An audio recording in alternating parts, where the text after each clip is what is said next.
patch notes. And this is inspired from a friend of mine. Some of you might know him if you play you know, looter shooters and stuff. If you don't, his name is Playsthetics on YouTube. I've seen him do this and I was like, oh, that's a really good idea. So I decided, like, you know what? Let's do it. Yeah, what's up, Zoltan? 70. What's up, bro? Yeah, what's up, Sorman?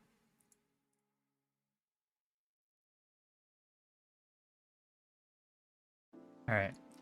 Give me a sec here. Setting this up. Alright, here come...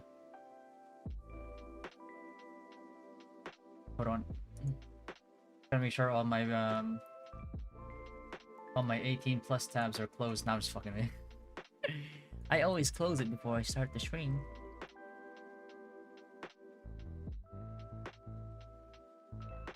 I'm just kidding. I'm just setting up my I'm just setting up the patch notes, and then uploading my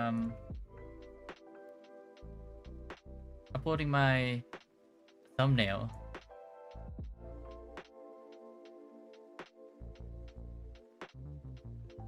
I tried my best to sneak into a guild. It didn't work. Unfortunate. Yo, what's up, below average? What's going on, brother? Yeah, what's up, Noveo? Wasn't able to sub on YouTube, so I subbed here. Appreciate that, brother. Hold on, hold on. Alright.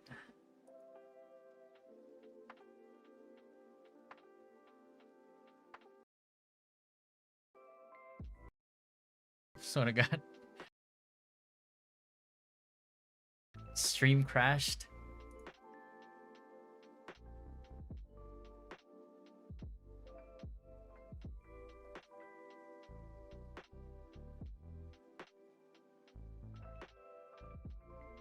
All right.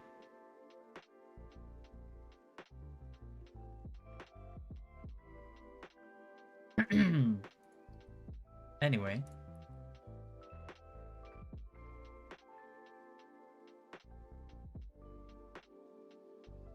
Yeah.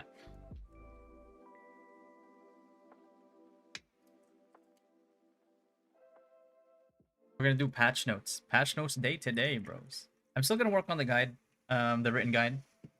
I managed to get most of the editing done, but I needed a break, bro. I've just been 12-hour editing days every single day. I wanted to stream. And it just so happened that patch notes were out, so I had an excuse. But yeah. So what I'm gonna do is I'm gonna let me make this shareable.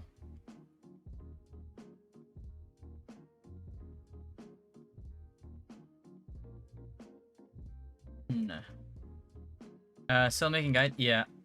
Well, what I'm doing right now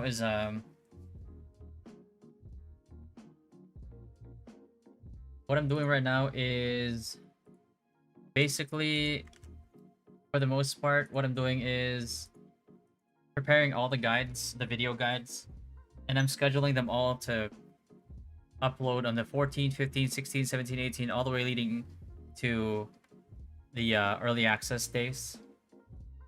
That way, I don't have to think about uploading guides.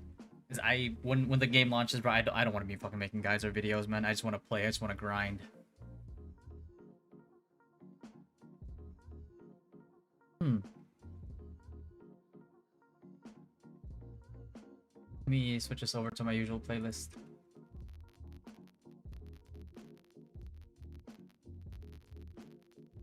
I like it a lot.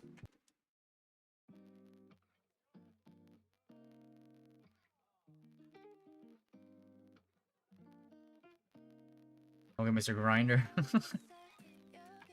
I'm grinding out the videos now, and then reserving my energy for in-game grind when the early access launches.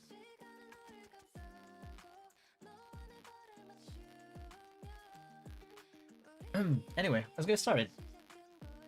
Right now we have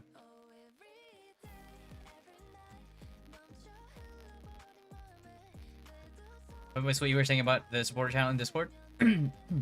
Oh yeah. So if you have if you're subbed on YouTube, I mean if you're subbed on Twitch or you're a member on YouTube, you get access to the members only channel in Discord. And what that is basically, you know, in the event that things get busy, which they most likely will, um, you know, usually like if I'm on stream, I respond to people right away on chat. But if I'm like off stream, that's gonna be like one of the chats that I pay attention to before I check any other chat or any other Discord message. So, you know, just as a thank you to all the subs and members. The only thing is like Twitch doesn't really let you upload videos, so I can't upload the early access, like the early guide videos for Twitch subs. And I don't know how to make it like doable for that, because like YouTube technically has like if I go into like this right here, like videos, if I go to videos, right, it's like I have videos scheduled already, like it's scheduled to release, and then I have some that I still have to upload as well. Yeah, what's up, Starboy? What's going on, brother? All right, okay, let's get started. This one's pretty. This one's like we kind of saw this one coming, but let's tackle it real quick, right? Not sure why it's not showing for me on YouTube. Yeah, that's the thing. It's yeah, I don't know about the whole members thing on YouTube. Why it's not. Got the pan on. Making us some builds. Yes, sir. Yes, sir. We're gonna be cooking all throughout this month. And then the next. Yo, what's up, Glory? US release about the slap. Oh, it is, man. It is. Especially if they keep continuing these like this console support. And console players gonna be happy about this for sure.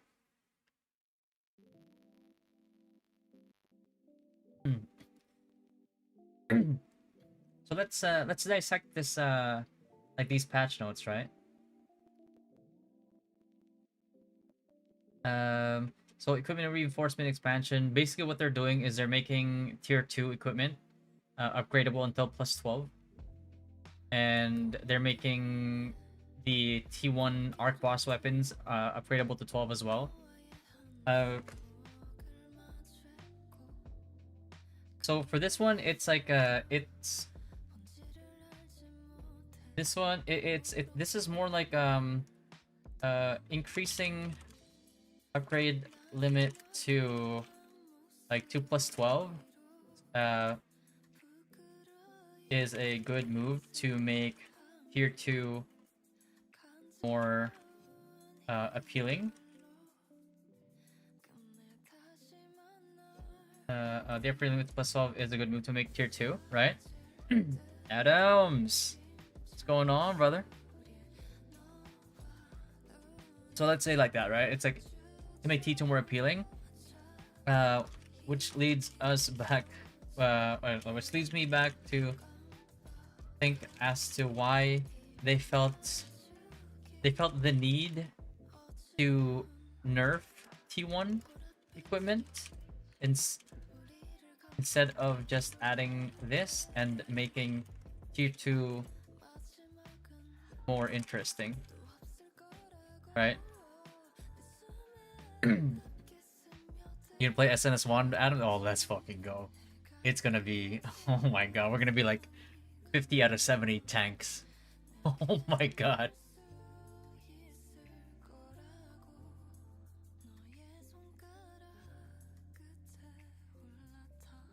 And then this one right here is and I'll switch between the two.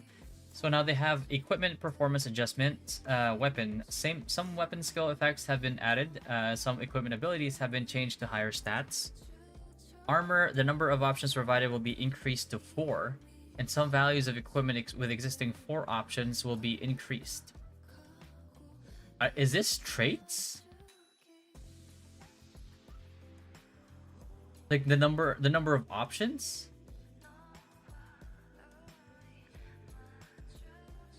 Hey, no, wait, what? Wait, what?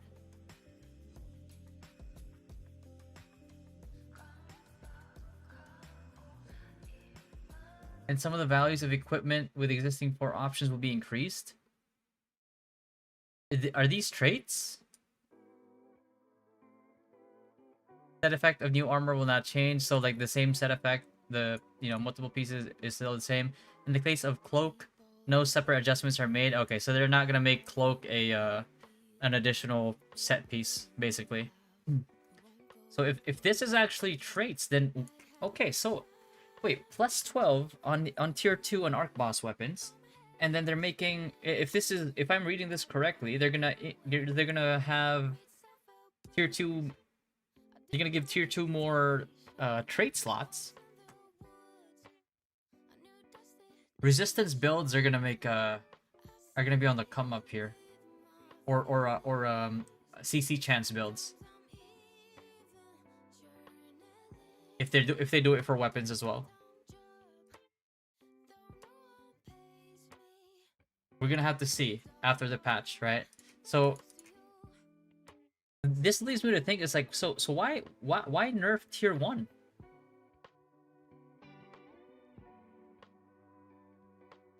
Why nerf tier 1? Because if they're gonna increase, like,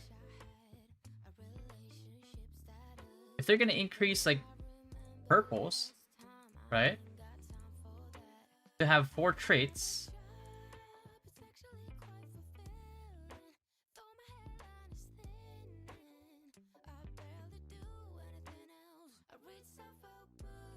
Right?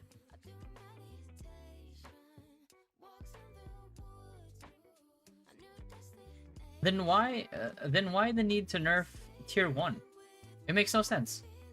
I feel like getting them to plus 12, more traits, just more overall stats, is enough to incentivize people to go tier 2.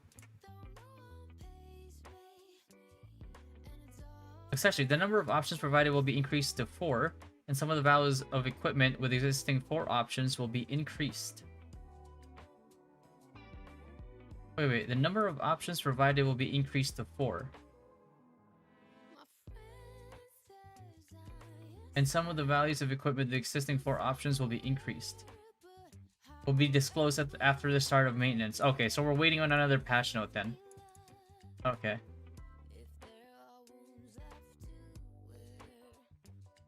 It's not traits, but stats maybe? They're gonna add another line of stats? Like, another line of stats here? Oh. Yeah. So I mean, if they're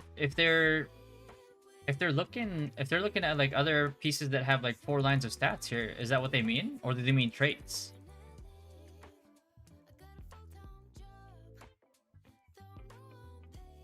That's interesting.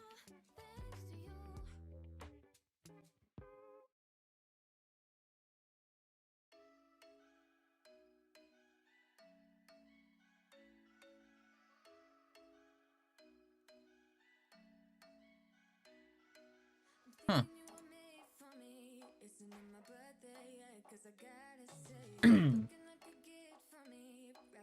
So let's hold off on this. I'm not gonna put any notes on this for now.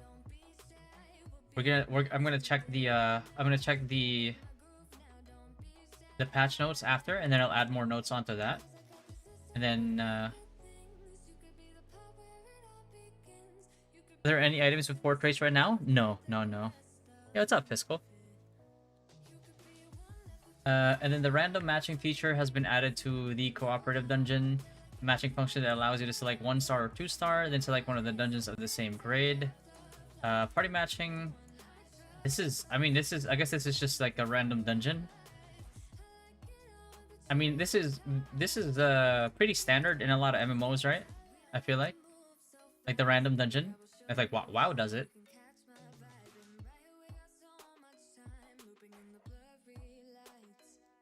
Random matching at level 50. When matching with a random party, you will receive the party matching reward for the dungeon determined by the match. Okay. Let's do that.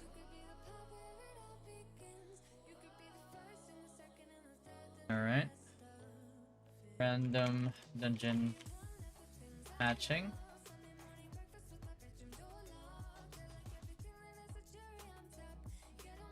Okay, no. Okay. This one, pretty standard practice in a lot of MMORPGs. Like, wow. Yeah,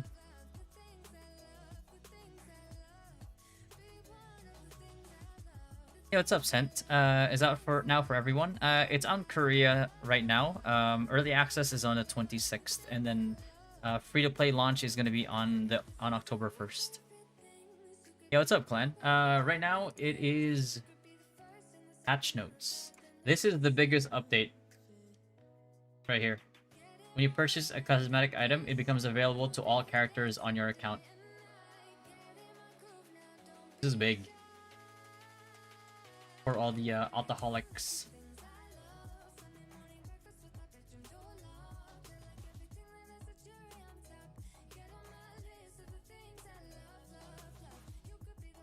There we go.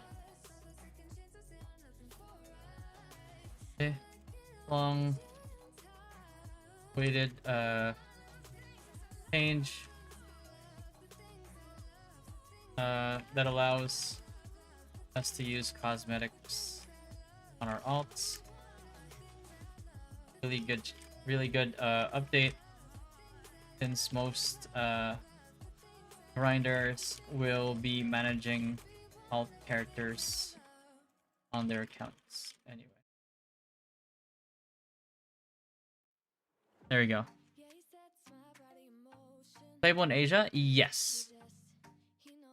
My alts will be kitted. They're gonna look good, bro. Under geared, but they look good. Nobody will judge you anymore. I was like, oh, he looks strong. It's an alt with like subpar combat power.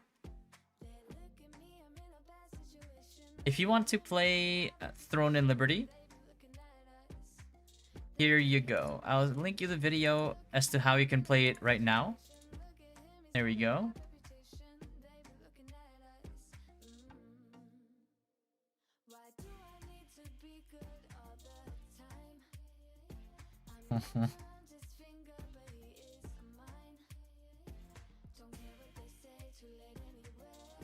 Hey, yo, below average with the fucking membership. Yo, what's going on, brother?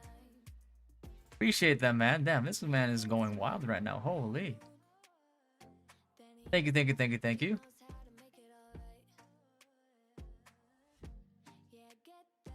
Like the membership thing, it definitely helps a lot with just like sustainability with content creation, but also because apparently the more memberships you have, the more the YouTube algo loves you. So that's like two birds with one stone right there. Had to be on desktop. It's unavailable on iOS. Oh, really? That's something weird that iOS does. Sometimes, like in certain games, you can't even enter coupons and stuff. Hey, what's up, Corky? Today it is a patch note day. I'm trying out a new patch note format. So I'm gonna do like patch note docs now, right? Like Google Documents, and I'll when I upload the video for patch notes, I will have patch notes here, right? That way I can still edit it freely, so people can, you know, if they want to read, they can read. If they want the video, they got the video. You deserve, brother, with the time you put into content. Appreciate that, man. It's like it's certain like encouraging things like that sometimes that help a lot, because sometimes you kind of doubt yourself as a content creator. It's like, oh shit, man. It's like putting in 20-hour days, 16-hour days, 13-hour days every single day.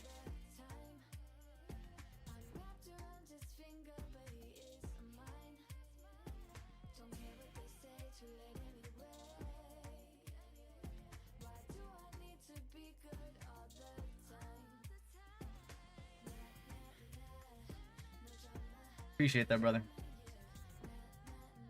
It's like a cool idea. Yeah. My goal is to make it as digestible as possible for a lot of people. I know a lot of people prefer to read. Alright, and so activate for decoration items. So they say it's for single costume, style unlocking, dyeing, pattern information are applied individually. So I mean, this is just So if you dye your costume or you change like the little patterns at the bottom, the bottom options of Mirror Boutique, right?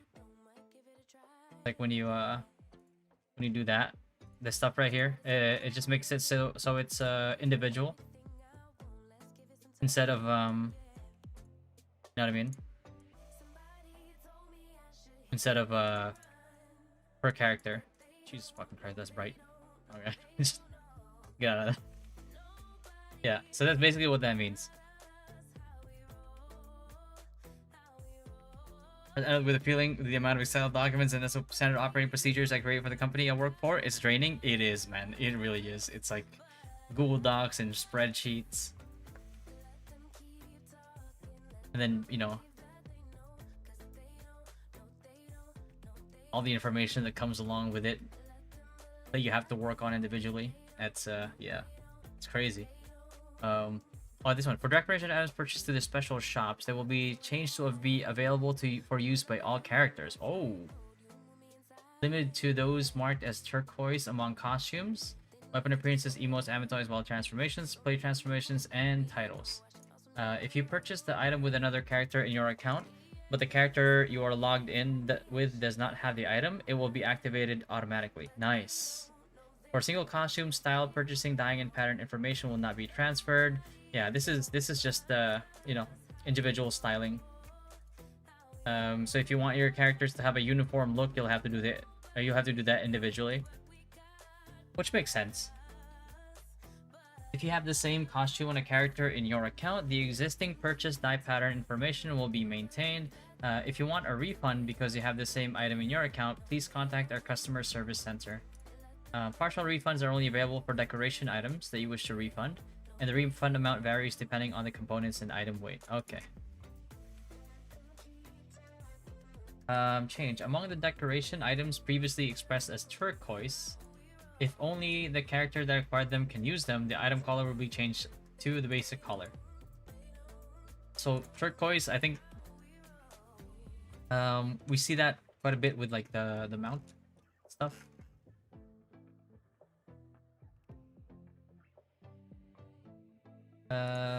More if you go to dash. I think is it these, right? Is it these? Or or do they mean just like the turquoise background? Is that what they mean?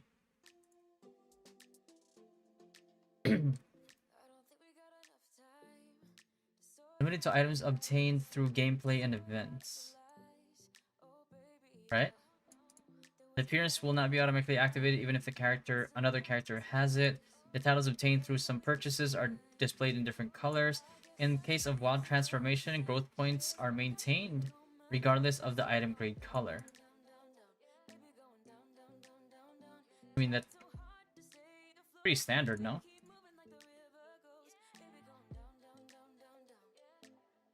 I think that's fair. Is there Twitch drops on Thron Liberty? I think there will, since it's an Amazon game. I think it's a given that there will be.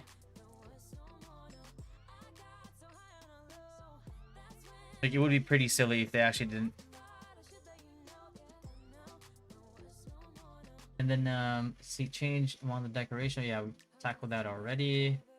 Adjusted combat balance for each weapon and fixed some skill errors. The dagger's monster damage and link skill damage have been increased. The boss damage amplification function for some skills of daggers, two-handed swords, crossbows, and staffs has been changed to all monsters. Wait, what? Does this correlate to the previous patch as well, where they buffed up damage for certain weapons like greatsword? Right? Previous patch notes was additional damage to boss monsters. Are they saying that they're converting that not just to boss monsters, but also regular monsters? Existing. Increased by 60%, and the damage of Link's skills increases. Damn. Okay. I mean, it's PvE. Good for them. Mortal Fang. Not gonna lie, that's pretty that's pretty good though. Look at that. Almost double flat base, and then percentage wise, 195 to 340. Good God.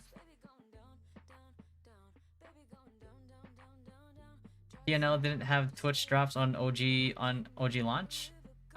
In the Korea launch, no, they didn't know. But since it's now being published by Amazon, I wouldn't be surprised.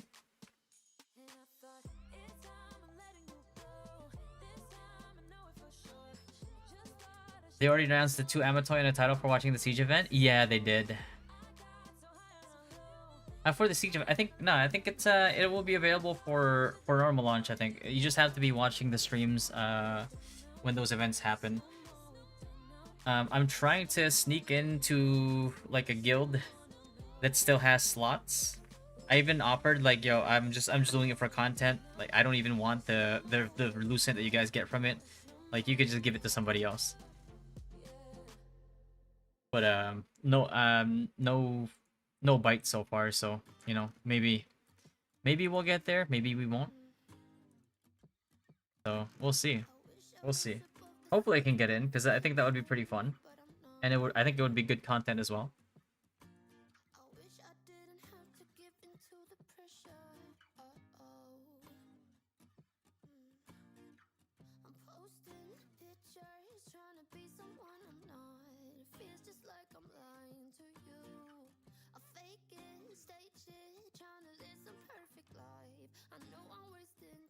And then what is 3-hit damage? So they're pertaining to poison injection.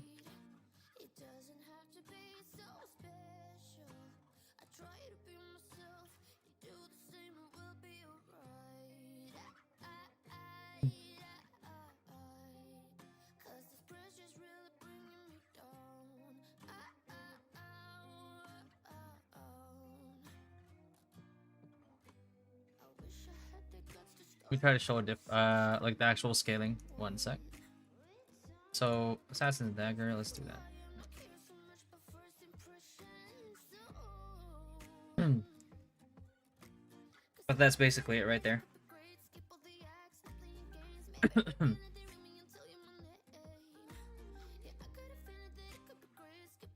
Yo, Mud Monster, thank you for the sub, babe. I don't know why like it's getting like the notifications are getting delayed, but appreciate it, brother. What kind of stream should I change? I'm in Saudi Arabia. What country of stream? Oh wait, stream? Oh, do you mean like what country you should put in if you're trying to play KR or something?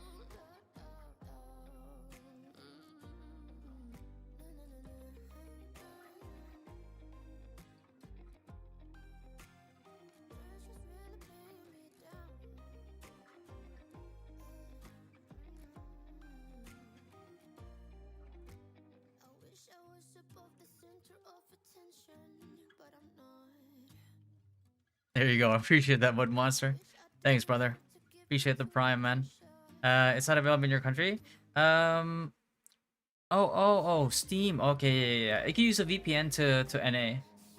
If you want to do the global launch, but if you just want to play KR, you can do Ukraine or Taiwan.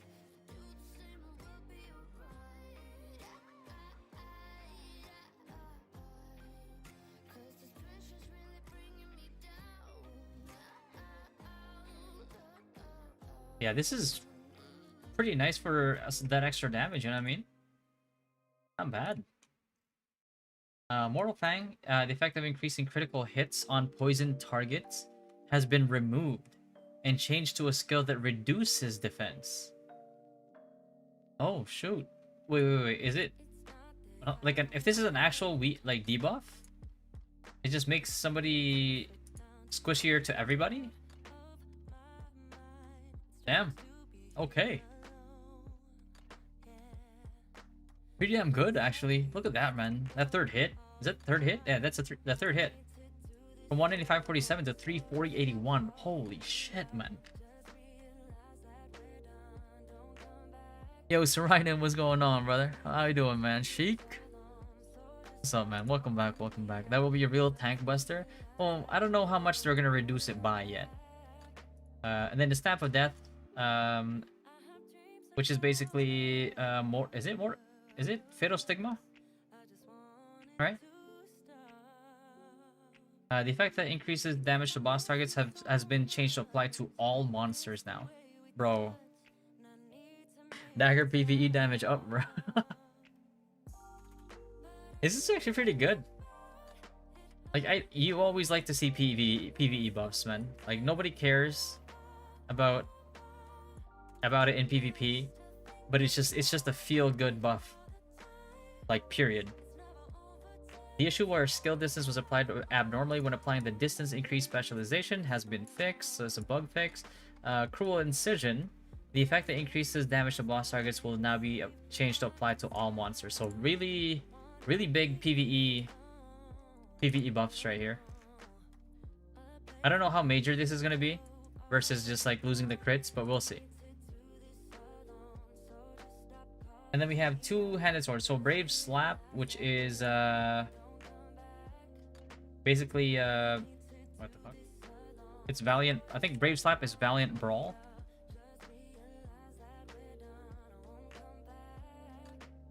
Right, Valiant Brawl. The effect that increases boss target will now apply to all monsters, and the damage will be increased to 120%, up from it was increased to 100% last time. They're buffing it to 120. Guillotine and then Death Blow are also getting buffs. What? Bro, this is like the third patch note in a row, or second patch note in a row, that Greatsword just has been continuously getting buffs. I mean, it's PvE, so it's not like in the grand scheme of things it doesn't quite matter, but still, it's like fucking mind blown right now.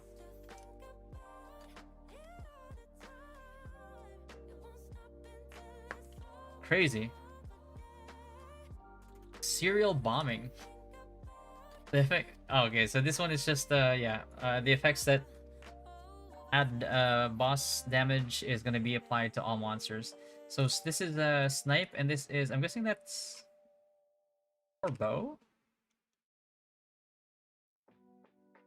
Like, I'm guessing that's going to be not deadly marker, brutal arrow, and then decisive sniping. Right, 60. So it's gonna, that damage amplified by 60% against bosses is gonna be applied to all mobs now, and I think. Wait. Wait, what is serial bombing? Is it strafing? It is strafing. So the damage is amplified by 15% against bosses, so it's gonna be to all mobs. This is really good too. Always appreciate PvE buffs.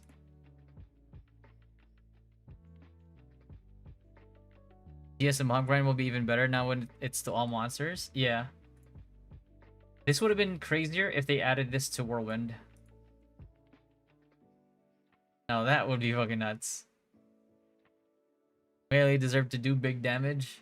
Yeah, but the thing is, like, two-handed sword has already been doing big damage. The biggest damage in the game. I know the grind isn't the best for SNS Wand, so I'm sure alts will be needed. No. SNS Wand grinds, especially if you get your Tevent Wand. SNS Wand grinds like a motherfucker. It's so good.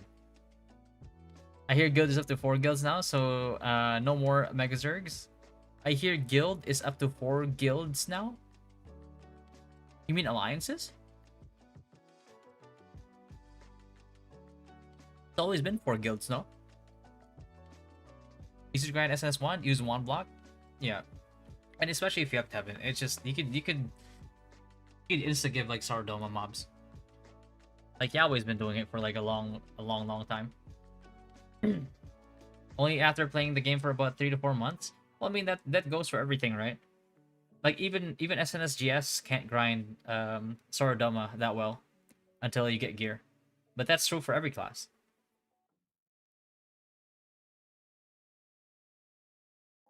Exception of crossbow. of course. 7 is a world boss drop, right? Arc boss. It's an arc boss. And then we have crossbow, extreme rapid fire. So basically, you know, big ol' AoE. When applying the increased damage specialization, the damage to the player is amplified by an additional 30%. 30% added to the basic damage of 20% for a total of 50% additional amplification. Huh? Hey, yo! Crossbow got buffed? What?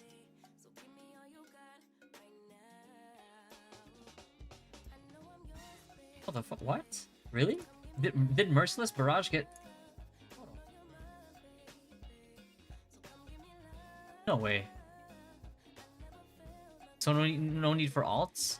Well, you still want to do alts just to loosen grind. Unless you're spending. Then, you know, you don't need to make alts. Like for free-to-play players, alts are kind of like a must. Especially like the early days where items on the market are actually sell for a good chunk of loosen.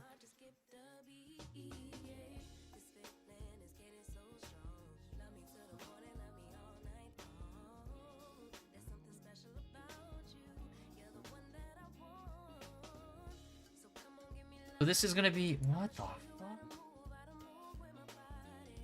What the fuck? It's gonna go from 20% to 50%? Are you shitting me?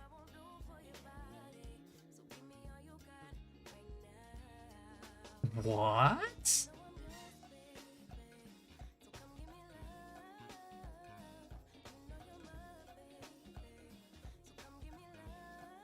Yo. What the fuck, man? Oh, so it's gonna increase this from 20 to 30%. So on top of this run right here, if you pop that, right, it's gonna be 50% total.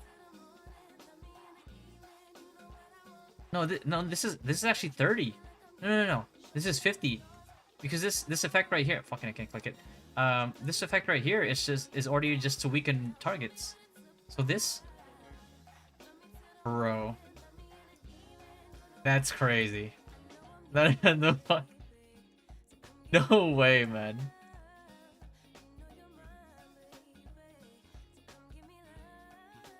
Bro, think only tank needs love? Bro, let's be real. Have you seen crossbow daggers annihilate a whole back line while in stealth? Because if you have, you'd know that they're strong. That they're pretty damn strong.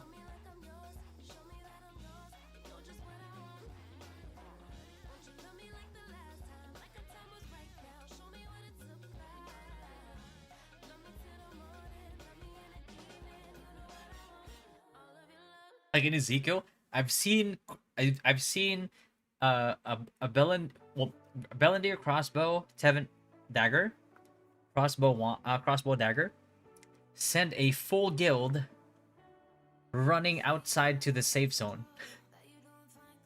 It should be in Joey. Hold on.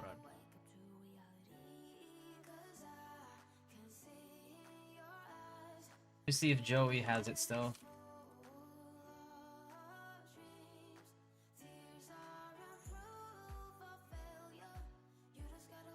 Is Joey online? Oh wait, no, it's like 3 a.m. for him right now. Never mind. He's probably asleep. Where is that clip? Is it this one? I think this might be it. Hold on.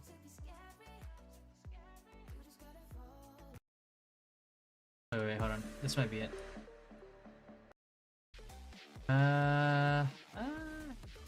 I don't think this is it.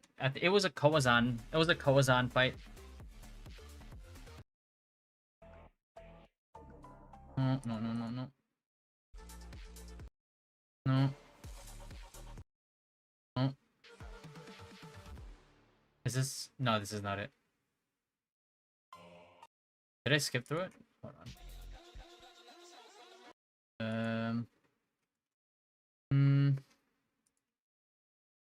Where is it? Is it this one?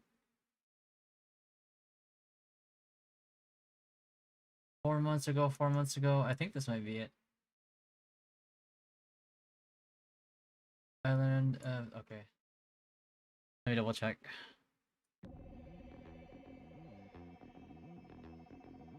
Give SS1 an action equivalent and I'm a happy camper. It should be... I don't think this is it. Kawazan. I know it was Kawazan because they were all backing up into...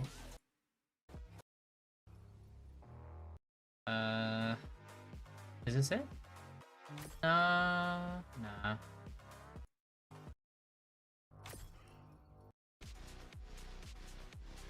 Shattered Temple, not this one. My fuck, man. We're gonna go through all these fucking videos.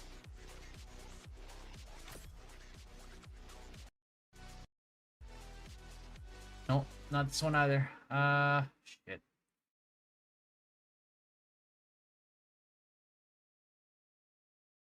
Is it? Oh, this might be it. Wait. I think this might be it. I think that's Kozan.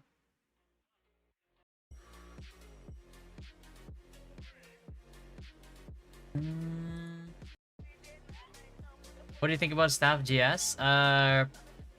Surprisingly very tanky. It's just that Staff won't take advantage of all the extra melee heavy attack that you get from like Great Set. They're very tanky, very bursty as well. So yeah, pretty good. And also pretty high HP because they both have HP passives.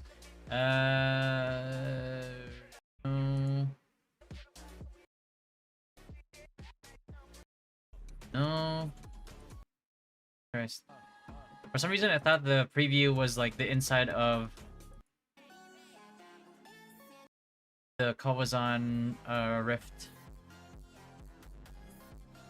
What the fuck? Do you plan to include dungeons in your notes? Yeah. My god, bro. What's that video? Because I kind of want to see it again now. Wait. Is this it? Is this it? No, not this one. Yeah, I'm pretty sure this is Kozan. Is this it? I think this might be it. Let me see. Hold on. No. They're way more pumped up than this. Forward.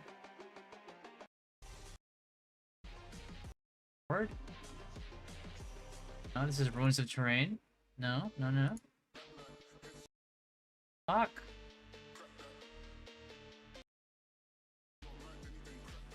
Neezy. Yeah. I'll check it out in a little bit, Neezy. I have to finish up the patch notes. Oh fuck. Where's that video? Let me see. Is Joe still awake? Hold on.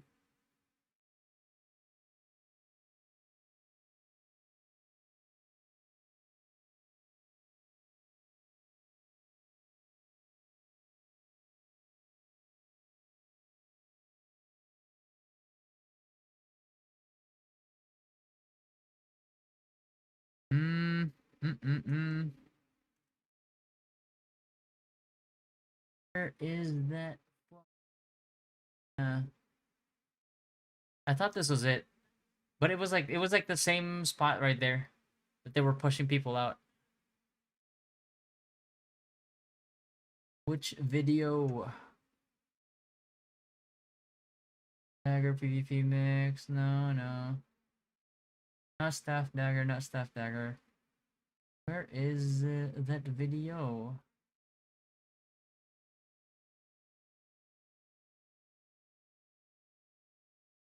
Oh, dagger, no.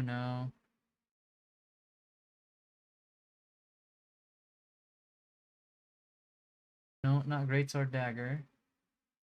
Crossbow dagger? No, this is 1 month ago. No. It was longer than 1 month ago. It was at least like 2 months ago.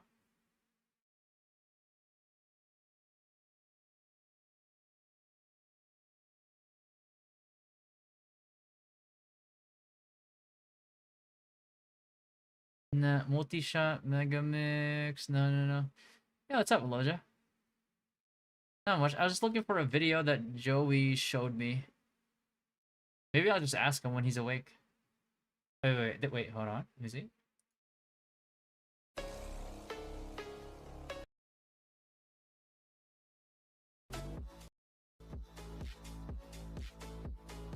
It was the one he showed me. It was a Koazan. It was a Koazan fight. And oh wait. This might be it. Hold on.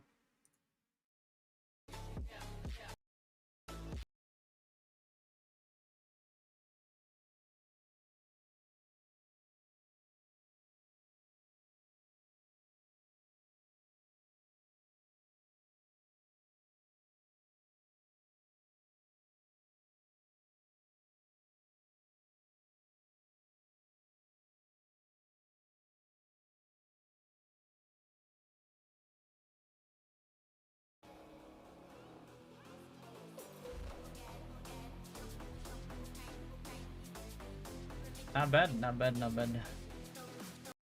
Anyway, let's go back to. But yeah, I mean, it's getting buff to have like extra damage in exchange for like a little bit longer cooldown.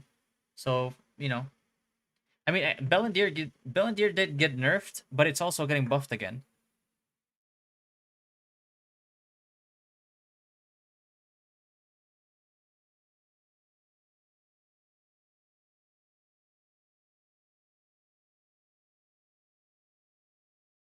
It doesn't work anymore casual? Oh, it doesn't?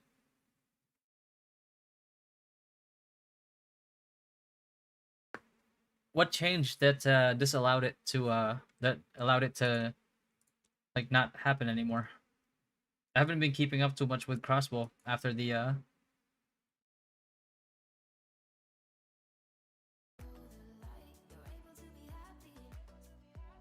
Wind Stealer. The effect adds an effect that binds the target whose move speed I have reduced for 2 seconds when hitting them. Huh? Adds an effect that binds the target whose move speed I have reduced. So basically, Mother Nature. You get the frost. So you can get it, and then it should be Wind Snatcher, right? There you go. Yeah, Wind Snatcher. So adds a bind effect. Huh. Okay. That's a buff. An effect is added that stacks one additional time when an attack hits a player. Living overlap. An effect is added that stacks one additional time when an attack's skill hits a player, and then Mark of Mortality. The phenomenon of the explosion damage effect being ignored for all but one target when 2 or more people use it on the same target at the same time has been fixed. Added a tooltip stating that when stacked twice, previously accumulated damage will explode and accumulated damage will be reset. This is a pretty huge overall buff for crossbow.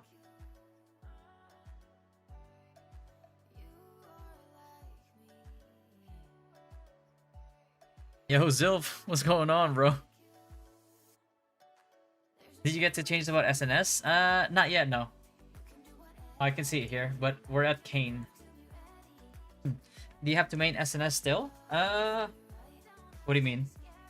Do I main SNS still? Yeah. Inner Peace Thunder Protection Specialization Tooltip now includes the Lightning skill text. So it's just skill text. This is what it is. Rapid Firecracker. Is that really what they call the multiple fireball? Rapid Firecracker. Added an effect that increases the damage dealt to all monsters by 60%. Oh, PvE buff.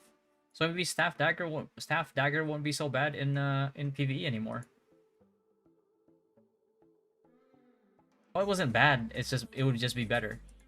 An effect that increased damage to boss targets when applying the Condensed Flame Bullet specialization has been changed to apply to all monsters as well.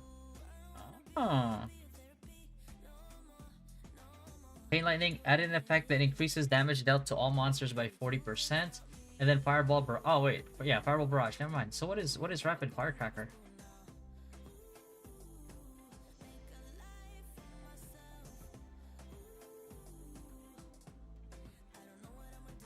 Like Fireball Barrage is there.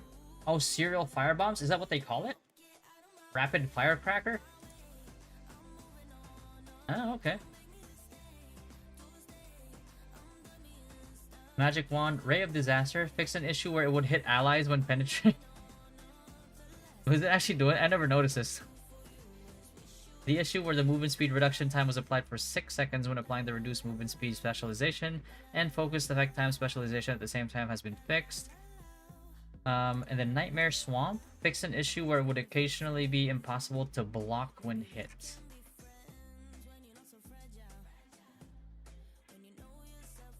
Oh fuck, hold on. I ran out of weapon boxes. Oh, there you go. What is Nightmare Swamp? Do they mean Cursed Nightmare?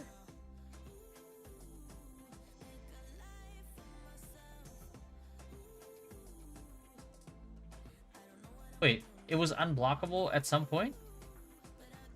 Is this why it keeps... Wait, so is it just not blocked, but is this also one of the reasons why it kept going through Smokescreen as well? Because like usually you're supposed to avoid CC, a lot of CC in the Smokescreen, but Sleep was the one that kept like going through it. Is this... I don't know. We'll see. I guess we have to test it out. In Absolute Barrier, the issue where the actual skill recovery amount received increased by only 5% when using Absolute Barrier after equipping Kanzai Jin's Muso Song has been... What the fuck is that supposed to mean?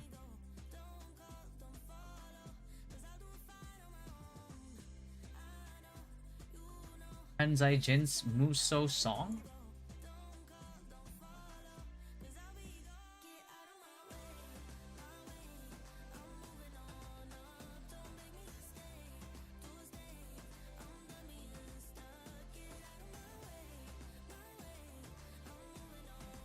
Valor Song. Oh, okay. Okay. Increased by only 5%. Skill recovery amount.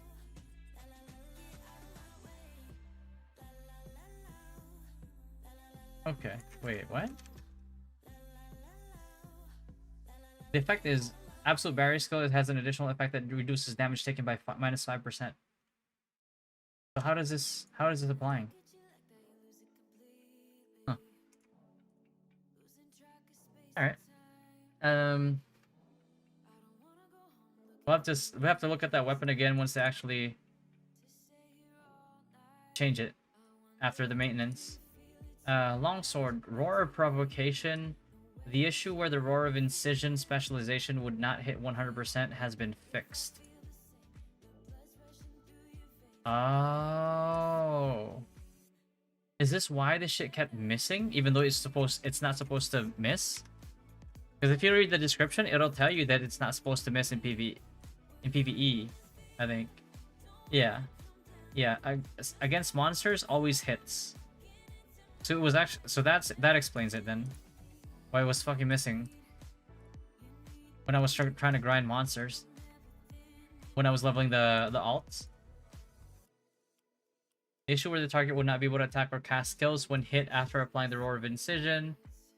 Specialization has been fixed. Wait, it was silencing people? Oh shit. Thank Dees, appreciate the follow, brother. More prior, the issue where the 200% increase in life regeneration effect was applied when applying the protection of immortal specialization has been fixed. So that's a fix slash nerf, I guess. Although never really noticed it. Fixed an issue where the skill damage was missing in the Blade of Annihilation specialization tooltip. Ah, okay.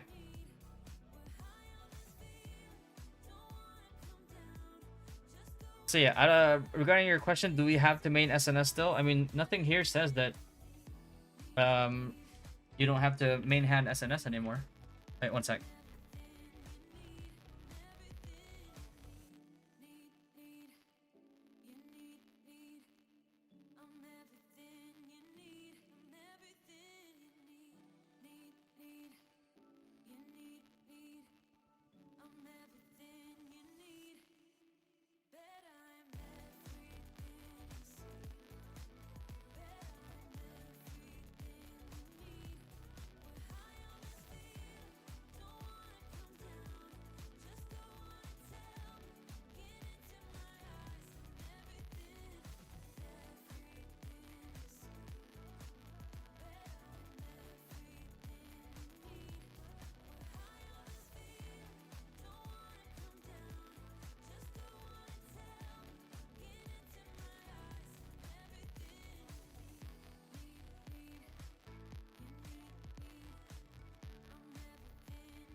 Damn. Okay, so the big winner in these patch notes is pretty much crossbow.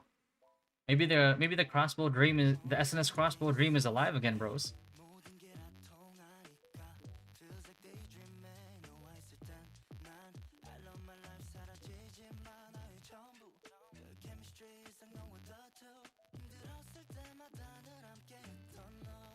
SNS crossbow? Yeah, I think the dream might be alive again, bros. I still don't like the I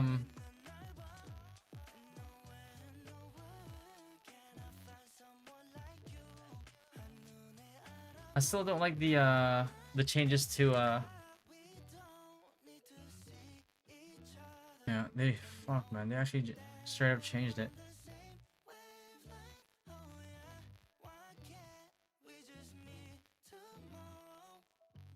How are you fixing my SNS crossbow? I'm ready to jump. I don't know yet. I don't know. We're still gonna have to theory craft it.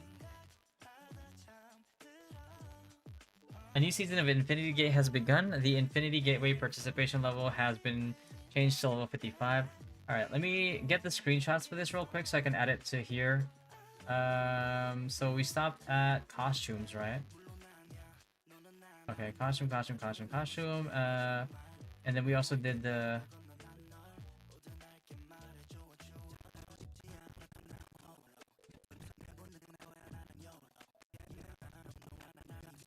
Yeah, Dagger got it good too. Look at this.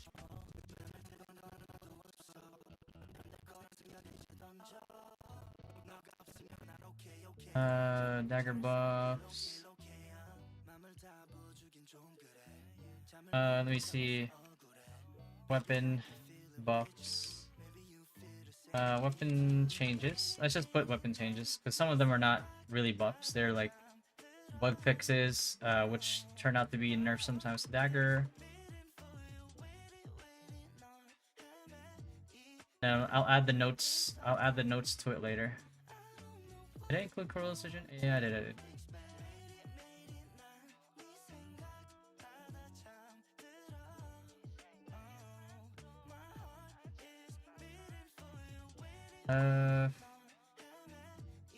Great sword.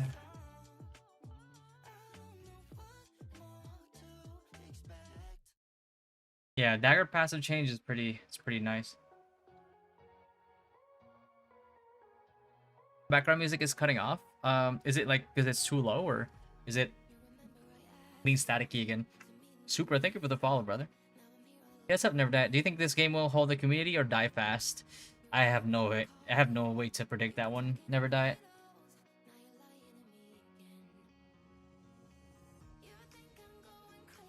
I do think that it has something for everybody.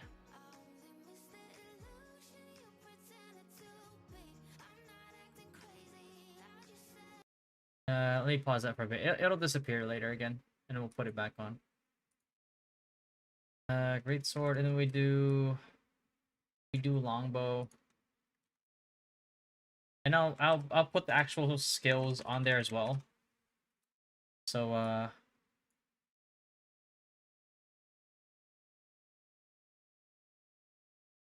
you guys don't have to try to translate it yourselves.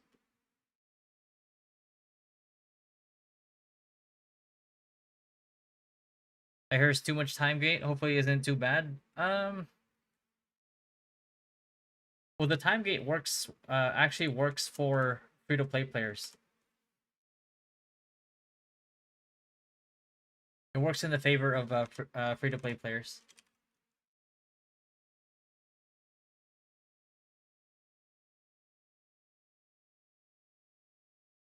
Crossbow, cane.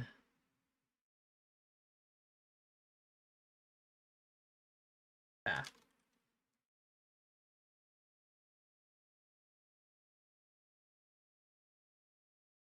The thing is that Black Desert definitively chased all off all PvPers, so they might give TNL a shot. Yeah, I'm still gonna play BDO, bro. I'm such a simp for BDO, honestly. Yo, go away! I said has just executed, gifting 5 subs. Jesus Christ! Yo, go away! What the fuck? Really? Yo, my man just like straight up came over and gifted 5 subs. That's fucking wild, bro. Jesus Christ. Thank you, thank you, thank you, brother. Appreciate that, man. Blaziken, BDO Lungen, Jukes, Orbit Lulu, and Am Master 12. Welcome, welcome, welcome, welcome. Yeah, appreciate that. Go away. Thanks, man. And then we have Staff. Hey, Magic Wand. Okay, so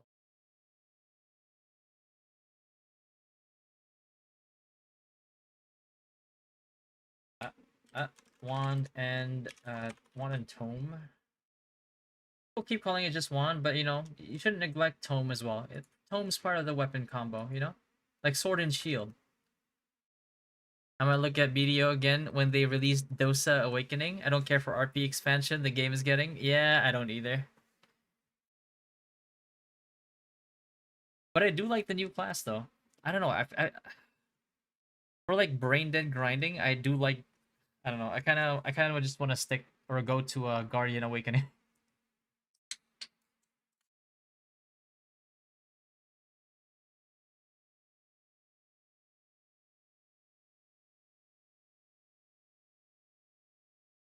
So wand and tome, and then we have longsword over here.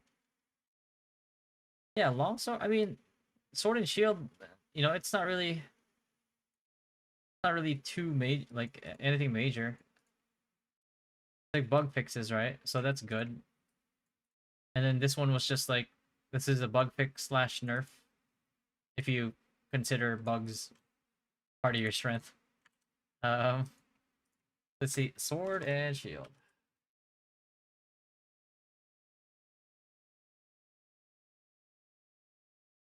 Let's go through the whole thing first. Oh shit. Go through the whole thing first, and then we'll add our comments on this after, and then that's gonna be the video. And then we have a new season of Infinity Gate. Wait. Is it still staticky?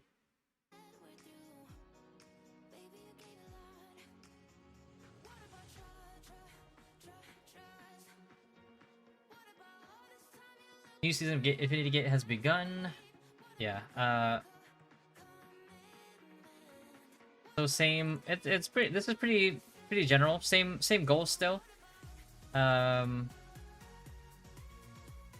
get rewards for meeting certain like breakpoints or rank, you know, achievements like stars, depending on like the amount of goals that you do hit.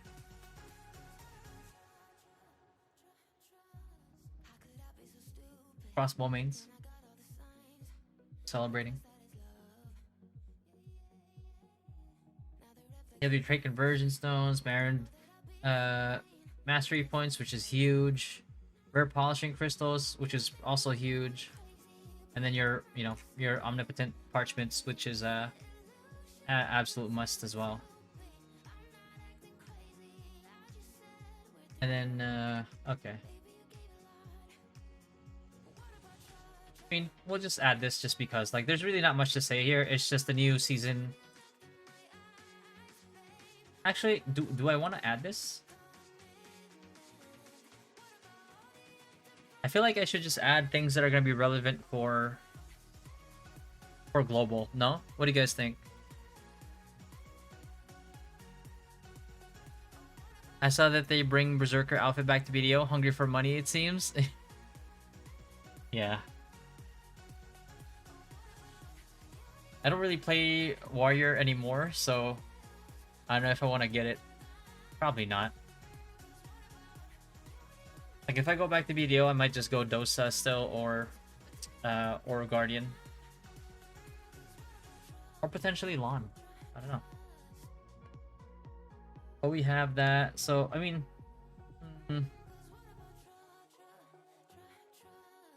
Like, this isn't really relevant to global, honestly.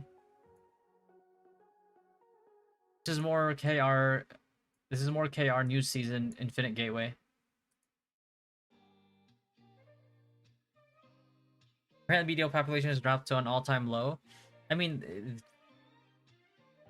Cho quitting and a lot of other and you know, other content creators quitting because of it, or at least like slowing down a BDO, definitely has, you know, hit the momentum in a negative way, which is, you know, they're not to blame for it. It's just that if we want to play a PvP game and you took away the more and more PvP stuff from it, then you know what I mean. Can open on any male class. It's a box. Also have class specific weapons. I think. Wait, what? The Berserker outfit has specific weapons for each class.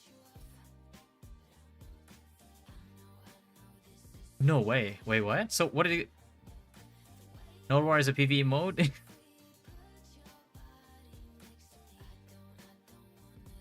No way. Let me see.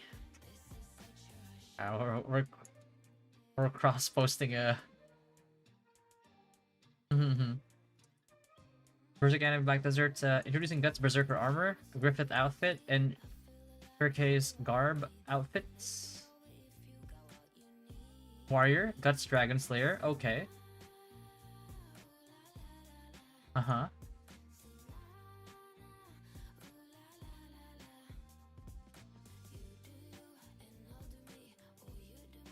Griffith's weapon is not included in the actual collaboration product.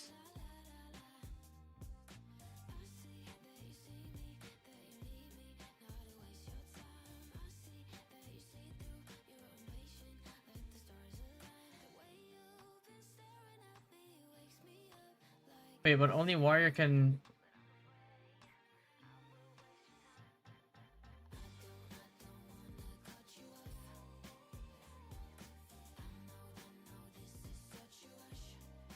That's Berserker armor outfit. Yeah,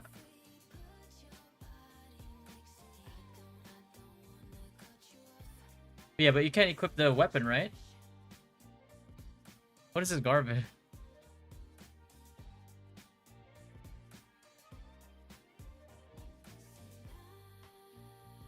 Yo, Twitch is so slow with that, bro. Thanks, Twitch, for saying that 15 minutes later.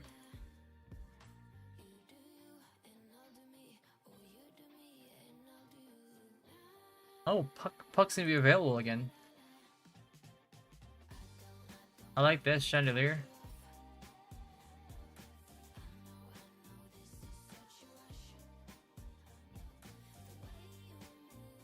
Huh. Okay. For any class, yeah, but no weapon, no guts like themed weapon, right? For all classes. Like, it's still just the greatsword. Well, at least you get the outfit. Yeah, they really wanted to make that money, bro. The quarterly income not looking good right now. And tokens in video is so baffling to me. Yeah, they do have a lot of tokens, an egregious amount of tokens. Mechanics? Yeah, sure.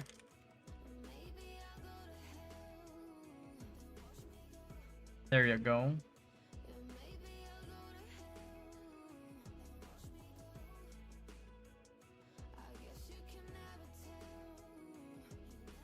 Uh,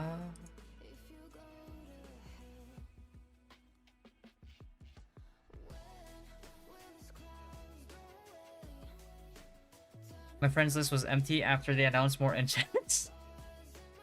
Oh no. I saw that one. Korea got it first too. Okay, this one's pretty big. Among guild relationships, the friendship relationship has been changed. So friendly guilds, the friendly relationship between existing guilds has been changed to friendly guild group. What? Wait, what? Chaos Guild content was developed with the goal of having 4 friendly guilds working together. However, since the guild relationship is composed of only single guild relationships and not groups, this has led to the creation of a group of guilds that is different from the intention. Accordingly, we plan to change the guild relationship from a relationship between single guilds to a group relationship. Starting with the change in guild relationships, the way sieges are conducted will also change depending on the relationship change. Huh?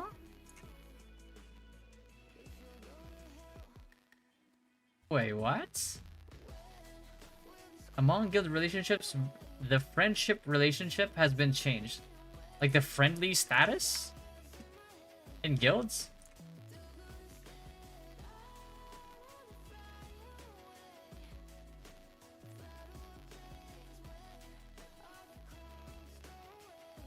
Yeah, what's up, Robbie? Yeah, here you go. That's the patch notes, and if you wanna...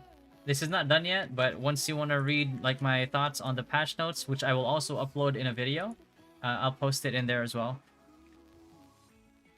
You got it, man. Appreciate the follow, too, man. Quantum, did they add a cooldown for leaving and joining guilds? I think they did. I mean, there already was, I think, no? I suffered from it.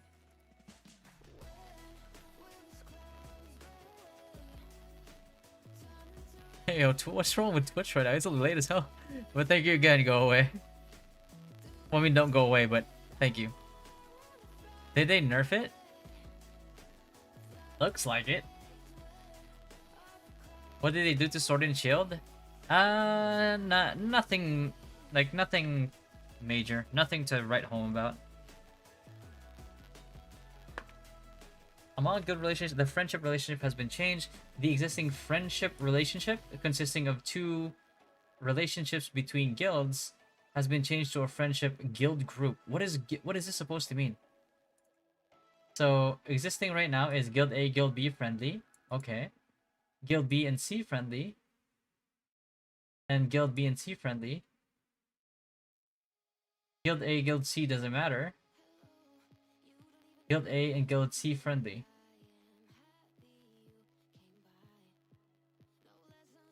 Huh? Yeah, up to 4 guilds. Your current guild and the 3 others, right? Am I missing something? If Guild C withdraws its friendly relationship with Guild B after the guild friendly relationship has changed, its friendly relationship with Guild A will also be withdrawn. Oh.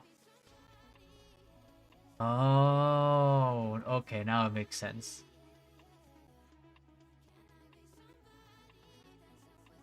I mean, it causes less confusion, right? Wait, now we have a CD to join a new guild? Why? It's so stupid. I hope if you get kicked from the guild, then no CD? Yeah, probably. Yeah, because if there's a 7-day cooldown and you get kicked from a guild, then, you know, that's a guild raid that you're missing out on right there.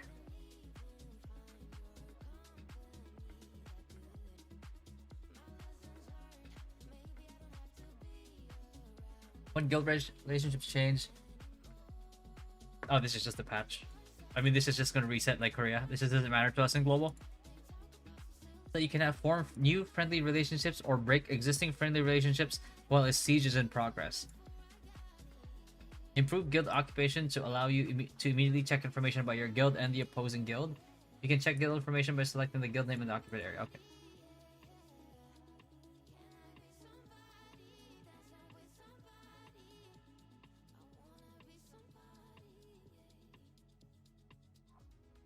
I feel like I don't completely understand this quite yet.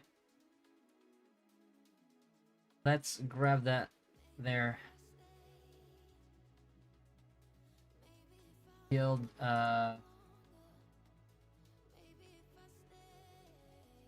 guild changes.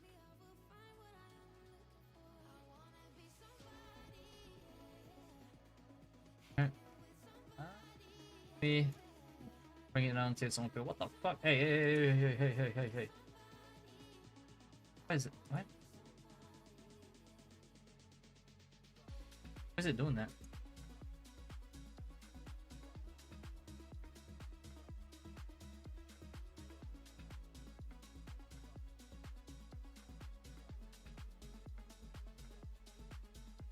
What's going on with Twitch? Why is it so delayed, bro? Yeah, what's up, Vampy? You join to a bad guild or a guild die and you leave, you're punished as stupid. In many games, if you get kicked, then no CD. So you always ask the leader to kick us when we wanted to move. Yeah.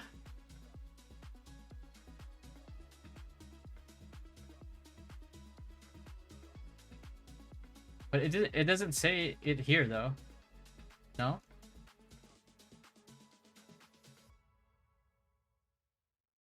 That's with the goal of having 4 friendly guilds working together. Only single guild relationships and not groups. This has led to... Okay, so they're basically gonna... So, I mean... The friendly guild thing is just gonna be a... It's just gonna be one alliance. So you can't be friendly... So each guild... It's like... So if I'm friendly with guild A, B, and C... right? Guild B can be friendly with B, C, D, and E. So what they're doing now is just, it's like, you guys are just one alliance, and whoever gets removed from that alliance is no longer allied or quote unquote friendly with the other 3. That's it. Is Siege daily? No. It's like every other week. Yo, Owler. Okay naman. Ikaw.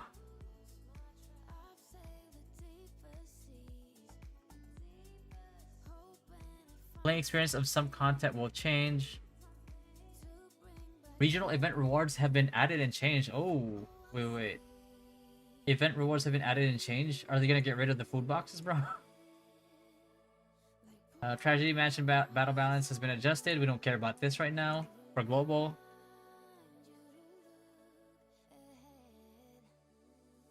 Use ChatGPT to translate it. It can give you a summary. I don't know if I trust ChatGPT to handle all the mistranslations here, though.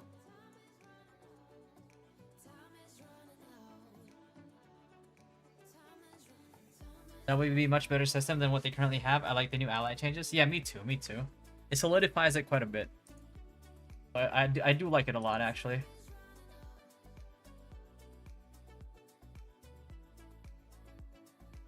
And regional event rewards, so cooperation ones.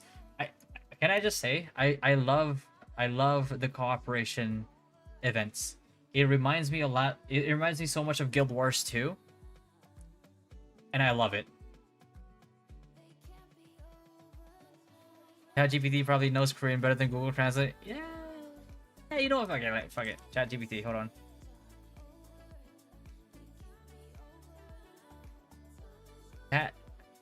ChatGPT. Throw away the champ, bro.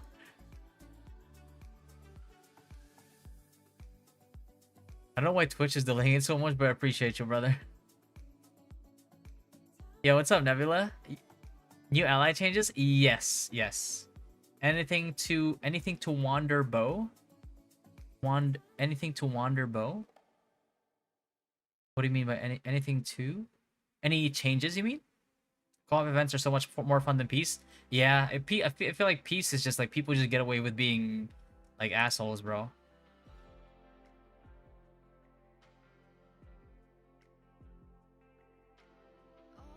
Can you please summarize, translate, and summarize? Is this how the fuck you do it? Hold on, I don't really use ChatGPT. Can you please translate and summarize the contents of these patch notes?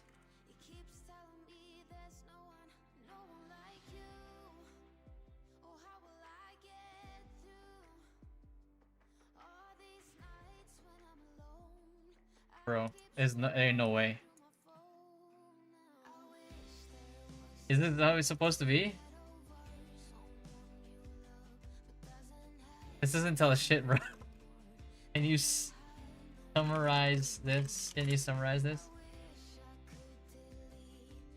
And then now it's Dragon's Roost now from Celestial Palace. Am I doing it wrong?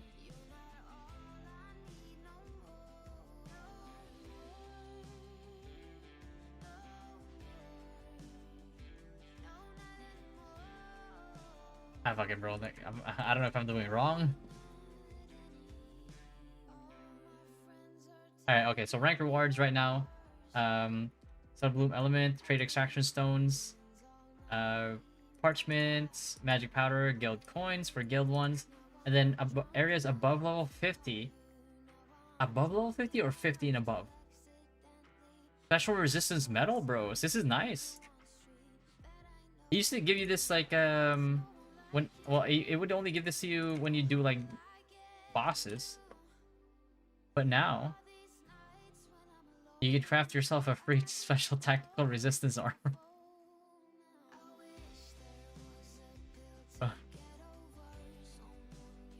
Is this...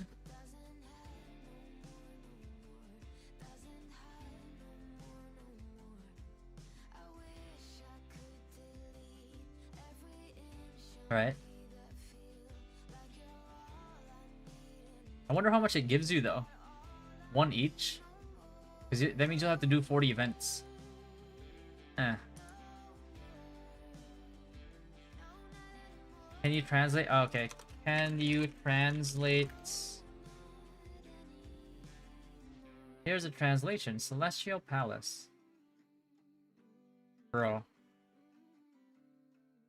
It's not... I don't know, bro. It gave me something completely different? Oh, no. Yeah, this doesn't really tell us shit, though.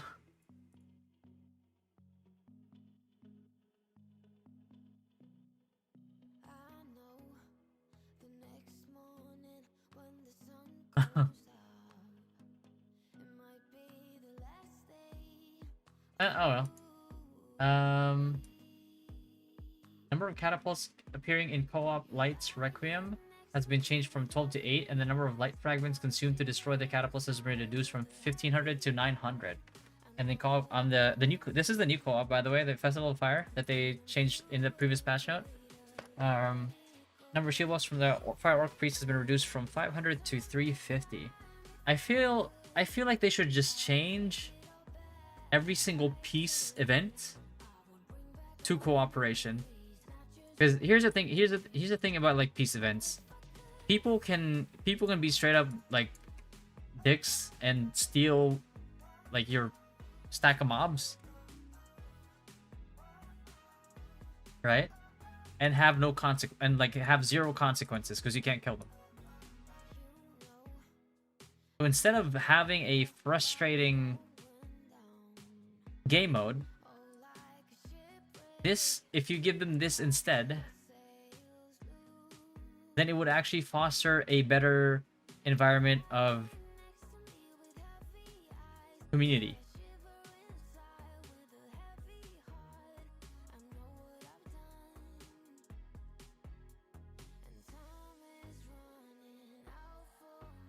Quantum, SNS or JS changes, it's just a little bit above this one.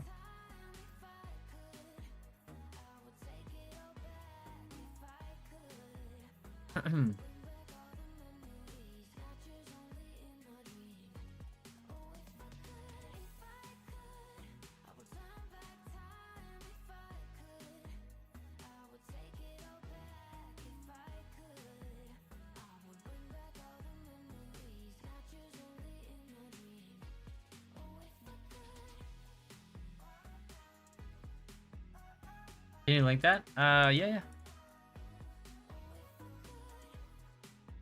That is why I did give up peace events on KR with my tank. As soon as I get to the mob, a range player just tagged it. Yeah. And it's really annoying because like if you're trying to gather mobs and you're trying to kill it, and somebody jumps in and just like kills it all as you finish gathering it, like anybody would get pissed off. Tragedy, match and battle balance. Okay, we don't care about this one because we're not going to be dealing with that in global. Did I? Did I get all that? Okay, okay, good. So, regional events.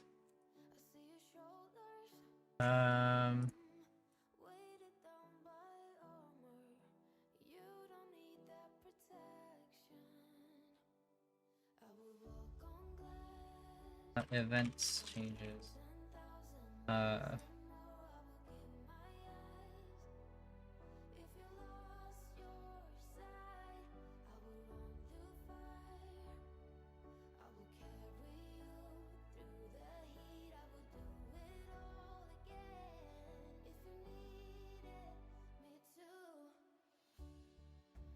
Last time I did peace event was with Crossbow GS, and I was running around tagging mobs like a troll. And nobody can stop you. Nobody can stop you. That's the crazy part.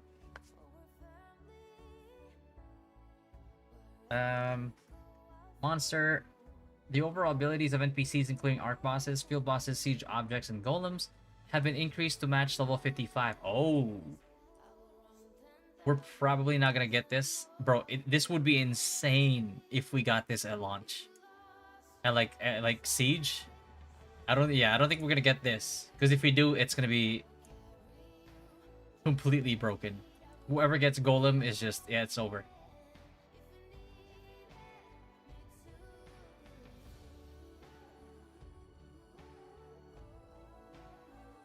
+0 green crossbow with unranked skills. And still do damage. Added additional latches to some of the mystic portals in Burkant Manor to improve accessibility.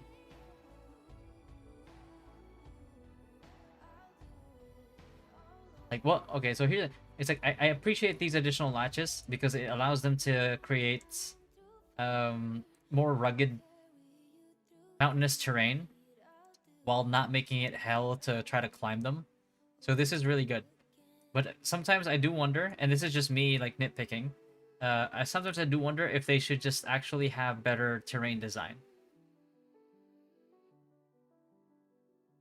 But regardless, still pretty good. Added rewards. Precious polishing crystal has been added. Oh, okay. Primus, appreciate the follow, brother. Yeah, has been added to the participation rewards for field bosses and arc bosses. Really? This is big. Like, the more active you are, when doing all the field bosses from the get-go, like, it's by itself, it's not a lot, right? But it adds up. This is good. I like this because it encourages even more activity. Guild request. The scores for the cooperative type regional events, Fire Festival, like Requiem, have been modified to reflect the quests. Fire orcs are dangerous and seal the crack of darkness. What is that supposed to mean?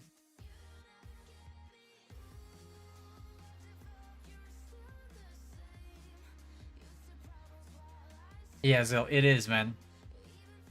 What is two-handed sword and long sword? Wait, what? Two-handed sword is great sword, and long sword is sword and shield. That's up, click. And this is Act 10. Okay, so this one actually affects us.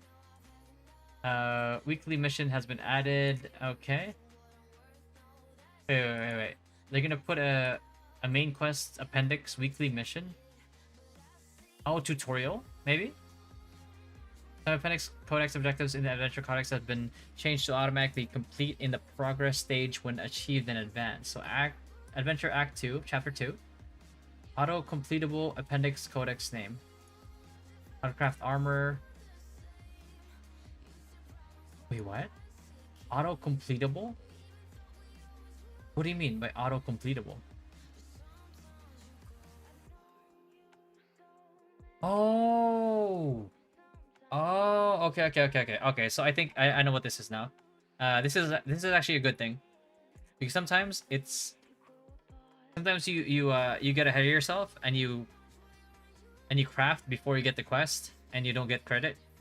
The other thing that I would like them to change to deal with too is the contract quest in the contract quest bug in not bug but like the contract quest in Starlight Observatory. Brave slap. I ran out of precious polish crystals so quickly. Any tips? After this patch, start doing bosses. That's probably the best advice I can give you after this patch.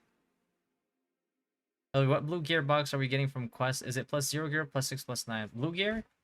I think plus 6, no? We're not gonna get this at global launch, by the way. This box is plus 6. We're not gonna get these boxes in global launch. This is just catch up mechanics for KR.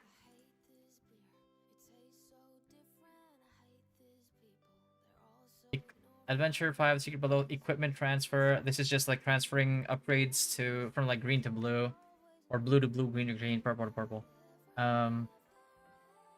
Exploration Codex in Paul's Dimension Circle First Exploration. The number of kills for all elite monsters except bosses has been changed to 1, and the number of kills for boss monsters has been changed to 7. Yo, what's up, NYC? What's going on, brother? I'm sad. Don't be, bro. Like that it would be pretty dumb of them to do that. That would ruin all sense of progression if they did that.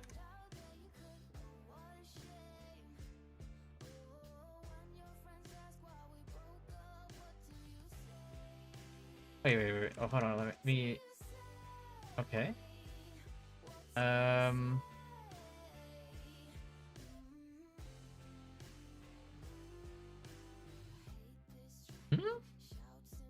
First exploration, right?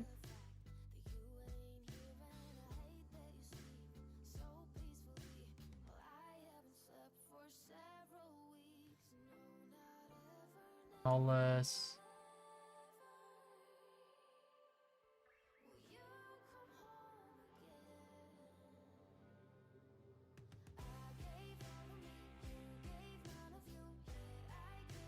Is it just what is it? It's gonna change the kill requirement. Death sentence.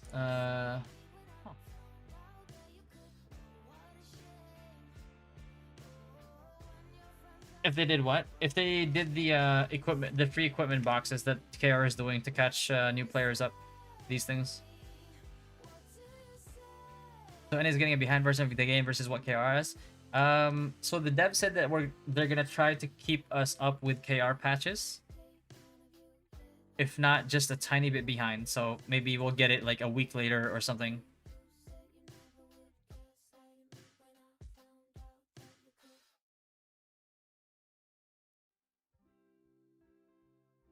Alt patch other than opening new area should be available on NA release. Yeah. No, they're not. Yeah. That's what I'm saying. It would be pretty bad if they did. You got it, brother. Yo, Efrarin, thank you for the follow, man. Appreciate it. They want people to experience everything slowly. Yeah, as it should be. Like, you don't want to have, like, a hyper boost progression on a day 1 launch, you know what I mean?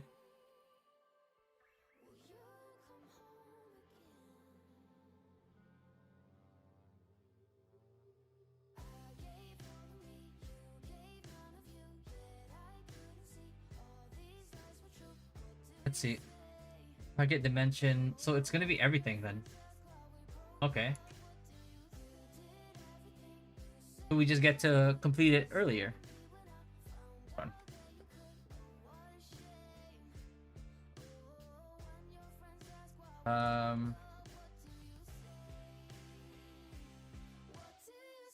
They're like a random dungeon here. Oh wait, I lowered my...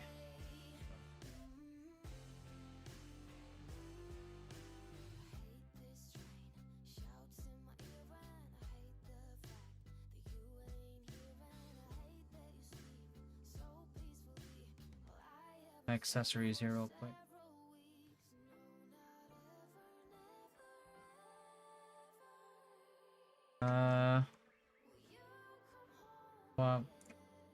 for solo for now. Feel posting massive patch notes so often. Yeah, it's like every week there's like patch notes, bro, which is a good sign. Like the only other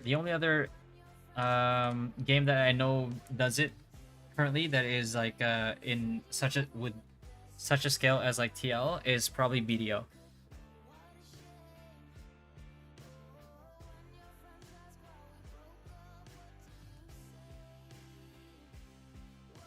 And it's a good sign because you don't get patch notes this often if devs aren't listening to player feedback.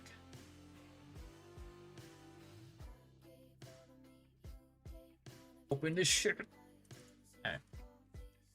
The Mutant Princess Ants. Elite monsters changed to 1. Oh, brother. Okay, so this means that we get to get these extraction stones earlier. And then we get to get the final rewards earlier as well. Right. Which is always good. So now it's more attractive to do these like earlier. All right. Okay, game. I like this update. I like this update a lot. Okay. Let me copy paste. Hold on. Event changes for level 50. I'm gonna skip this because this is the laundry. We don't care about that. I'm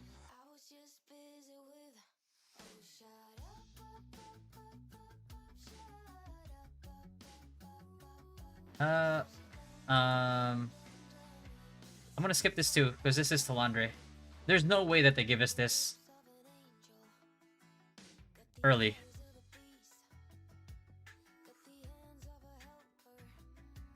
Yeah, there's no way. So I'm gonna skip this. And then this one right here is this is Talandre as well, so I'm gonna skip this. Added rewards.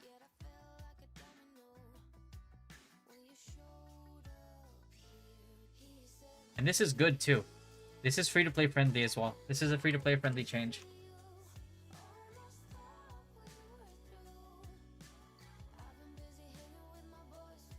Added boss rewards. Added world boss, arc boss reward.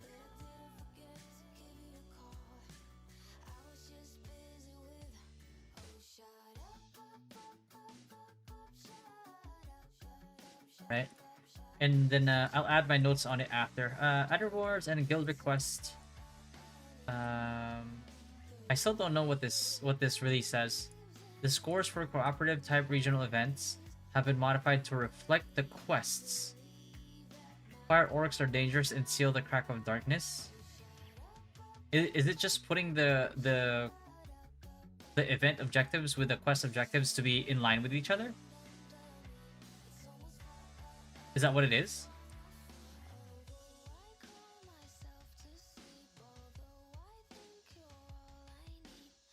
Cool. Let's put that in there for now.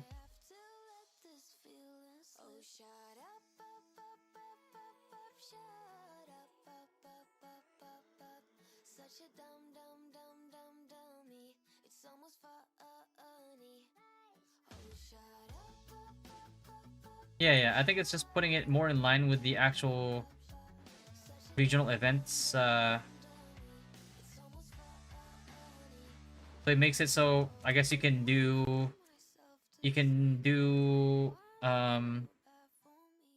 the events and it would match with the requirements for guild quests. That's what I'm getting from it. Like this right here, right? If you, well, I can't do it right now, but no maintenance, no. Oh well. Alright, we still have our patch notes, boys. We still have our patch notes. We're good. We're chilling.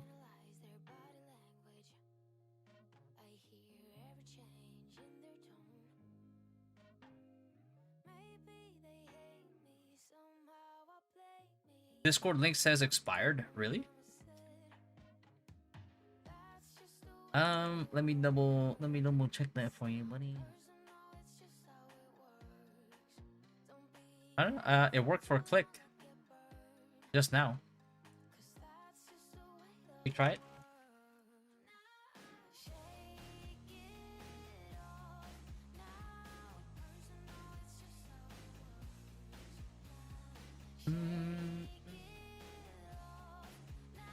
Appendix weekly mission.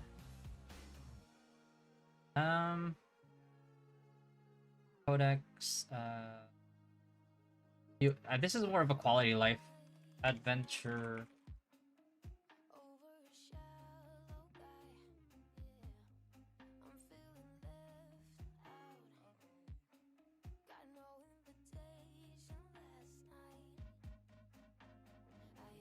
Right, and then exploration codex. I like this change quite a bit.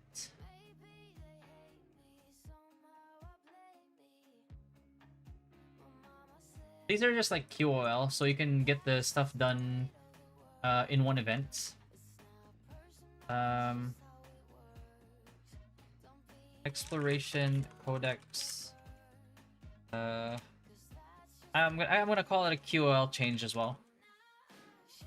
I feel like that's what it is. It improves your quality of life. For Pashos, how's it going? Yo, what's up, Pharaoh? Had to hit the gym? That's what's up, man. Yeah, so far, some really good changes so far. I'm skipping the Talandre ones just because it's not relevant to us in global. Some UI and systems have been improved. Usability. You know, it would be nice though if you actually improved the ones for consoles as well, because that was hell.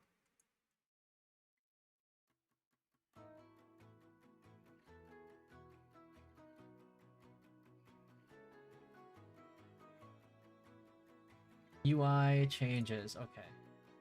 UI changes. This is gonna need its own page for sure.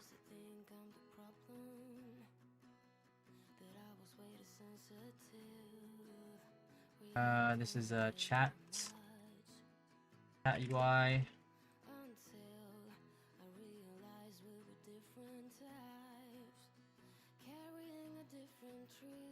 Then detach window. What did I get here?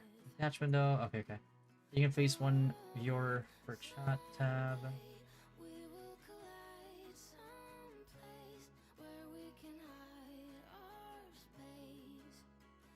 Always like to see improvements of quality of life. Yo, what's up, TDX Dan? I heard there's Twitch drops for TNL. Yes, yeah. I mean, it's being published by Amazon, so it would be very, very weird if there's no Twitch drops. Yeah, it's how dope. We got gym goers here.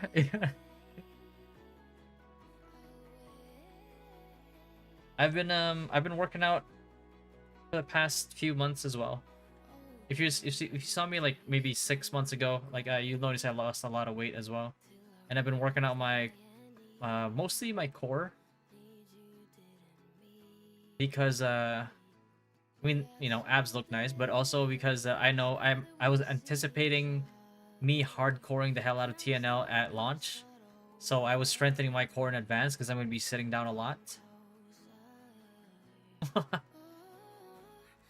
Will you be able to activate those Twitch drops when the game launches? Yeah. We will have because I have drops like on by default. So once they introduce the Twitch drops, then you know.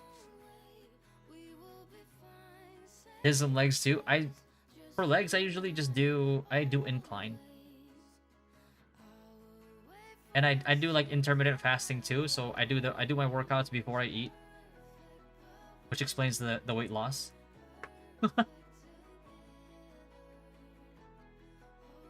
Then we have material conversion. Added the ability to convert materials into points and save them.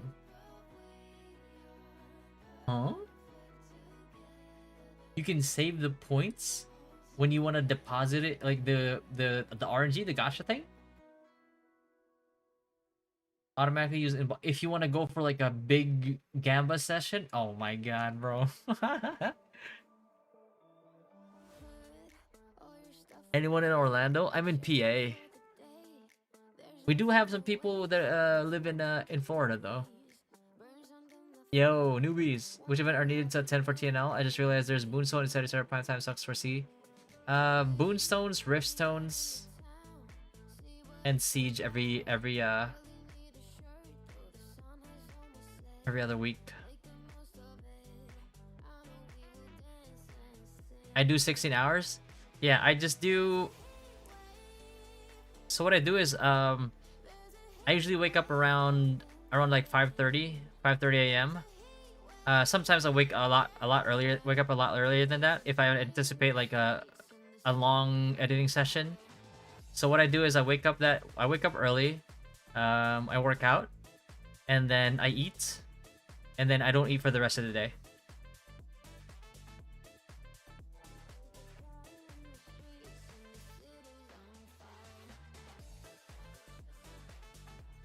£925, 45-degree leg press right here, buddy. Yo, we wholesome in here. What's going on, bro?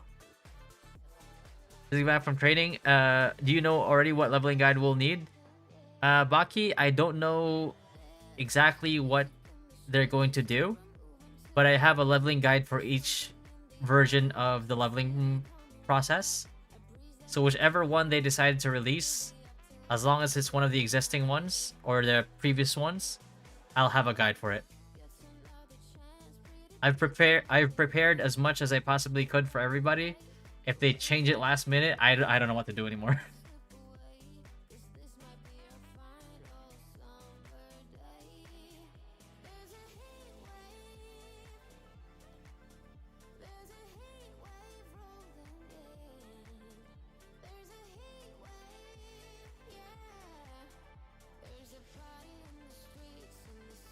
Bro, if you guys join like the Discord, by the way, at the very bottom, we have a gains channel. There hasn't been a lot of posts in it lately, but we have some really really enthusiastic gym goers in there. Like I've witnessed there's one of the guys from our community, Asian Beast. He I've seen his transition from like him being overweight into like how he is now. He's just, oh my god, his discipline is insane. On one of your guides, yeah, I'm pretty sure it's gonna be the most recent one, because it's like the most balanced one. It's the most improved. It's the most improved experience in my opinion. So I wouldn't be surprised. Hey, it is Mamazon after all. But they may just drop another nuclear bomb on us and announce another delay. We never know. Please don't say that. Please don't say that. I can't wait. I can't do it no more.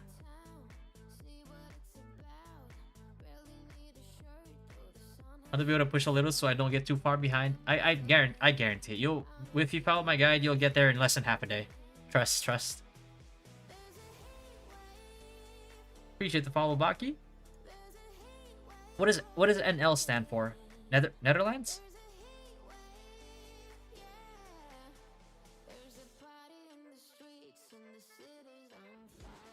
I want to play on global already. Yeah, me too, man. I can't do it anymore. I can't wait. I can't wait anymore, bro. For conversion cannot be returned.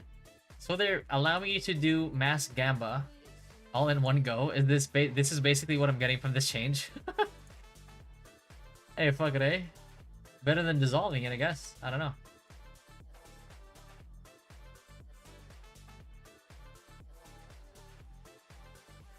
Mass gamba it is, boys.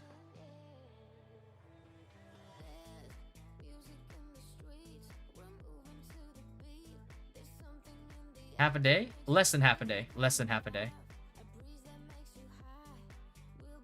Like, even if you're not taking your time, if you're taking your time, like, you'll still probably get it done in like 9 hours.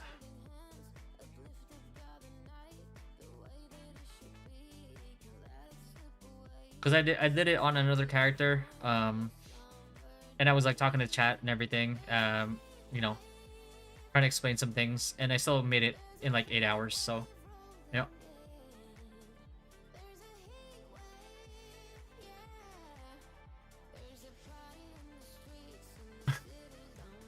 I haven't been around. I'm curious, does your tank solo dungeons build still work? Yeah, it does. It does. It works even better now actually. Because they fixed some bugs that were plaguing, that were not allowing that build to be as good as it should be. And they fixed all those bugs, and they gave great sword buffs as well. So it works even better than before. Like insanely better. Does that mean is how they want to deal with stash and inventory space issue? No, I feel like this material conversion thing, this is just for the Gamba.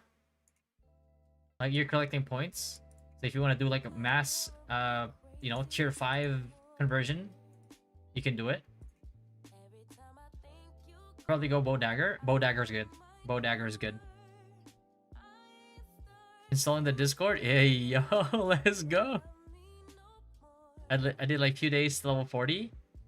Yeah, I mean, well, if you did that leveling in the early days of KR, then yeah, it might have taken you a couple days. Because it wasn't as, like, you know, as good as it is now.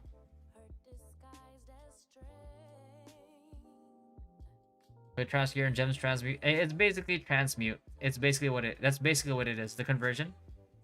That's what I'm thinking. Warning animation that appears before a fish moves too far during fish and is missed has been strengthened.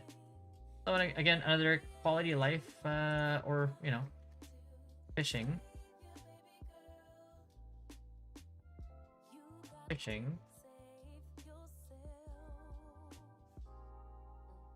We'll add that on there. Rune items and hammers. Improve the rune management window to launch when using a rune item. And hammer from the back. Oh, so convenience. Okay, it's quality of life. I like it. I like it a lot. I feel like this should have been part of it already since the beginning, but, you know, I'm glad we're getting it now. Can't complain. Runes. And hammer. QOL.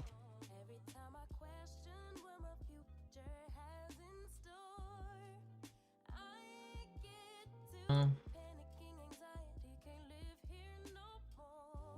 50 more days, bro. Oh my god, honestly, I can't wait, man. I cannot wait. Even though I did main quest until capped and then did some blue to get main quest again. Don't worry, I got you. I got you. Don't you worry. I got you covered. That guide will be out in 4 days. Along the video and the written guide will be out.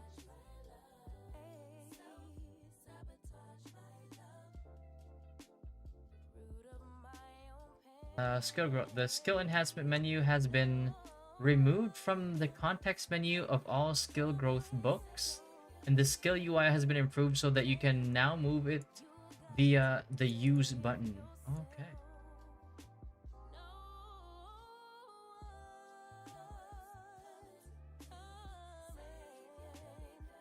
Skill book QOL. You know, yeah, let me make this that. I feel like UI changes and other QOL. There we go. Cleaner. Looks cleaner, no? I'm so hyped for this game. Me too, man. I think about it every night before I sleep now. How was the SNSGS tank? Oh, if you still want to be SNSGS tank, I can tell you right now. Go for it. It is extremely good. 15 days is early access. Yes. Yes. Well, 15, 16? 15 and a half. 15 and less than a half days. Something like that. One second.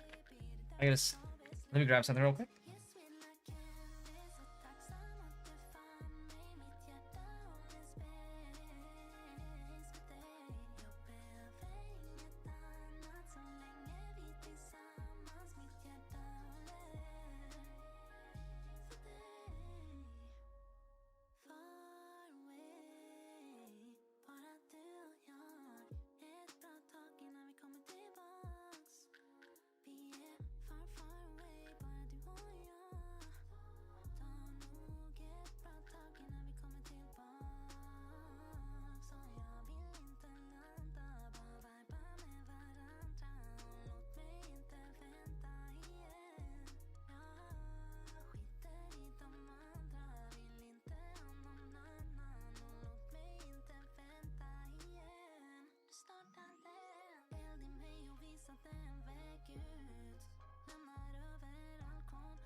I'm still not convinced to get early access. It would be just for claiming my name. Ever since this anime got popular, everyone steals my name. I think it's worth. I mean, honestly, if not for the early access, you could also get it for the costumes and the morph skins. Have you seen the trailer for the pack? Like the dash morph, the gliding morph, which is a dragon, and then the shark swimming morph. It's pretty worth. I don't know. Plus, it took time off. Here we go. Here we go. Nothing compares to the hype.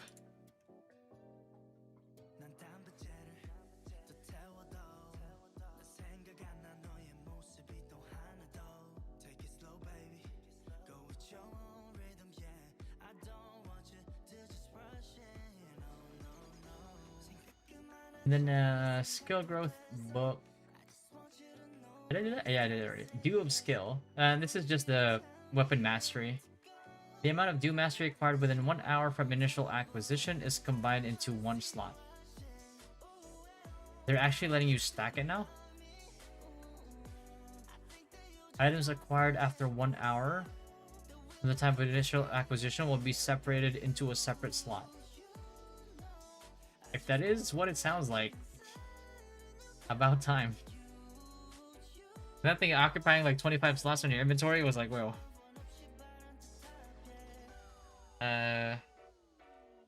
Skill mastery. Do.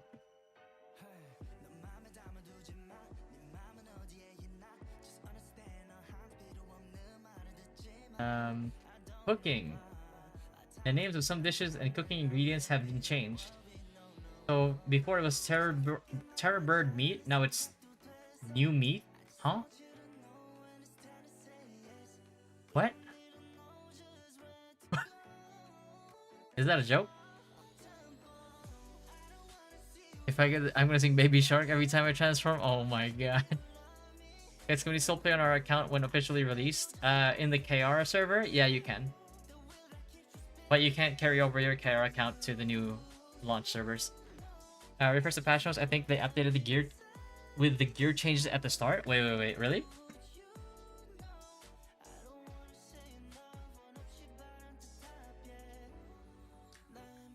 That's 100 euros. It's awesome, but not worth it, I think. And the guild name will go launch service and not EA. Ah, okay. That explains it. Oh, shit. Oh, hold on now.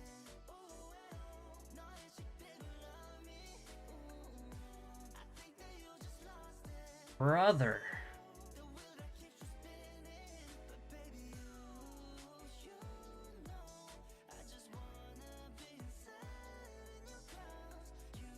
What?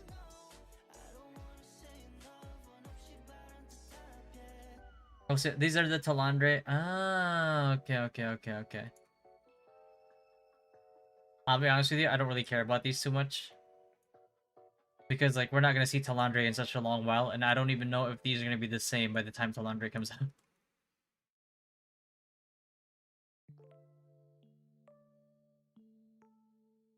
Okay. What about this one? Armor. Okay. Elite resistance, fighting spirit armor. Is this, like, the tactical resistance armor? Yo, what the fuck? Okay, hold on. Clever ogre, belt of assassin. Oh, these are all the tier 2s. They're increasing the raw stats.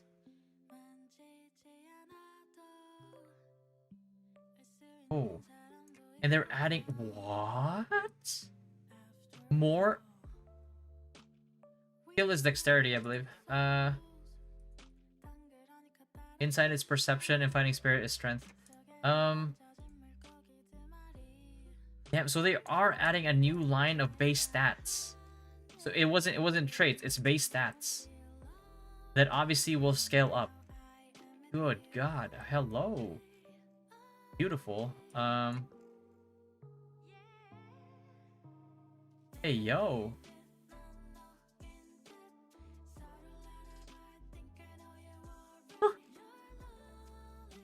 That's nuts. So for example, for this one, they're gonna buff. They're gonna increase the amount, which kind of makes sense if you think about it. So it's easier to hit the 70 breakpoints, right? Right. Yeah. Huh. Okay. Very interesting.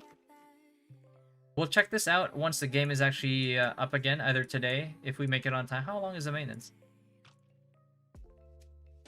How long is it? Holy shit. Okay, 5 hours. 5 hours? The fuck? Alright. Like it. We'll tackle that, but I don't want to add it to this right here, just because it's not relevant to global launch. That's all I care about right now, actually.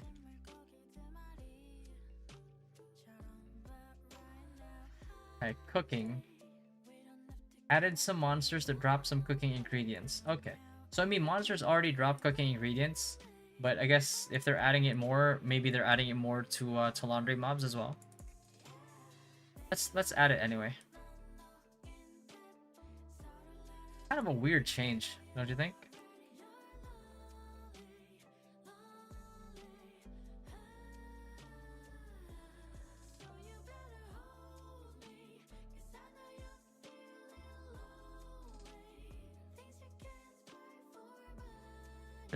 QOL and other general.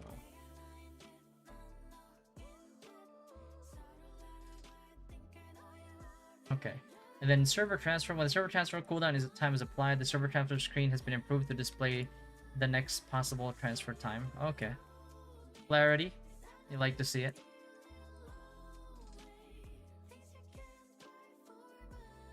Server transfer.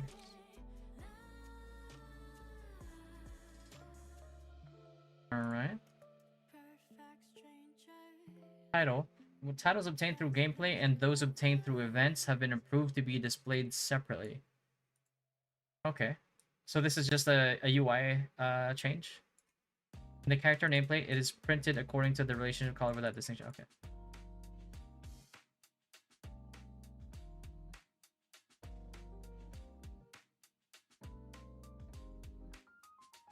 Titles.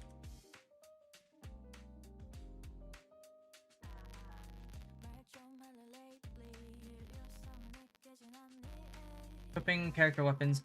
The weapon position shown on the character when equipping a two-handed sword or dagger has been changed. The weapon position shown on the character when equipping a two-handed sword or dagger has been changed. What is that supposed to mean?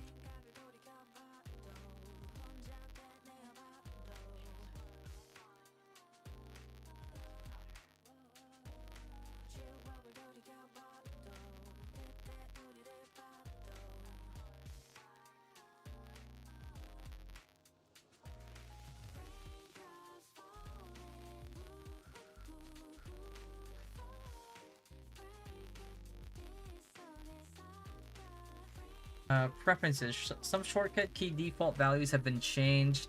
Existing settings are maintained and changed upon initialization.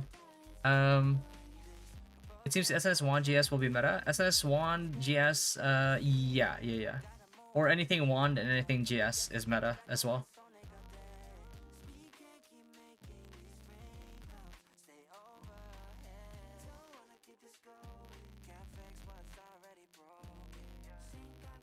Isn't SNS Wand Pally build? Yes, it is.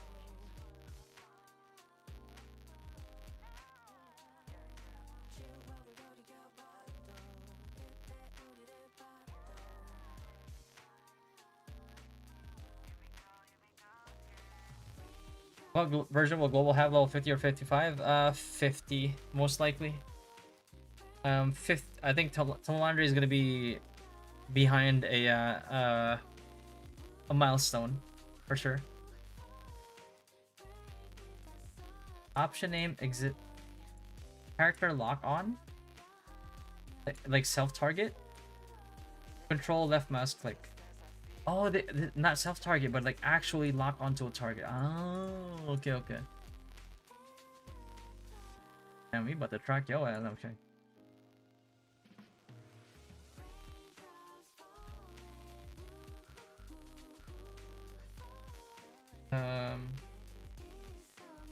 Lock on shortcut.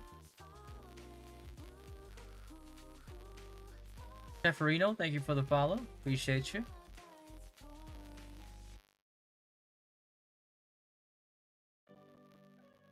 I hope Bow Dagger will become meta, because to destroy pay to win you need meta, I guess. I mean Bow Dagger is already meta in PvP.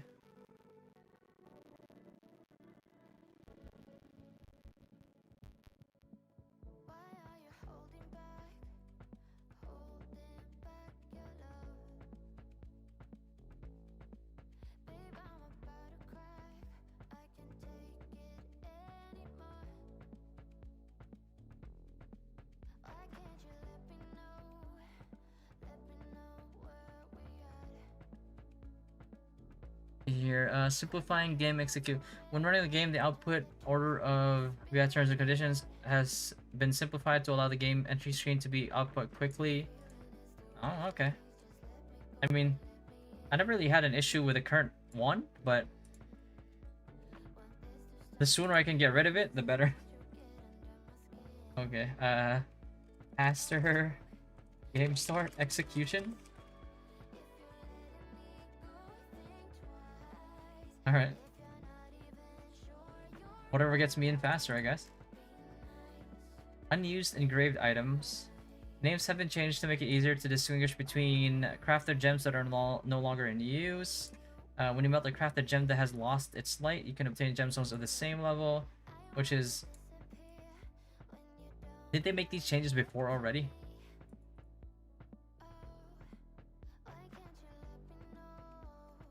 We're gonna skip through that. That's like pretty inconsequential. Like we don't really care about it. I feel like we've covered this in the previous patch note already.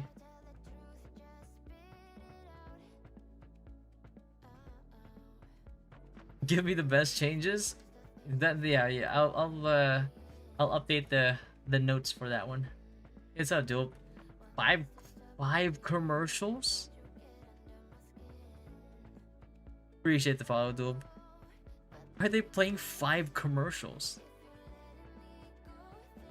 You know, the funny thing is, like, I don't even know what they're showing you guys.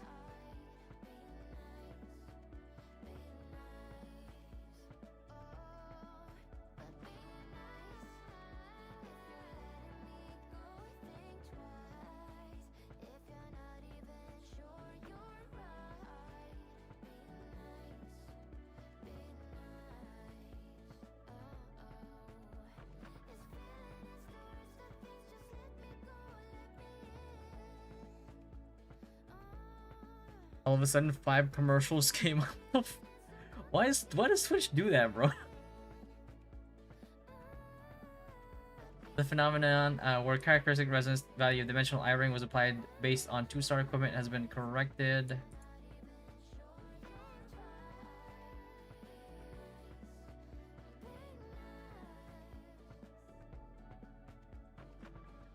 Local events entries. Fix an issue where the party would be left when resurrected after dying. Okay. Fix an issue where the stone held by the player would occasionally... Okay, these are just bug fixes, so I don't, you know... Like, the global player will not even notice these, so I'm just not gonna cover these. And some of these are Talandria as well, which, you know, a global player will not give a fuck about.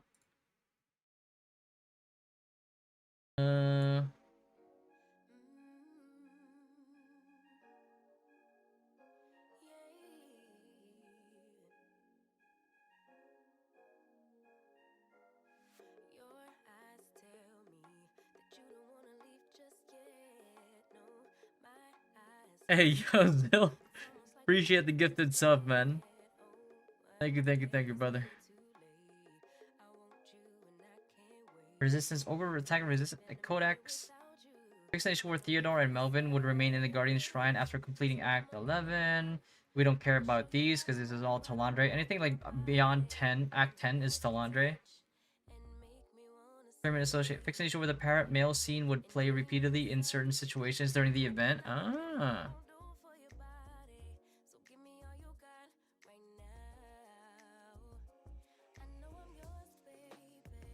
Yo.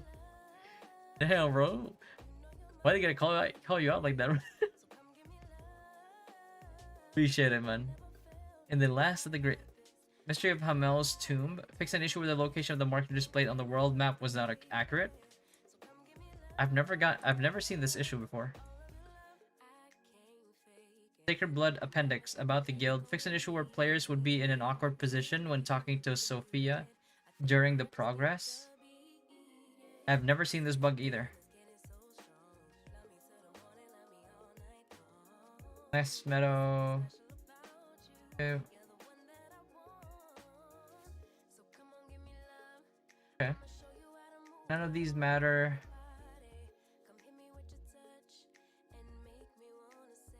Cooking. Not displayed. Okay.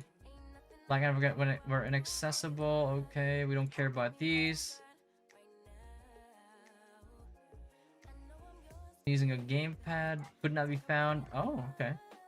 Console bug fixes. Nice.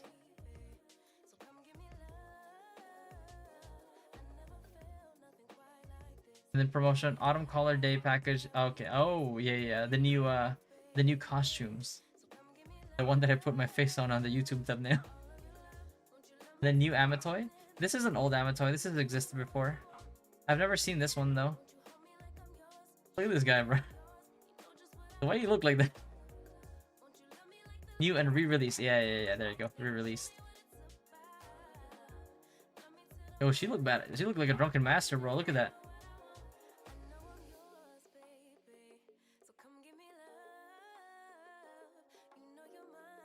Oliver Chusok. Okay, so we don't care about these. These are events that we're not gonna get in global.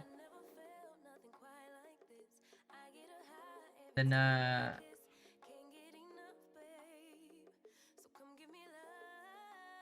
known phenomena, known bugs. Okay.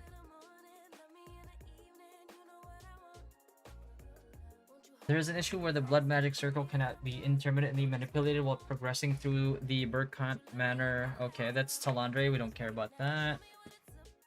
There's an issue where some monsters appear at level 50 during the Fire Festival in an inter-server. Okay.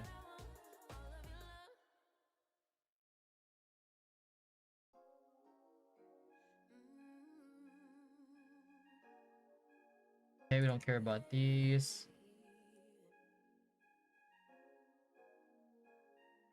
Okay, alright. Nothing major. Alright, that's about it for the things that we actually care about. Not bad.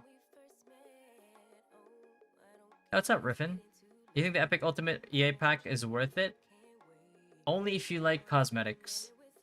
If you like cosmetics. If you only care about Lucent, then you're better off dropping $100 on Lucent alone.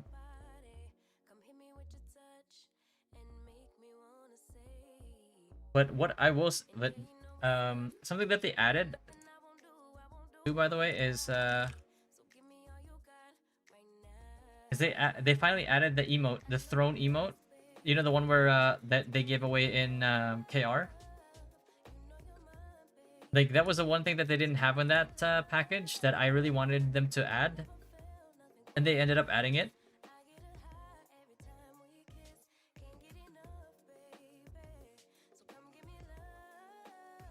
And that alone makes the pack so much more worth it for me.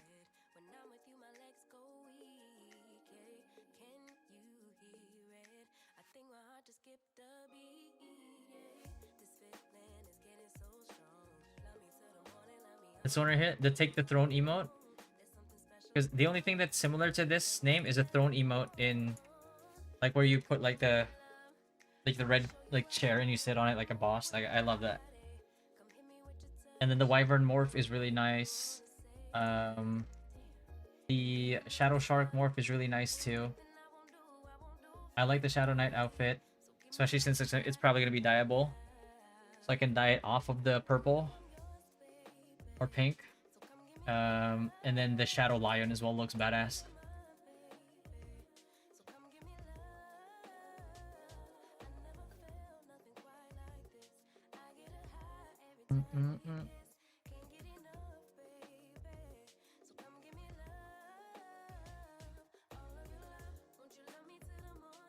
Yeah. Yeah.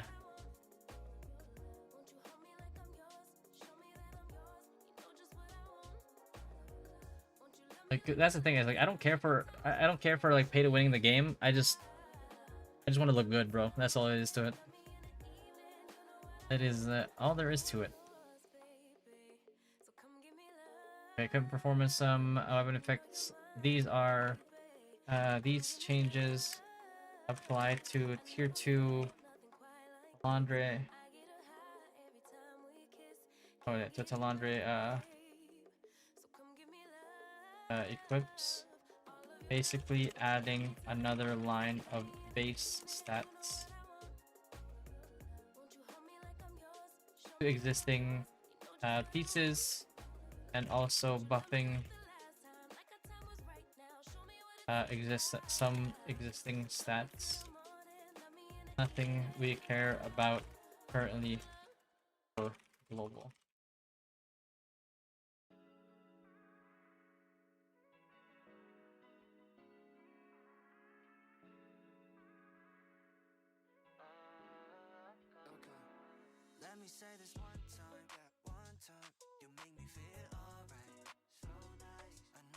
And then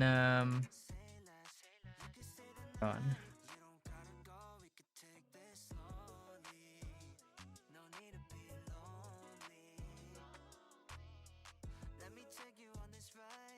Oh, not that.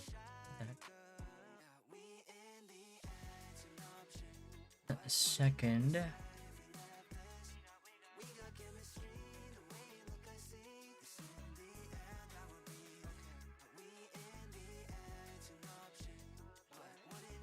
Yo, Winter Moon.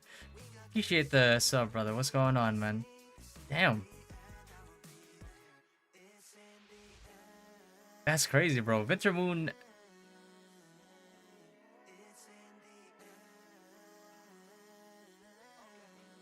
Winter Moon subbed before he even chatted. That's crazy. Appreciate the love, brother.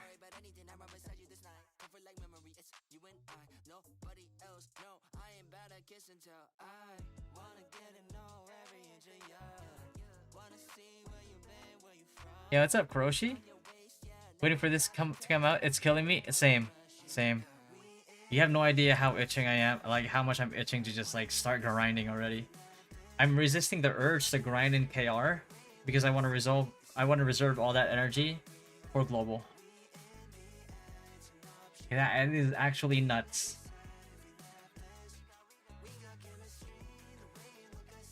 New standard practice. Okay, so we have that, and then weapon changes. Okay, what the? Yo, relax, game.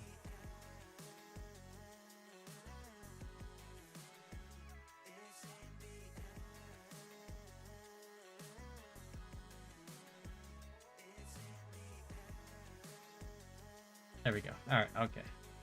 Great sword. We can drop that down there a little bit. All right. So dagger. A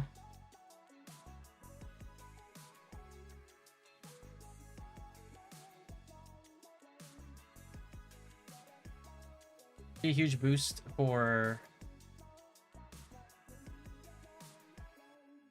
overall buffs for dagger, including PvE buffs as well.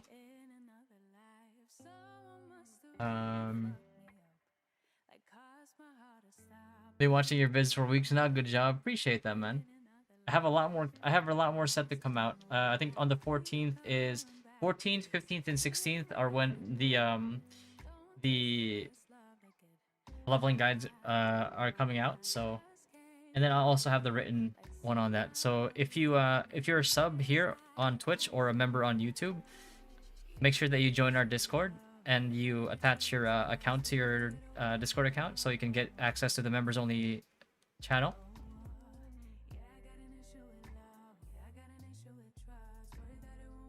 What's up, full-time wizard? I like your name. What does it mean? It means that I like to eat a lot, and my sole purpose for working out is not to become buff or fit. It's just to balance out the amount of eating that I tend to do. So I'm not like a full-time fatty, I'm just a little fatty.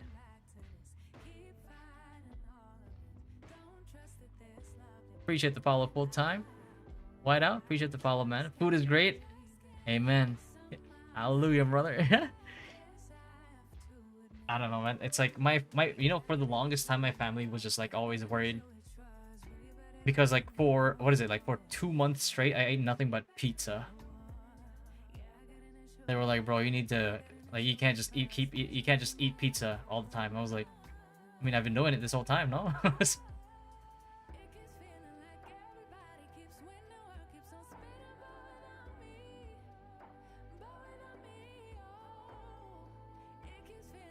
It has a lot to do with my childhood, basically.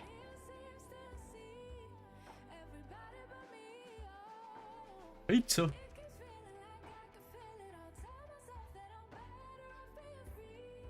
PvE buffs for Greatsword. In addition to the PvE buffs, they got last patch as well. I'm just kidding.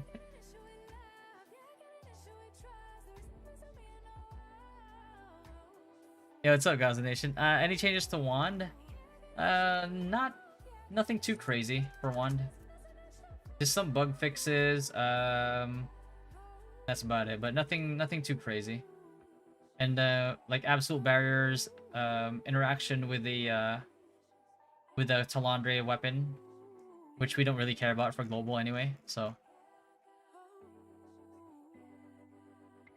what tank weapon combo you going on launch? Toss up between SNS GS, SNS Wand, or SNS Longbow. It's like I really want to play SNS Longbow because like it's the only thing is like it's a very selfish build.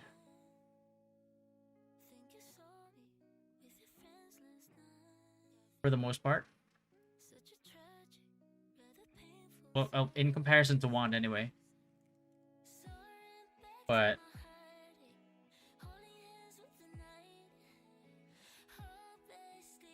if we are in dire need of SNSGS or SNS Wand, then you know I'm gonna have to go those one of those two builds. But those are my choices right now.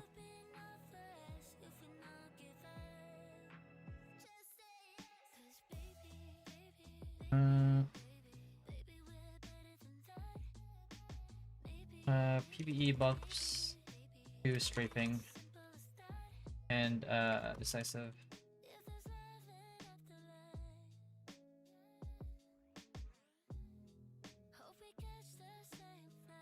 Turns their current additional boss damage that already exists in their skill descriptions by 2 all bombs. There we go. Why are you writing all this stuff down, bro? This one? It's just that I'm doing it for a video as well. So basically the goal, because it's like my patch note review videos, I don't want them to just be me reading patch notes. Anybody can read the patch notes, but I just want to give like my insights as well, if there's any to give. That way, you know, a regular player that is not like full sending like degen mode on it can also understand, right? Like they just want the general, like the gist of like, okay, what is this change? Is it good? Is it bad? Sometimes people just want to know that, right? Oh, okay, why is it good? Oh, it's good because it's gonna do this, right? They don't want to have to read like 2 paragraphs to get to the same thing that I would just be able to tell them. Have you given SS crossbow a serious test? I have something to ask. Yeah. Well, yeah. Yeah. We tried it out in Hyper Boost. Why? What's going on? What do you have to ask? I figured if anyone tried it, it would be you. Yeah, I did. Bow passes are great for tank. Yeah. Oh yeah. It's not like fully selfish, but the way that you play SNS bow, like to be the most effective playstyle, is you basically gotta play it like very selfish.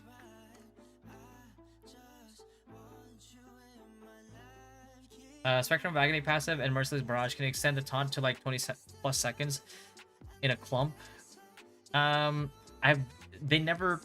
They tend to never last long enough to extend it to 20 plus seconds. Like I tried in, wait, hold on, like one of my tests, right? I tried testing it on like mobs. Hold on. I think I have it in one of my clips. What the fuck is my clips, bro? Clips. Oh yeah, there you go. Right, it's like I tried this with like the shitty like green, I think green or blue gear. Right? This is like really, I intentionally, like you can see my sword and shield there is okay. I don't know why I had screen shake there. I was probably too lazy to change the settings again because I make so many alts. Right? Like you can see like my even my SNS is the elite resist. It's a quest one. I didn't even open the box. I'm just using the quest one.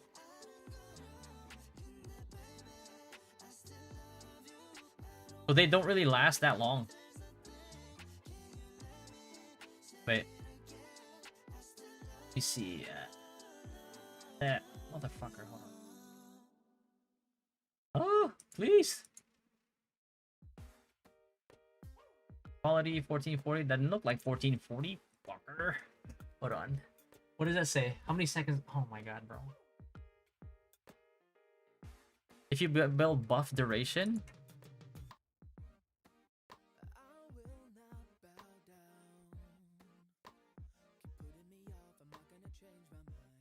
What does that say?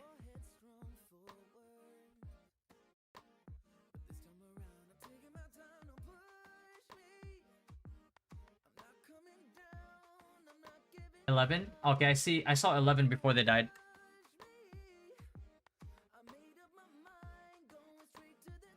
Yeah, but generally, if you're going to a clump, assuming you're not like brain dead jumping into like a pack of SNS users, like you're gonna get the same like desired effect, right? Like I don't think they last any longer than like 6 seconds, 5 seconds. I mean, you won't either, but you know.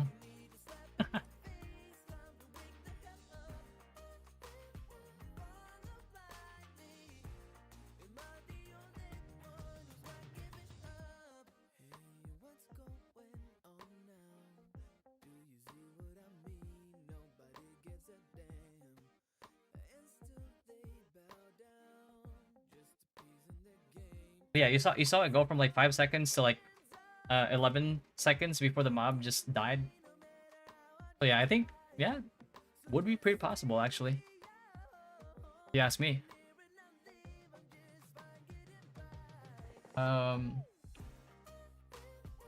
Big buff to crossbow.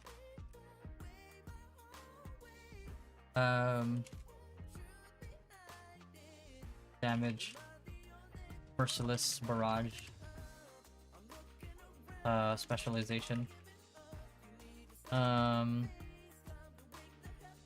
Specialization. I can't spell. And Wind Stealer is basically one of your omnipotent skills. Stealer or omnipotent gains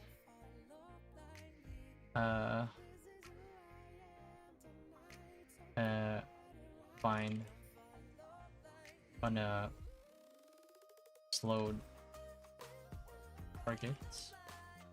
If you taunt a lot of player in a small area, what is the outcome? You either kill them fast enough or they kill you. Because you have to realize if you're SNS crossbow, when you're doing Merciless Barrage, technically you're not holding a shield, so you lose all of your shield block. So like if you're trying to do that, you need to pop if you don't get CC'd. Like, so you really need like collision resistance, number 1. You need collision resistance for sure.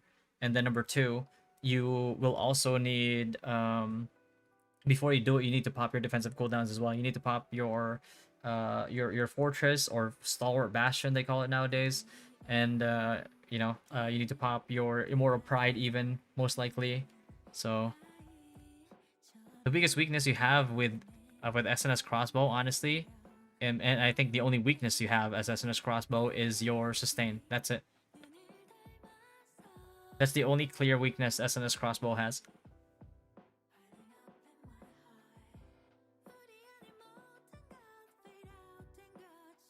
You need Queen Blendy SNS so they're pulled in quicksand. I mean, yeah. If you get Bellandir SNS, bro. I mean, not to mention SNS, they're getting buffed as well. They didn't add this here yet, but did they add it? Let me see. No. Okay.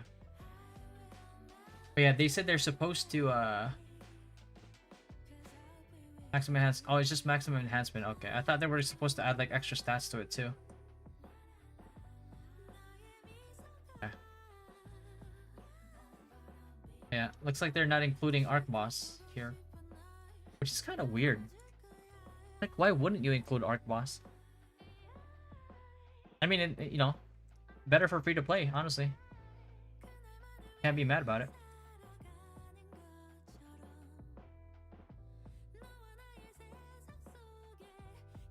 Wait, extreme rapid fire? As in Merciless Barrage? Am I reading that right? Yeah, it's Merciless Barrage. 8% damage amplification effect. Oh.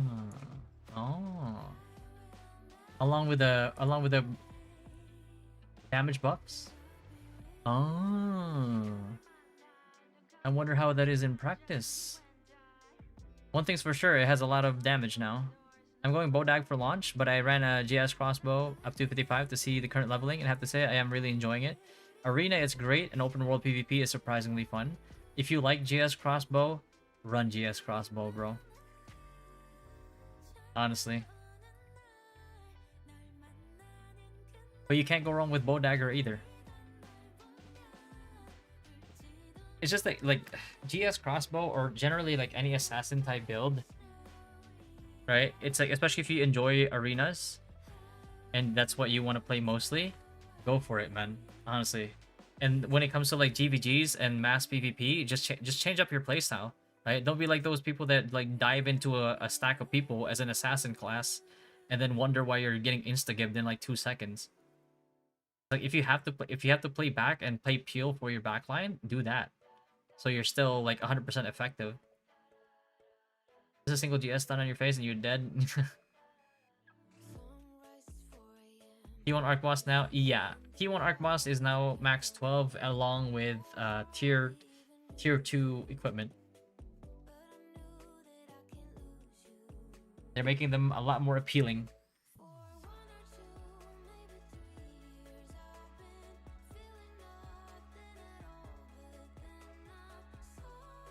I might. Early game it will shred. Yeah. Oh yeah. Right? It's like main hand crossbow. You get to open up on somebody. Not bad, not bad.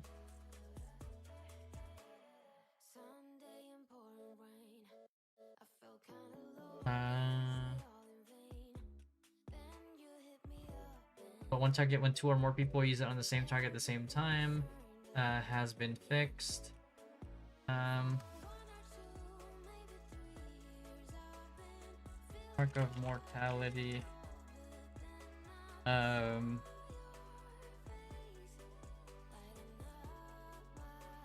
Does all its now does all its damage in one go if another is applied. That then resets the duration. All buff.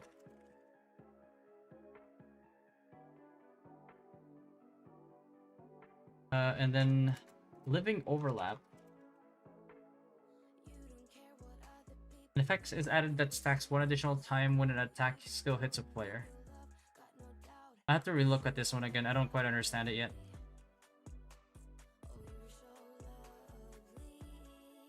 Fireball's weapons got a big buff then? Oh yeah.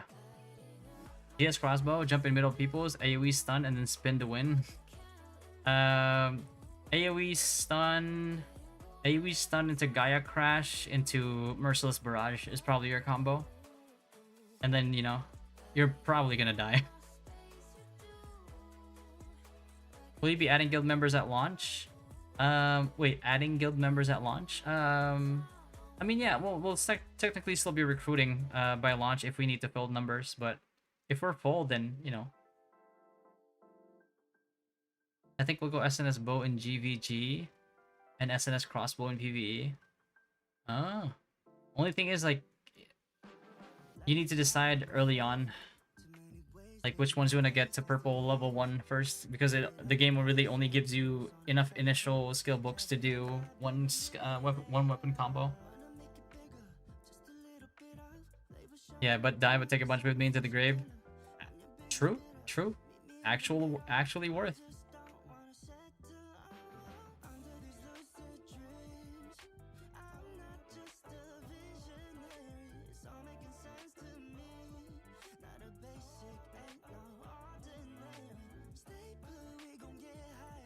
Yeah, I love this new bot that just summarizes what chat has been talking about.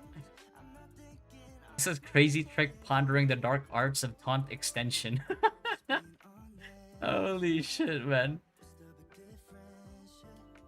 Fucking love this fucking bot, bro.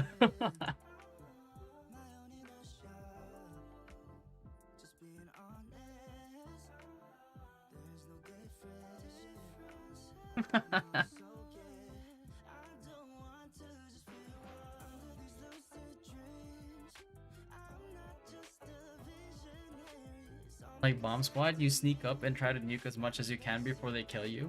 Pretty much.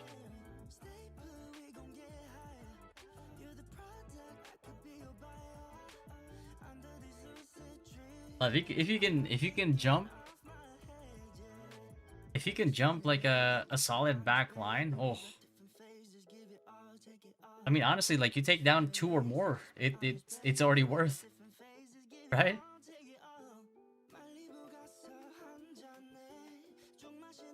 Like, as long as you're more effective than your individual number, you're good.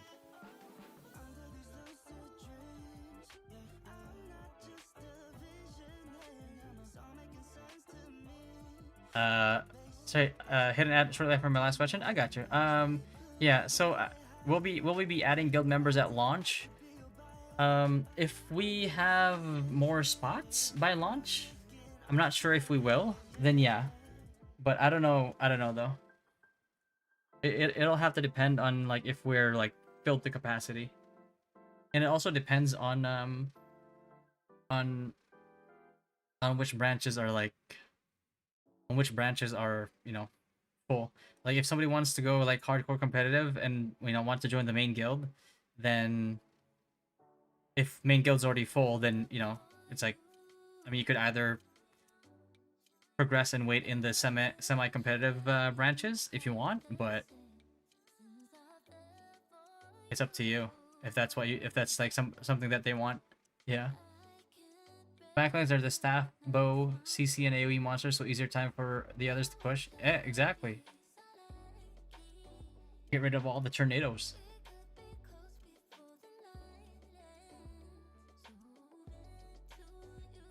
Monsters effect increase damage to boss targets by applying monsters. Overall, another PvE buff.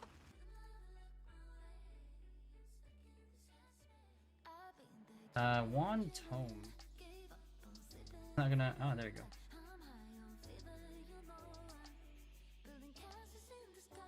Alright, so Rave Disaster with how allies when penetrating, the issue where movement speed reduced was applied for 6 seconds. Applying reduced movement speed specialization and focus effect time has been fixed. Impossible to block when hit. The issue where the actual skill recovery amount received increased by only 5. I still don't know what this means, but this is for like tier 2. This is for like Talandre weapons, so I don't really care too much about it right now. Bug fixes.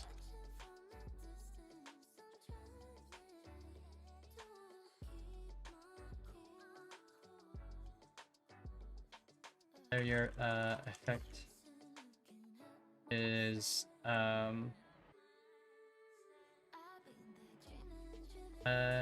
absolute barrier effect is. What is the word that I'm looking for? Absolute barrier effect is.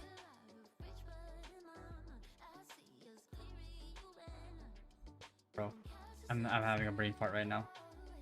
Hold on. My vocabulary just disappeared.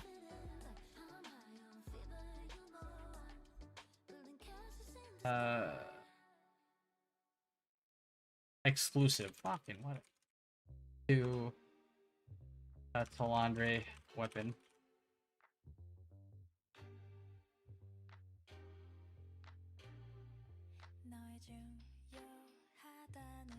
Yeah, like I don't care about like anything that doesn't concern global. Because like all that stuff is probably gonna be different by the time we get it. Sword and Shield. So Roar Provocation. Okay. Bug fix. So Provoke doesn't miss anymore. It was never supposed to. Right to the current skill description.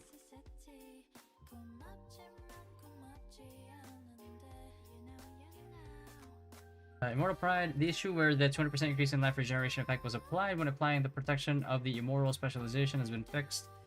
Immortal Pride bug fix was barely noticeable.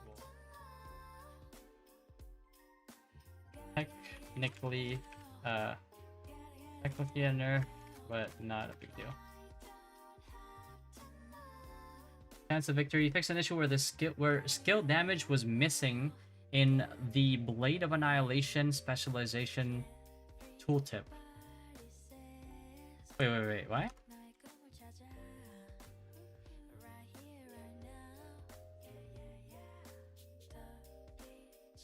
I mean the percentage one, right?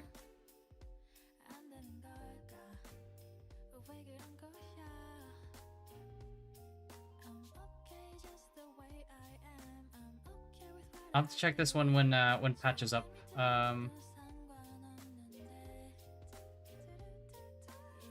mean, there might just be a tooltip issue.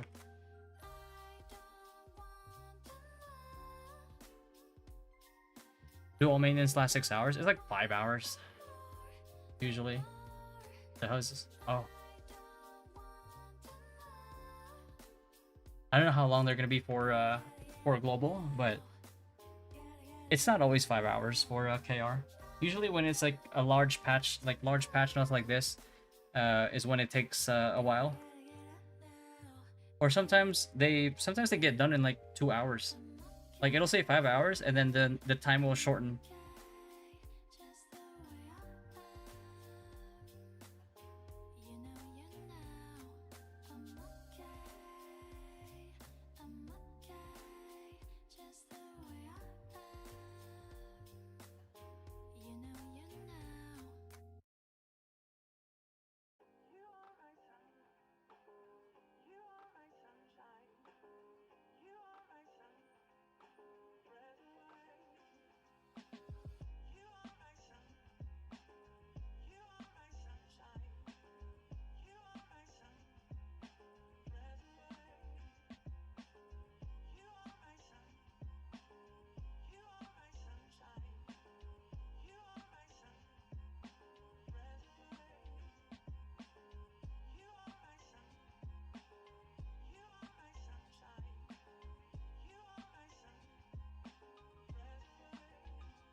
Which skill is Immortal Pride? It's it's one of your omnipotent skills.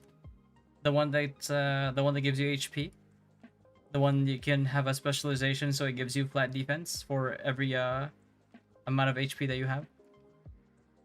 I've been playing daily since Hyper Boost. Gotta give it to the KR team. They've been working on the server maintenance, always kept within schedule earlier. Yeah, man. It's also a really good sign that you know, the devs are listening, because there's no way that they're able to make all these changes if they don't listen to player feedback. All right, there's no way. So that's kind of like how you know, because a lot of the times it's like the changes that they do make are changes that the community has been very vocal about.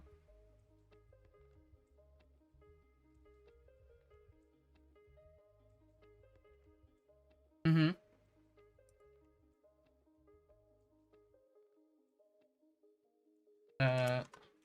These changes basically mean that each guild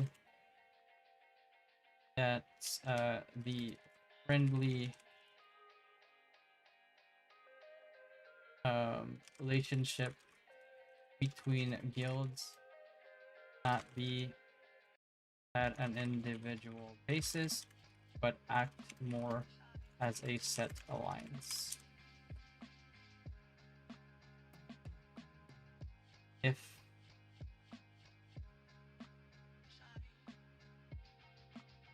that's basically it. Like all this jumbled up, this is basically what it translates to.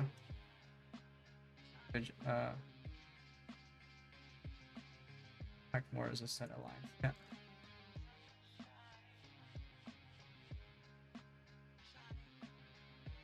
Really well optimized for changes. Also, a few bugs, minimal downtime. Exactly. You like to see it, man. You really like to see it. It bodes really well for the game. 100%. Yo, Pyron. What do you think is the hard counter for SNS Wand? Hard counter? Generally, you only really get hard countered is if you're not geared enough, where people can kill you in one CC combo. Like technically, that's like your GS daggers, something like that. Because if people can't kill you within one combo, they can't burst you down fast enough, you will just always heal to full. That's why people hate fighting against SNS Wand.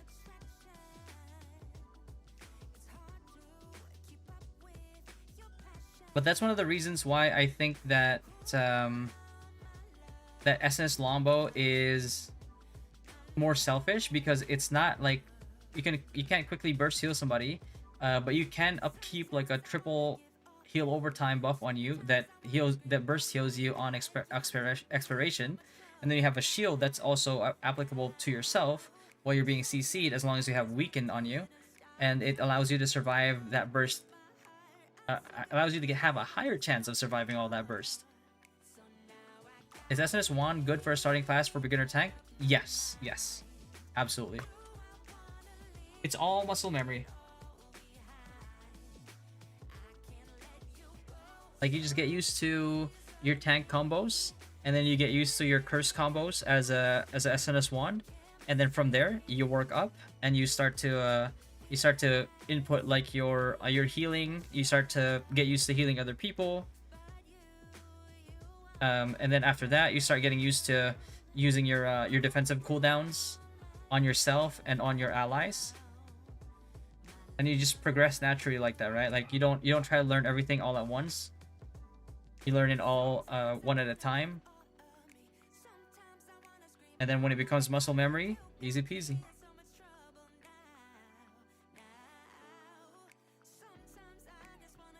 It sucks, bro. Zelp is gonna go streaking, I swear. He's just gonna start streaking, bro. Cape only. Oh no, you can't go fully naked on this game. They force you to wear peasant clothes. If both players have close to equal gear, what are the skills to consider as threat for SNS1? Burst skills and CC combos. Like for GS, like you can get stunned, and from that stunned, you can get, it's like you get stunned, you get hit with, you know, attacks like Death Blow while you're stunned, and then you get hit with an Ascending Slash, which knocks you down if you're stunned, and then you get guillotined, which does more damage if you're prone, aka like knocked down. Then that's how you get. That's usually how you get bursted down, or you just get ganged up, and there's nothing you can do, right?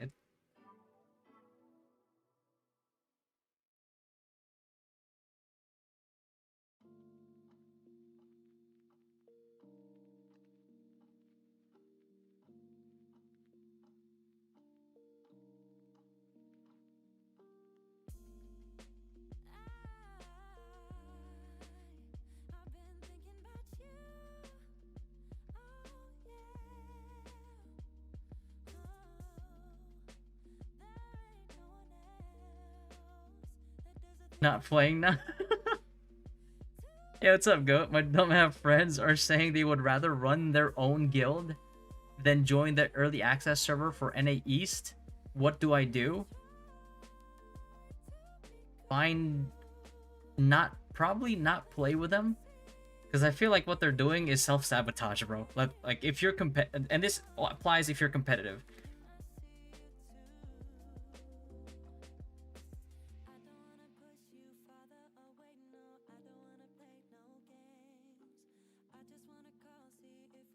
Mateusz Patashek, appreciate the membership, brother. Thank you, thank you, thank you, thank you. Damn. Homie dropped by and dropped a membership. Much love, man. Thank you, thank you, thank you, brother. Appreciate that. They don't even know. Only 1 out of the 3 of them played KR with me. Oh my god. Yeah, that's self-sabotage, bro. I'm sorry. It's like, if they want to go into the game gimped as hell, they're free to do that. Appreciate the sub, Progressive. I'd be the first one to retreat this time anyway. The first one to retreat? No, bro. We're charging all the way in. No, I'm just kidding. Join the guild called Captain Underpants. Flick said don't have dumb friends. I'm trying to play with Cannon's guild and have them join, but they say early access will have most whales / sweats. Okay, so I guess they don't want to be hardcore competitive, or they don't want to be competitive at all.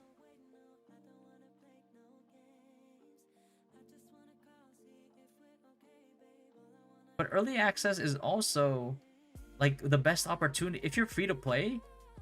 Early access is, or like for the most, or like low spender, early access is also the best opportunity for you, because that means there's going to be more people trying to buy your overpriced like traits in the beginning. You just need to cash out on that in like the first week, save it up, keep saving it up until like an arc boss weapons drops for your guild and you grab it. Yeah, what's up, Lord Zask? Any quick recap on what's the new with this update? It's a lot of stuff, bro. It's a lot of stuff. I summarize. I'm trying to summarize everything now. Here, you can click this Google Doc. So I'm trying to like give out my insight on the patch notes, right? And then I didn't include the stuff that it pertains more towards like Talandre, because I don't care about that stuff. We're not gonna worry about that in global, so I don't want people to, you know, pay attention to all that stuff. None. EA will have a lot of whales because many people at whale love to see power on free to play dominance. They should dominate them on early access. It may be harder for them. Yeah, I mean, regardless, you're gonna have whales anywhere you go.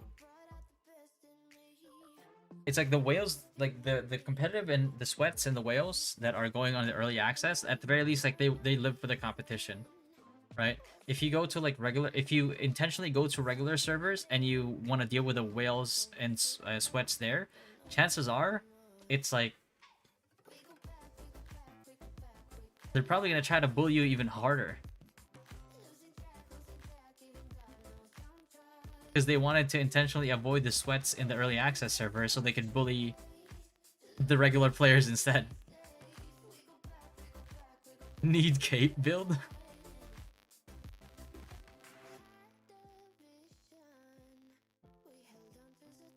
You want the commander, the purple? Purple DRs? That's what I'm saying? Exactly, man. We'll see the numbers in Steam chart for EA and for non-EA. Yeah, that's true. I mean, there's 700... As of, like, what, last week? There's 700,000 wish lists on Steam. And, like, 100-something K, I think, pre-orders already. You appreciate the follow, Argast. Doesn't the early access servers get dumped into the other servers, or they stand alone? They stand alone, and maybe in the future, if there's like server merges, they probably merge the early access servers first before the, you know, they merge them into the, you know, regular servers. But we'll see. Did they improve any of the rewards for the daily scheduled events that are currently not even worth doing? Not really. Kinda. If it's like for like level 50 above areas, I mean, they're gonna give you a special resistance medal. I don't know how much they're gonna give you, but right, you get this right now from the boss chest, and you need 40 of these to craft a tier 1 purple, so you get it faster, maybe better, easier traits.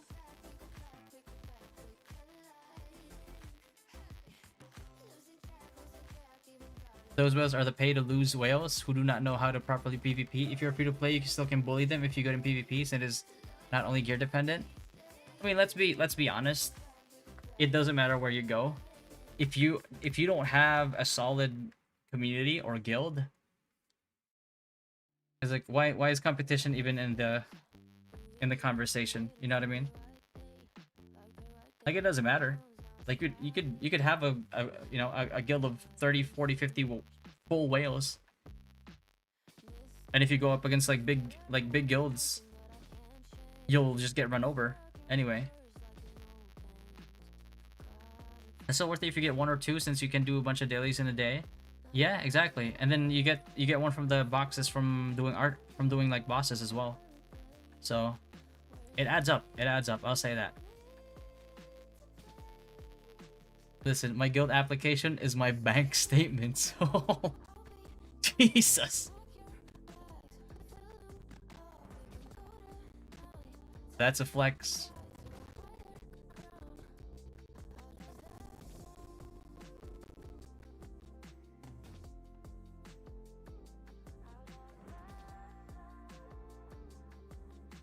I get into any guild? It depends. It's like for some competitive guilds, you might have to do like a trial, right? Like, I mean, it's very common in like competitive BDO guilds.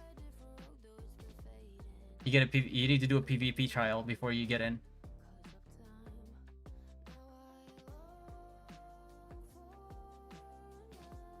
Because like the amount of times that I was able to 1v2, 1v3 whales on my completely free-to-play account before, I lost count. And some of them were streamers where they even streamed themselves like swiping. You know what I mean?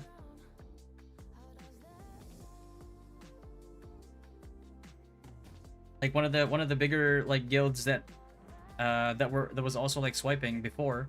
It's like their GM. I chased him around. Like he just kept running away from me because he couldn't win.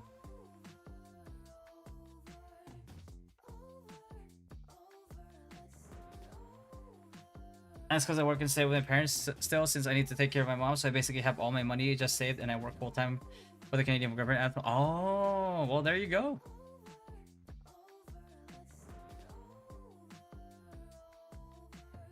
Easy peasy.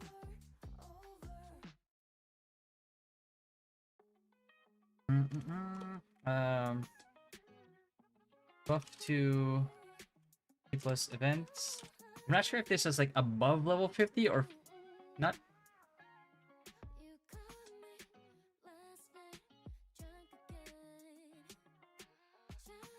If it includes level 50 events. Pre-Talandre. Yeah. If it does apply, then this makes doing events worth it. You need 40 special resistance medals to craft starter purple P1s. That dungeon.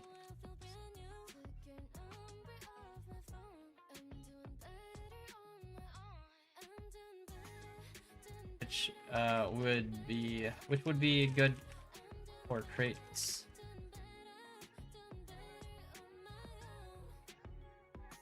Currently, prior to this, you only get the medal from doing world bosses.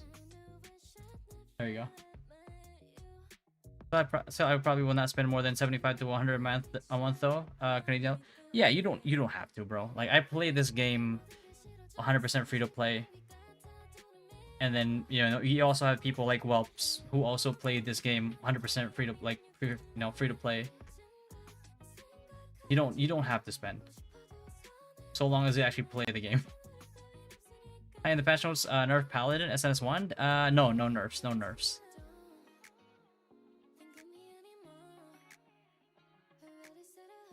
Appreciate the follow, Nash. Yeah, I think it's still a good reward since it gives you an opportunity to make a few purples a week. Yeah, absolutely. I think it's really good. This makes doing these events a lot worth it.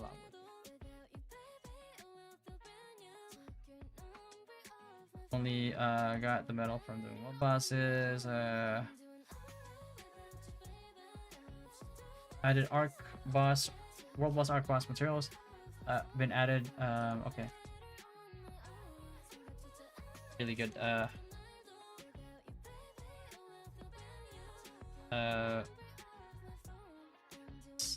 Polishing crystals tend to be the bottleneck for a lot of people. Tend to be one of the bottlenecks. To be one of the bottlenecks for a lot of people. If you're free to play, this change is also.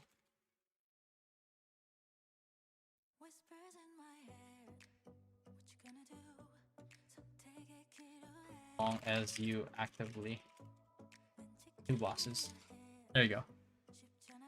Did they by any chance increase the chance to get arc boss weapon or add any other method to get progression towards arc boss weapons? None besides the current existing ones, no. I like Requiem. This just puts the current cooperative events more in line with the middle guild quests.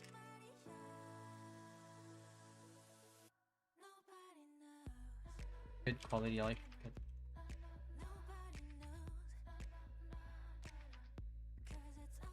Okay.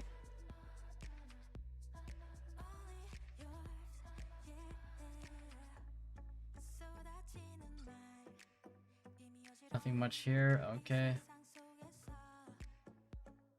Oh. Here besides the convenient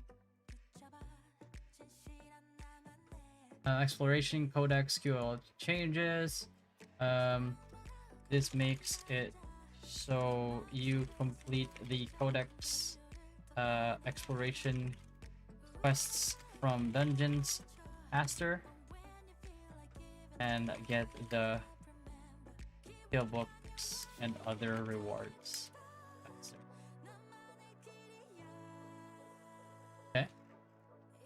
Then we have...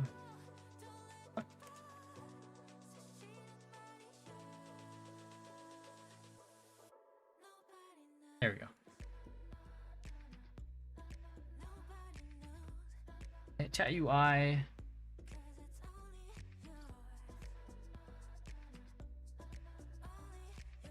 Chat UI. What the fuck?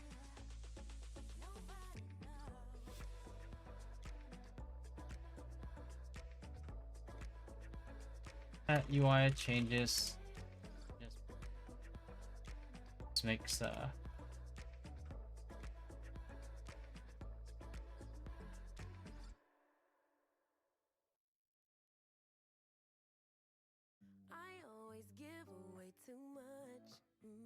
that's up to you. Did you refresh the patch notes? They added updated T2s. Yeah, I just didn't put it in this Google Doc because it's all tier 2. It's all tier 2 bonuses. Right? So they buffed some of the stuff. They buffed the existing stats, probably to accommodate for people trying to reach the 70 breakpoints. And they just added a 4th line of base stats over here as well. But the thing is, like, these all these things are to laundry equipment that we won't even see for probably months in global. So I just didn't add them.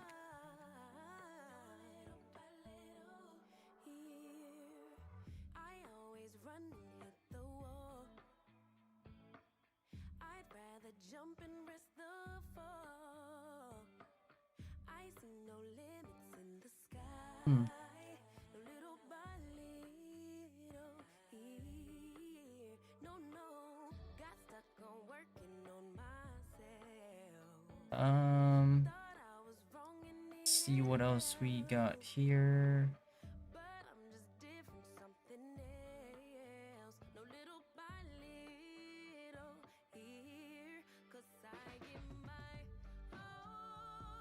Did you see Nash from Arcade? Nash underscore SW? I'm not sure. I haven't touched Arcade in a very long time. Dragon's Gale Sword seems crazy if the translation is correct. I mean, yeah, it's...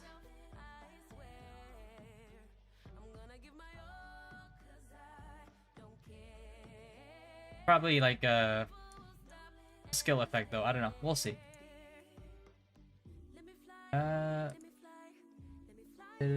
Dagon. Do we have it here? No. Equipment.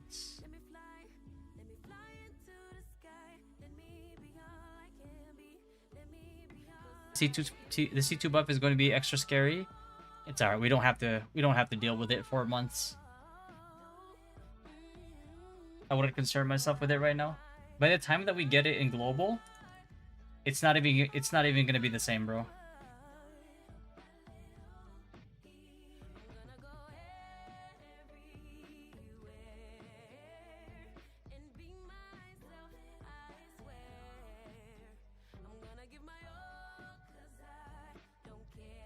Your conversion,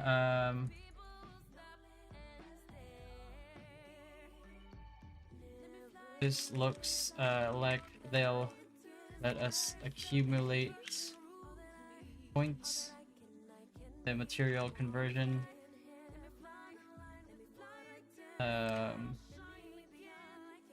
In material conversion, and allow us to do one big Gamba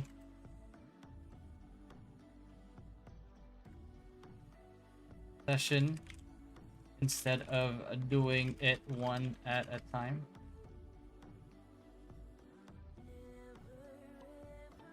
Okay,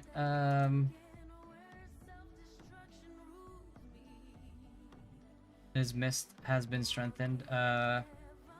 More. Why does it keep resetting, bro? More clarity. More clarity.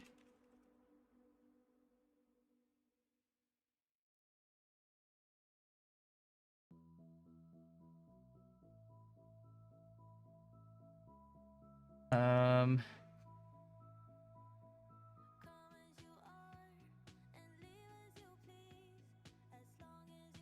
Yeah, what's up, Potion Shop?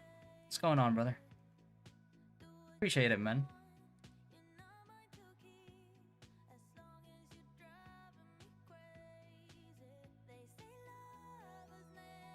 Your name sounds very familiar. Did you play BDO?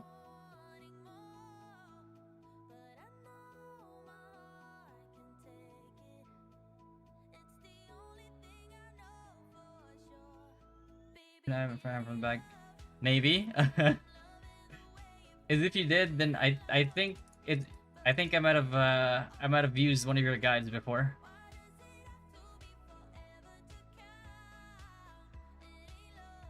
I haven't played. I haven't really gotten deep in the video community in a very, very, very long time. So, with like certain names, just kind of like sound familiar right off the bat. What's up, Drakane? I almost have 30 hours in BDO. Yeah, okay, there you go. There you go, I guess. Rune Items and Hammers improve the rune management window to launch when using. Okay, this is QL. Just a QL convenience. Change for.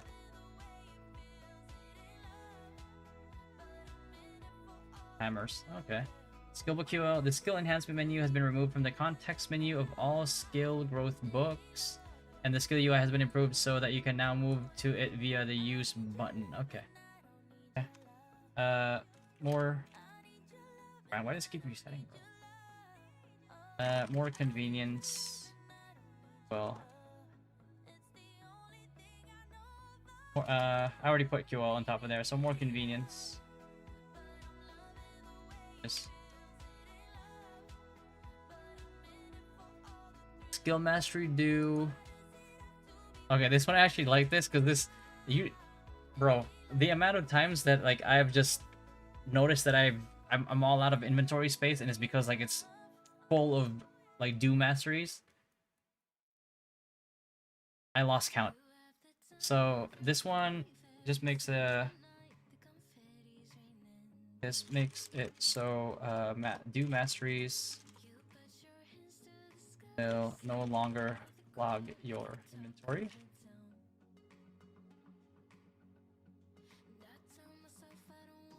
Right. Cooking. I don't know what I don't know why. Did they update the monsters dropping some cooking ingredients too or not?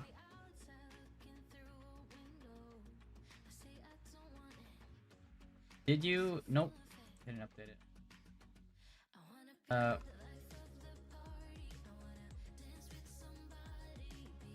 Weird name change choice, but more mobs will drop ingredients now. That's iffy. Will you publish on Discord? Oh yeah. I mean, this is already public if you want. Here you go.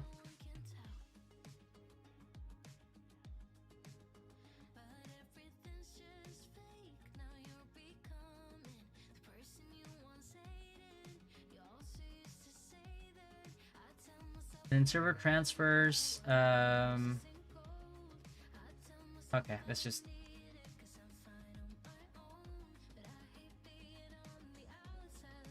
This is pretty straightforward. Just lets you know when you can transfer. Titles. Through gameplay and those obtained through events will have been improved through displayed separately. So this is just more categorization. Categorizing.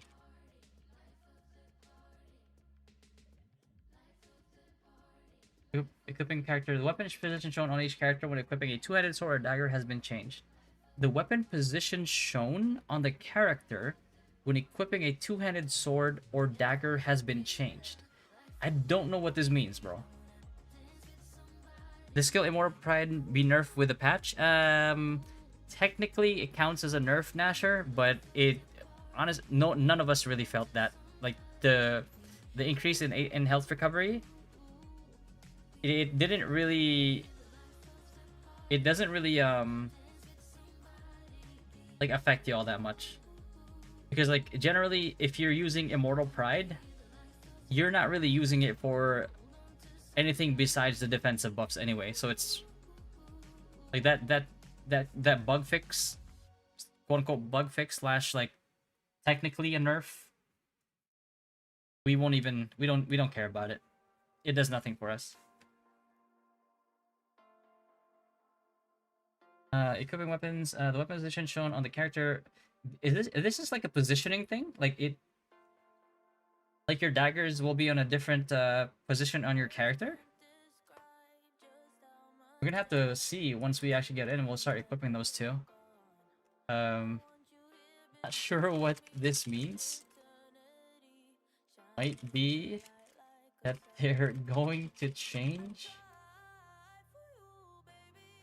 where your greatsword, or your GS or dagger are positioned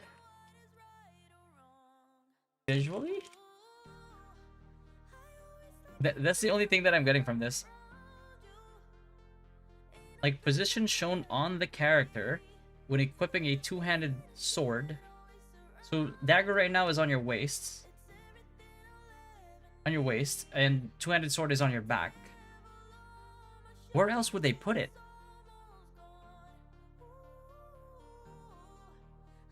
I have no clue. I'm actually gonna have to...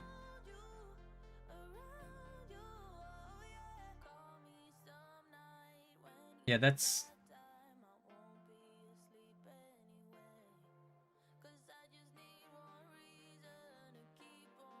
GS Draggy, bro, that would, oh, that would be sick.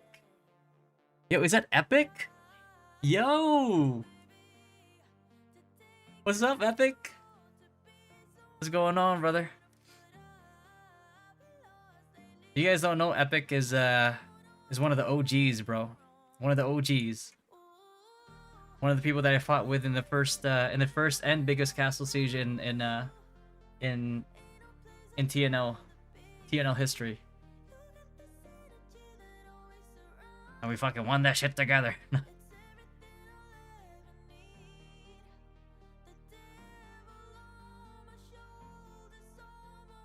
They're gonna stick it out, but bro, if they act, oh my god, bro, if they actually make it so when you run with greatsword, you're dragging it on the ground, oh, I might go SNS greatsword just because of that. Like, I would actually go SNS greatsword just for the visual effect, and you won't ever see me running with my sword and shield. I'm like, who needs shield block, bro? I look cool dragging this greatsword around.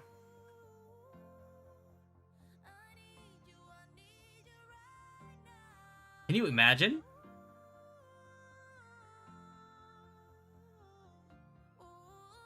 Yeah, like Resident Evil, bro. I just saw your clip with Snowho and he betrayed you. No Dream, thank you for the follow, bro. That clip, I was like, Snowho, I'm gonna save you. I'm gonna save you. He fucking leaves me the moment I bail him out. I was like, oh no.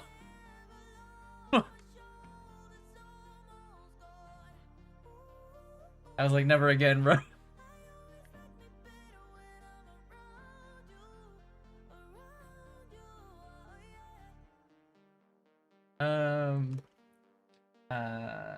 It lock on now has a default hotkey.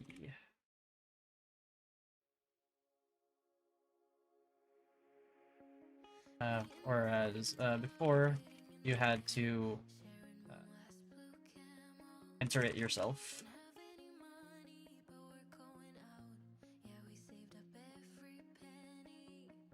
Faster game start execution. Okay.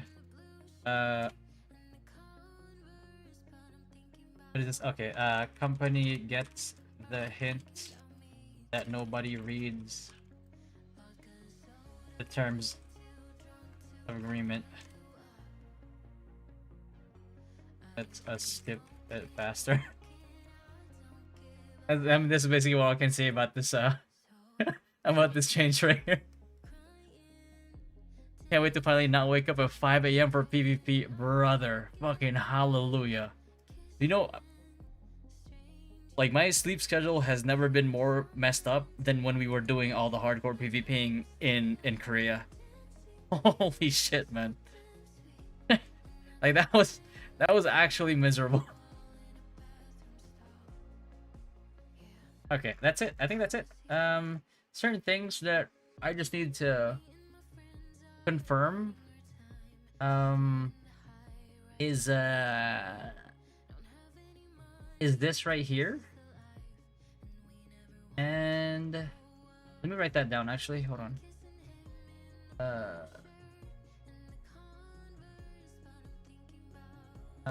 Double check equipping weapons. Patch notes. It's in game. So equipping weapons and. By the way, I did mind the new dagger passive defense shred. It's only 152. Wait, what? 152 only at level 5 purple in exchange for crit?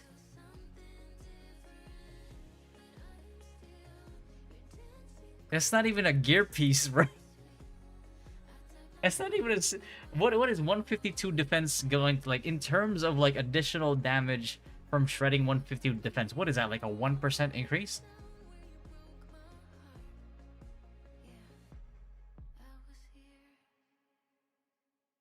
Not even? I don't think. I don't know, like, yeah, at least like 1%-ish, right? I don't know, Guild Nonstop pinged us at 2 to 4 a.m. to do a crap PvP event where just few people showed up anyway. I don't miss those times when my phone went brrr. Brrr. Fucking phone. Yeah, what's up, Excelus? Updated the 150 leveling guide soon? Yes, I have it set to release on the 14th. But for the most part, I have the written version done already. And then the video version with the voiceover will be out on the 14th, 15th, and 16th because I only have like 400 gigs on my SSD, so I couldn't fit it all. I couldn't do the whole editing, so I had to split it into like 3 parts. Like I had to record the part 1, delete it after I upload it, and then record part 2. Then I have to delete that again and then record part 3. It's crazy. It's roughly a 3% damage increase at tier 1 gear level. Ugh. Ugh. Feels fucking bad, man. Yeah. Like that is... Oh my god. It's so not worth it, man. Holy shit. Oh my... Feels bad. Hey, you got it, Vex. No problem, man. Fucking bad, man. I have to look there for fishing. Material conversion. I'm pretty sure I know what this really means, but let me just double check it anyway. Fuck it, why not? Yeah, UI changes, exploration codex.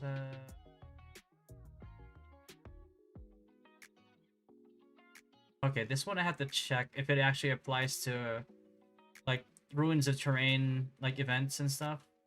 Event changes. Event changes. Check if it applies to pre-Talandre.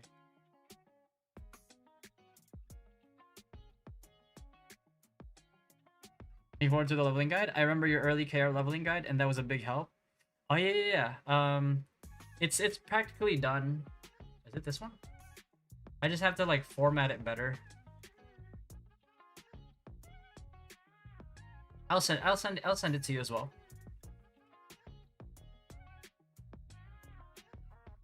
But it's yeah, I'm releasing it. I'm basically releasing the guide in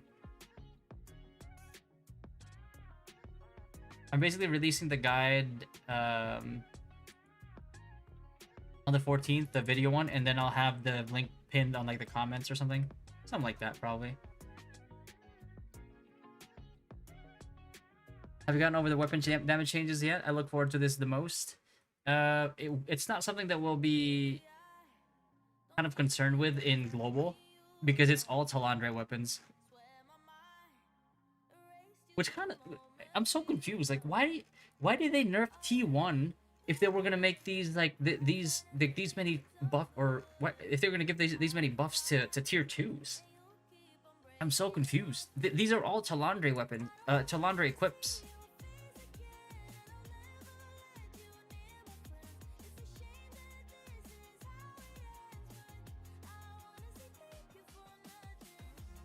They're increasing the upgrades to plus 12. Not only that, but like certain ones, they're buffing up, right? Like this, look at this right here. This is skill is dexterity, by the way. This is dexterity. They're gonna make it from like 1 dexterity to 4 base, by the way, base, to accommodate for the changes that they made, giving 70 a breakpoint, right? And then they're gonna give it another line of base stats, plus allowing the tier 2 stuff to get to plus 12. Like, why nerf T1? What? Base, by the way. Base.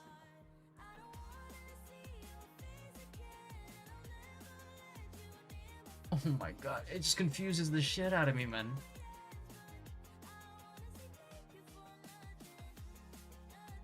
I think they should have just, like, apply these buffs and maybe make all, if not most, of the effects more interesting for tier 2 instead of trying to downplay T1. That's the only thing that I don't agree with. I'm ready to sell Bellinger Tevent weapons for 100k Lucent. Bro, you know what the thing is? You can probably sell it for minimum 200k at the beginning. If you get the first few Arc Boss weapons, you can probably sell it minimum 200k and people will still buy it.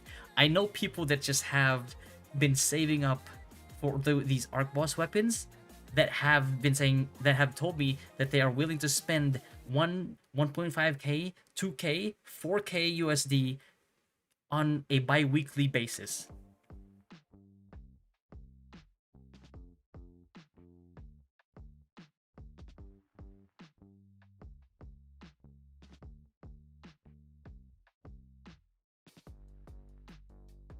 I told my guild we're gonna have a serious talk when we get our first Arc Boss weapon, whether to sell or keep.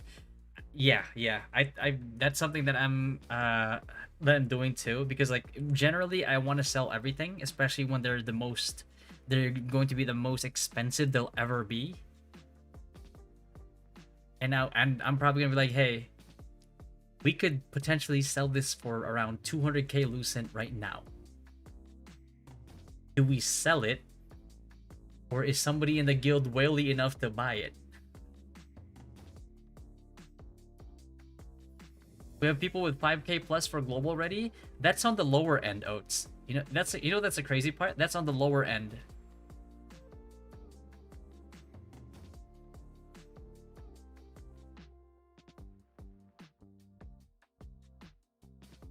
You know what the crazy part is? Eventually, people are gonna get their Arc Boss weapons too.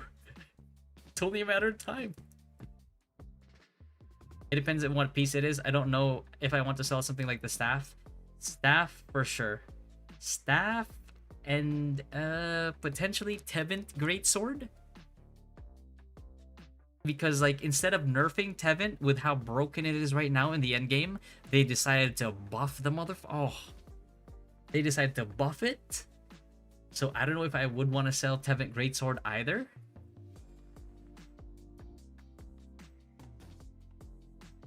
What's the highest you can put it up for? I'm not even sure. I've never held anything that is more than like 4k Lucent in value.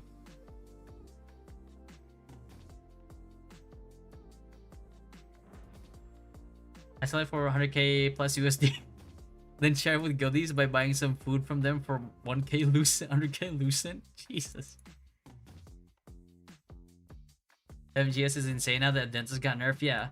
So the crazy part about Tevent right now is that Um, a full an endgame, like almost endgame built tank with more than 20k HP will die in 2 Tevent procs in the endgame, which is crazy.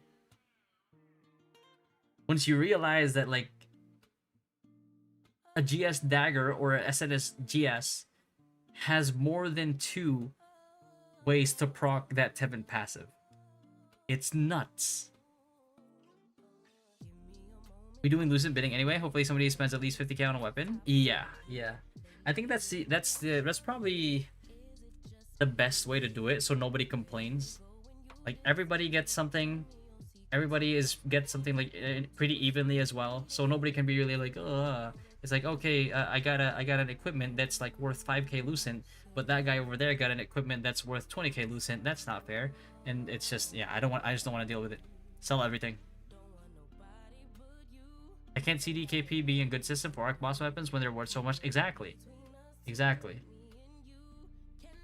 Like, cause there's gonna be, like, whether you like it or not, there's gonna be people that are gonna be very unhappy with it, because there's like, oh man, with my 4k DKP I only got like a 10k lucid weapon. So and so over there spent like double my DKP and got an arc boss weapon, and it's just, yeah, I just don't want to deal with it, man. It's too much.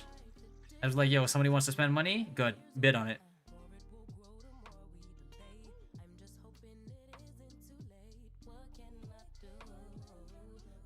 Yeah, exactly. Yeah, three in total. And I'm saying like SNS GS and like Dagger GS because like that's the most common.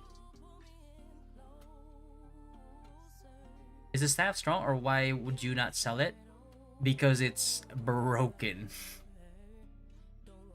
If you know how to play on positioning, and if you know how to play on choke points, you could decimate a guild that vastly outnumbers you. That's how good that staff is.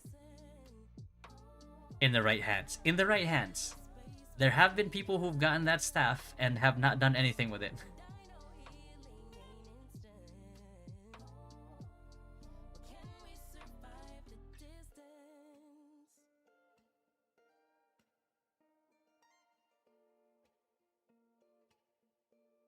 Play Tevin GS plus Bellinger staff? Jesus Christ. You know what the crazy part is? GS and staff would actually be the highest HP in the game.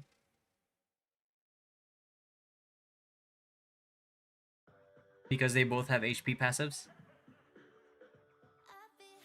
But this staff is T1, right? It's T1, but it's an arc boss weapon. They're not gonna nerf arc boss weapons. They're buffing them.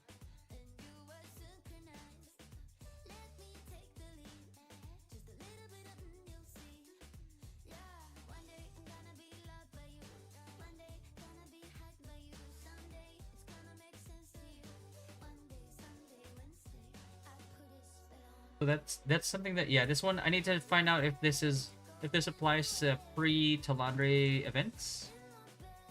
Did I write that down? I did, right? Okay. This is a healthy change, I think. I like it.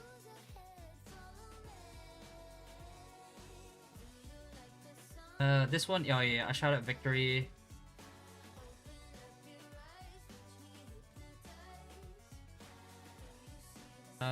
SNS check if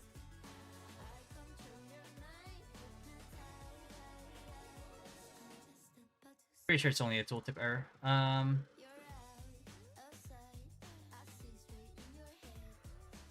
And then I also need to check crossbow check living overlap. Oh,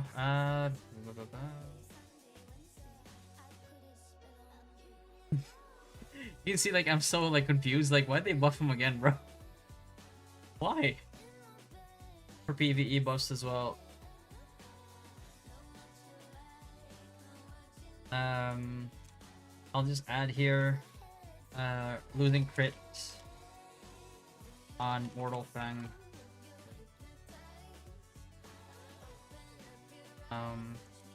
Thing is, like, I just say a bit because like people build so much crit anyway.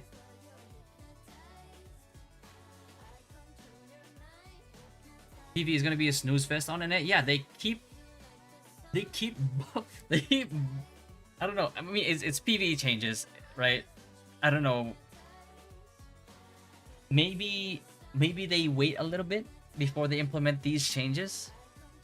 Although it would make it would make grinding dungeons on alts a lot easier. I'll say that. So maybe I don't mind.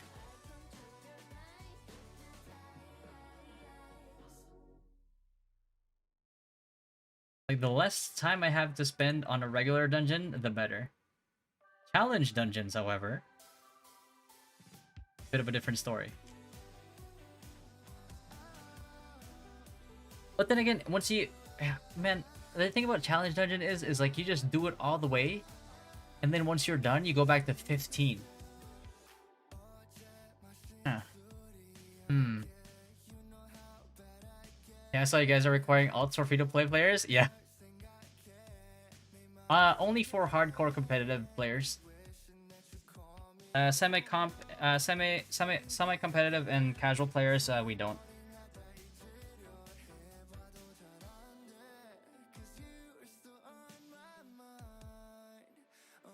And I'm probably only gonna require it for like the first, maybe first month or two, when things will probably be at their highest value.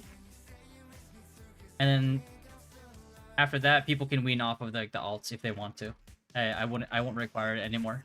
But like the first like weeks of the game launch, it's like things that you'll be able to sell for like 600 Lucent. You'll only be able to sell for like 30-40 Lucent like a month or so down the line. And dungeon price is gonna plummet after week 2. Oh yeah. You already know that's what people are gonna be spamming, because it's the easiest dungeon to do. Especially if you take advantage of the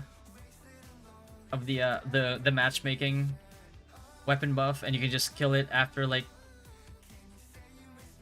within like one mechanic. Yeah, it's pretty good.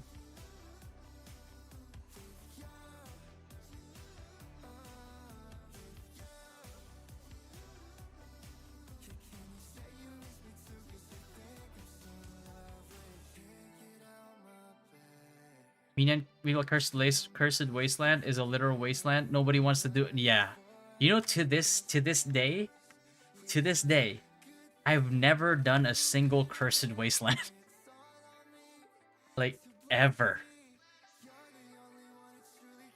Like, not even... I don't even know what it looks like at the starter area.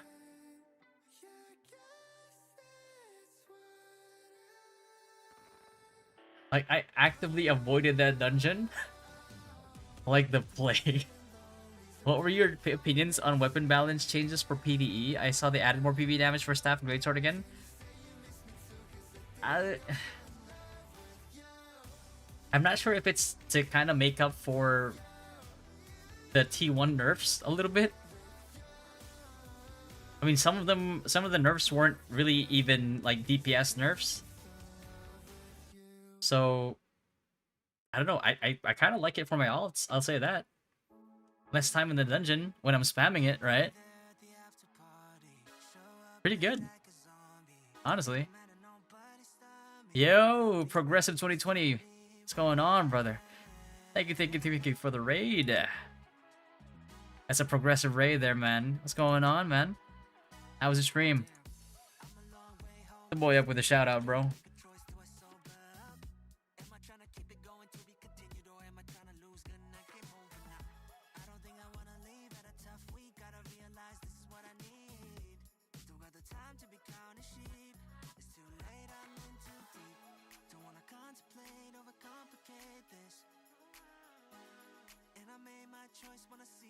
Or you have to do it now though, or else you can't craft the dimensional ring. Yeah.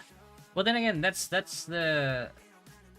It makes more sense that they added this now. So at least it's like less, a little bit less dreaded. Waiting for your video 1 to 50? I got you, man. It's gonna be out on the 14th. And it'll come with the video plus the written guide as well. Someone show me to level up faster than me. There you go. Yeah, I'll have the video version and the written version because I know people prefer. Some people prefer written. Some people prefer the whatchamacallit. Some people prefer the you know, video version. So whichever one people like to use whichever one you prefer. That's all it is to it. That's all there is to it. Yeah, this will be. Is this the one? Oh, this is the tank one. Oh, never mind. Yeah, there you go.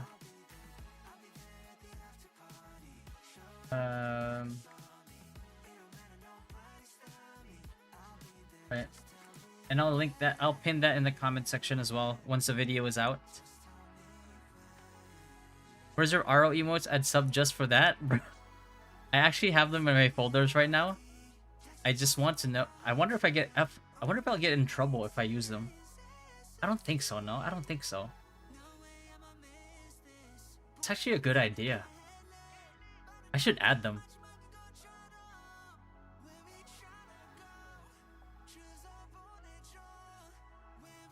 You know what the funny thing is? I was using them in my server because I was still playing RO like 2 weeks ago. Like IRO chaos. Alright, so yeah, basically like I have the GG, right? I don't know how many are there RO emotes. Oh yeah.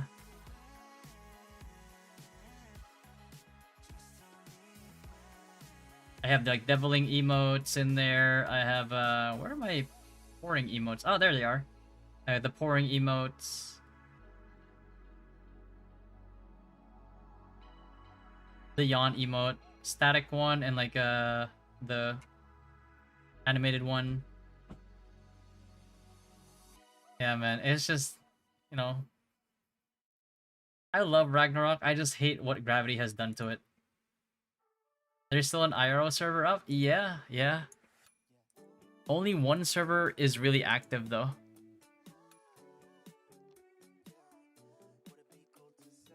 Fucking Zilt, bro.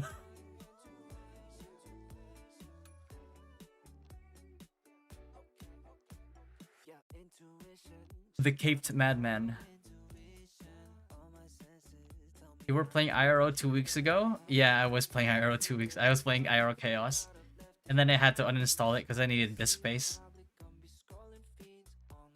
It was actually me, yeah, it was me playing, and then I think like 2 months before, I was playing with some of the guys from Dynasty, and I was playing with my wife as well. So I had Big Heifer Tree of Saber, but that didn't turn out so. Yeah, I did actually play Tree of Saber a few months ago again, and I did like the new changes that they made, but it's kind of like, I don't know how to put it, man. It's kind of like New World, where they had the hype coming in, and it sucked.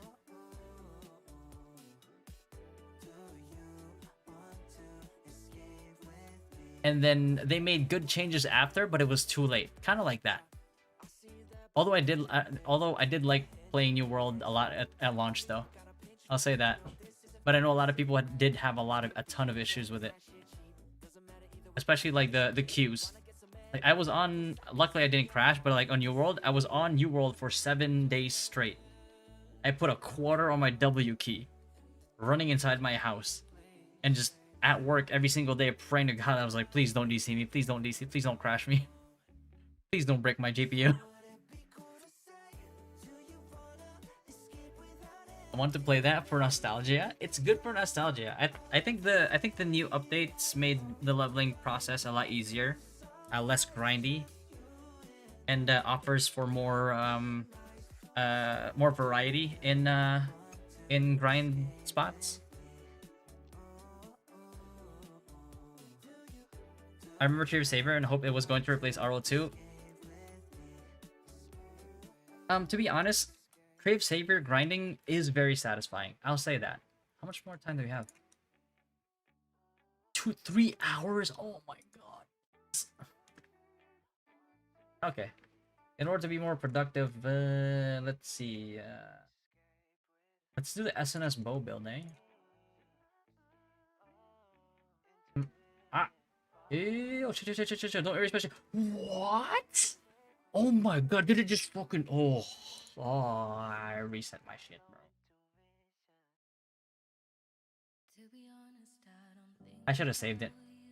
It doesn't autosave, doesn't it? Hmm. Damn it. They're probably gonna start it sooner? Probably. I mean, they always... They tend to do that, like, sometimes, you know? It's like, it's 3 hours, and you look back, and it's like, oh wait, it's only 20 minutes left.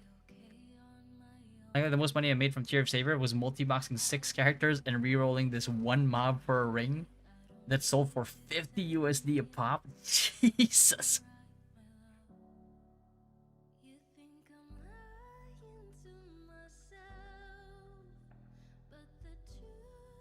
In order to be more productive? That's true. Gravity is ruining that franchise? Oh yeah, they've already ruined it. Let's be real. You know that they're coming out with another Ragnarok soon? It's like Ragnarok 1, but with modern mobile quality of life changes. I tried it in Taiwan. I don't know why, what expectations I had, but I tried it in Taiwan. To summarize it, every 10 levels, you get new gear that would increase your power by 10%.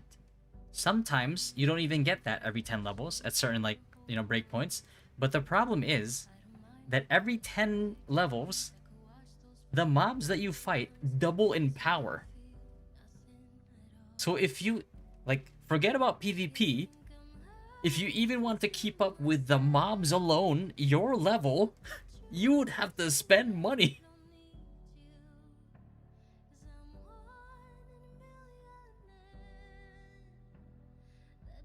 There's nothing update, only shop items. I mean, they do have this whole thing. Like, it's a pretty pretty big update, I think. And this is not including the Talandre stuff, because I don't care about Talandre right now. Like, I'm only tackling stuff that we will experience in global, because any changes that they make to Talandre right now, I highly doubt will be the same by the time we get to it in global. Ah, fuck it, man. Like, I can do this by heart, right? No. So for SNS Longbow, beginner, SNS LB, SNS LB 1 to 50, beginner.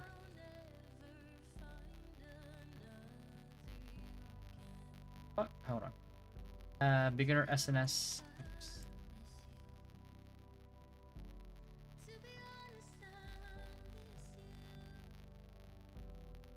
Everyone's genre is kind of dead now, though. All I have is nostalgia now. Yeah, it's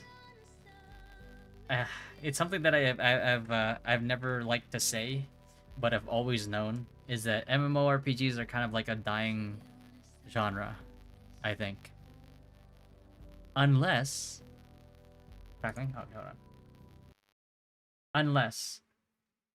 Unless we you know, we receive an MMO messiah. I don't know who it's gonna be or where it's gonna come from. It's probably not gonna be Ashes. No, I'm kidding. Whoever it may be, I don't care who it is. Just be it. I think this one you get after doing chapter 1, right? Yeah, after going chapter 1, you get this. We're not gonna put traits into it because we don't care. Unless they spend $100 billion developing one. Well, I mean, can't be worse than Concord, I'll tell you that.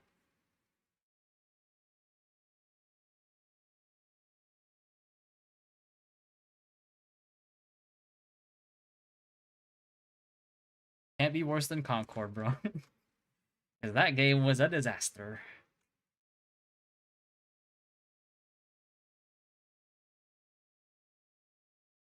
MMO Messiah is almost impossible. It's too expensive making and maintaining MMOs now, even in cheaper countries. Unfortunately, yeah. Casual player, thank you for the follow, brother. Who's dumb enough to spend 100 bill making an MMO when they can just make a really good mobile game instead? Yeah, yeah, yeah. Actually, yeah. Like you might as well, honestly, you might as well spend that making a Genshin clone, bro. You'll make way more money. Uh, I'm back. Any updates for console that I missed? Not really. It was just some bug fixes, I think. But no UI update that we were looking forward to. Where is it? Forgot where it is. Does it look at MiHoYo? Yeah, exactly. Make mobile game, target Chinese audience. Exactly. You know what? That's the crazy part. It's sometimes like the profits, the revenue that they make from the Chinese crowd ends up outstripping the rest of the world combined, which is crazy. And it's no wonder why the devs listen to anything that the Chinese population complain about almost immediately.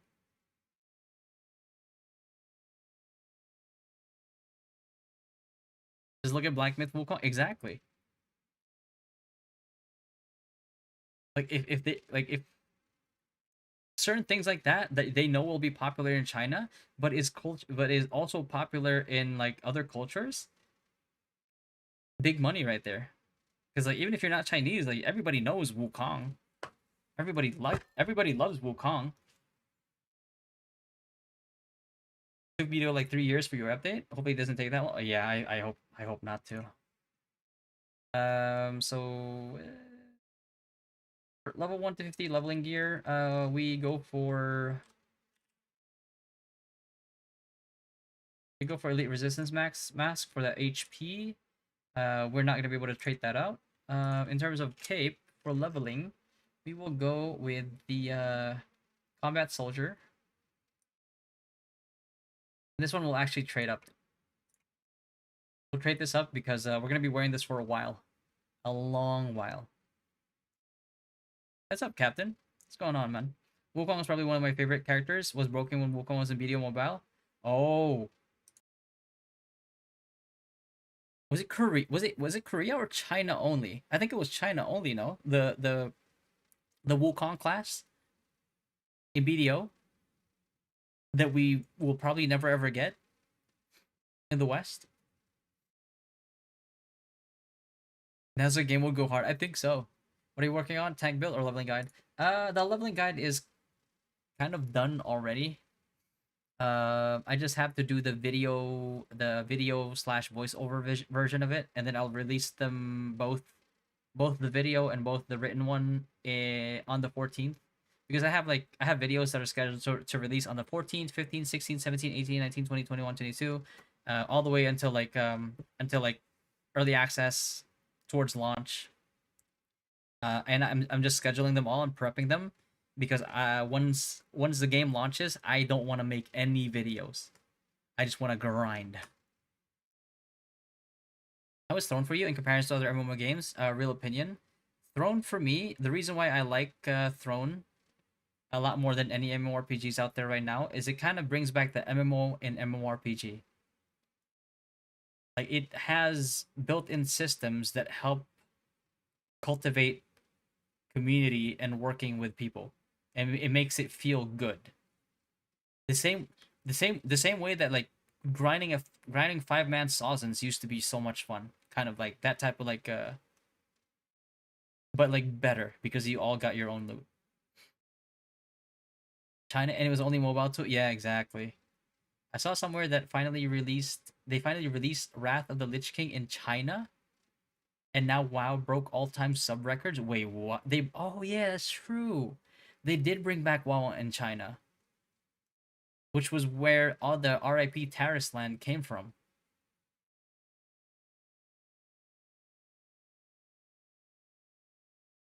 Make me a build? So if I was to make you a build, you'd only have a cape on. You know they changed some main quest levels for the latest update? Yeah. They raised so what they did was they brought back XP into exploration quests and they raised the minimum level requirement for codexes. But it's okay. I already leveled the multiple characters to test it out. I'll have the info out. But is that epic? Yeah. The one and only, bro. I mean global leveling might be different than on Korea. Where whichever version they release, I have a guide for it. Like every version of leveling that they have, I have a guide for it.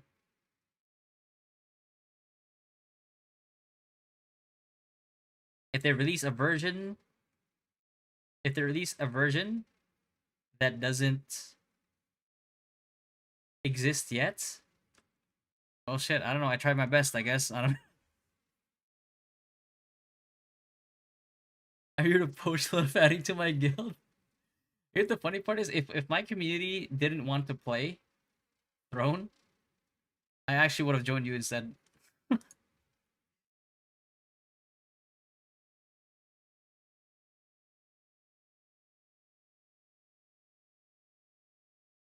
And for armor, early on we go for assassin. Yeah, for the hit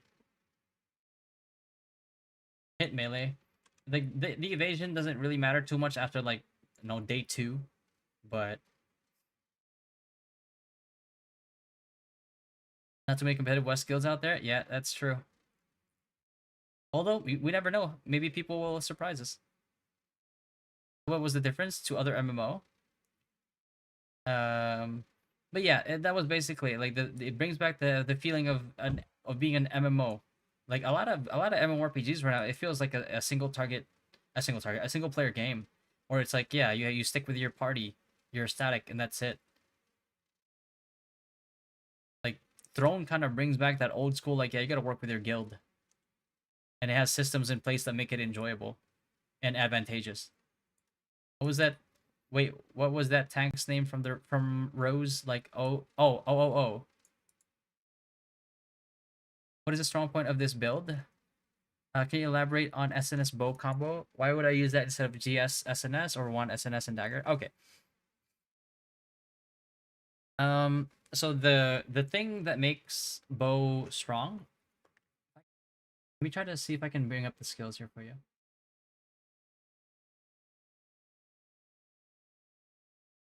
Open skill builder. Ah, wait, one sec. Create build. Can I? Add bro. There you go. Okay, so the thing that makes SNS Longbow really good is that it doesn't have the amount of like immediate burst heals that Wand does, but what it does have is healing touch, and what this does basically is it's a heal over time, and it stacks up to 3 times. It has a skill specialization that when the the heal over time expires, it heals you for an additional burst of heal, right? So what you can do with this is basically you can stack all 3 stacks of healing 24/7 as long as you keep casting it, and the mana consumption is low enough that even if you don't build specifically for mana regen, it will it will maintain it all the way 3 stacks, and you will never be less than like 99% mana still. Like your mana, the mana usage is very small because of the specialization on it as well.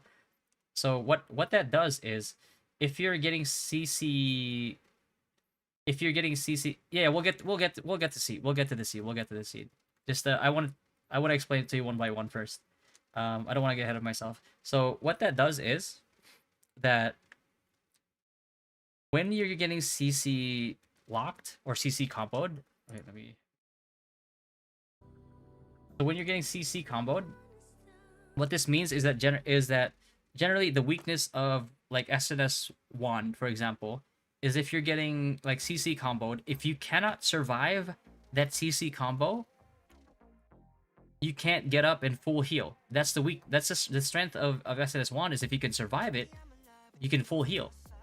If you cannot survive it, then there's nothing you can do. You're dying. Longbow kind of gets rid of that weakness. Oh, I'm sorry, thank you for the follow, man. Longbow kind of gets rid of that weakness because of healing touch and devoted shield. Devoted shield is basically when you're weakened, poisoned, cursed, burning, or any type of weaken effect. At level 1 purple alone is around like 10% chance to proc a 3000 health shield that has no internal cooldown. So it could proc multiple times if you have a lot of like burns, curses, and like poison on you, which usually will happen in a large scale fight anyway. Right? If somebody stacks like 10 stacks of poison on you, like, you have a chance to proc the shield with no internal cooldown. Right? So that's even more added survivability for you in terms of this. And like Wand, if you manage to get up and you're low HP, all you have to do is you just have to pop healing. If you just have to have like healing touch, and then you also have Nature's Blessing with the vitality, skill specialization, and you'll get similar burst heal to heal you all the way up to full, similar to Wand. Right? But not only that, it's the Aura Vortex with Tornado is also insanely good for GVGs, right?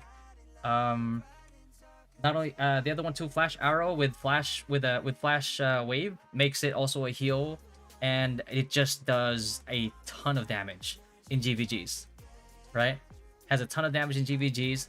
And the other thing too is Blitz. So the most annoying thing about Sword and Shield is if people see that you have counter barrier up, they will leave you alone because they know that it's probably impossible to kill you, right? Or all, you know. So if you have Blitz, you could in one full engage, you could technically pop counter barrier, pop Blitz. Your counter barrier will now be off cooldown, and when your counter barrier expires, you can pop it right away again. So you have two instances of counter barrier. Right? So these are one of the few things, and not only that, obviously you'll have an Ensnaring Arrow, so it's going to be a really annoying bind that will always outrange the chain hook of tanks. So you could technically catch a tank even if they don't think they're in range of your chain hook. Right? So these are just like the few things that make it really good. The other thing too, and this is for like more PvE, but also applies to PvP, is your Deadly Marker. Deadly Marker will increase your and your party's overall DPS just by having it, right? And Deadly Marker with a target skill specialization doubles the amount of target stacks that Strafing gives. So generally, Strafing gives 4 stacks of target, right? If you use Deadly Marker and then Strafing, it gives you 8 instead of 4. So that could be part of. You could go Deadly Marker. You could go Deadly Marker, Strafing. You could go Deadly Marker, Strafing, Zephyr, Ensnare, or you could go Strafing, Ensnaring, Zephyr, or you could go Zephyr, Strafing. Zephyr, Ensnare. Use your last Strafing. You'll be at 8 stacks immediately, and then you can cast Zephyrs again. And that's like part of your burst combo. And you can sneak in Decisive Sniping if you want, if you have it in your skill bar. You probably won't, because the thing that you have to deal with the SNS longbow is the variety of skill combinations that you can use is more than any, probably more than any weapon combination in the game. Not only that, but you also have CC Break in Purifying Touch. Is your leveling guide available to the public, Sam? It's set to release on the 14th. On the 14th.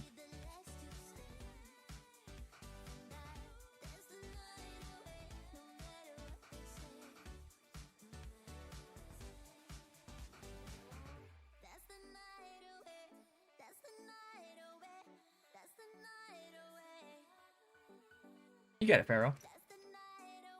But yeah, that's generally what sets apart SNS Longbow. I mean, I'll elaborate on that in the guide as well, to try to kind of like explain why it's so good.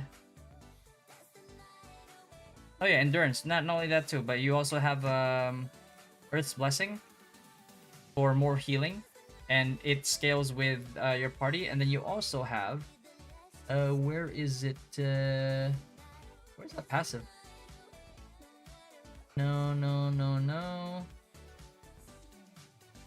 The fuck? Is it this? No, it's not. What's that passive? Oh, there you go. Never mind, yeah. The Sword of Sanctuary, which also gives you, you know, more endurance. Which, if you're going to be focusing on GVGs, you're probably going to build endurance anyway. This is all on paper, as I understand, and only PvP-wise. Have you compared the farm speed with, let's say, Abyss 5 or 6 as SNS 1 to SNS Bow? SNS Bow, well, you can't compete against the AoE of Wand. The only time that you can is if you have, how do I? The only time that you can technically, quote unquote, like compete, because it synergizes with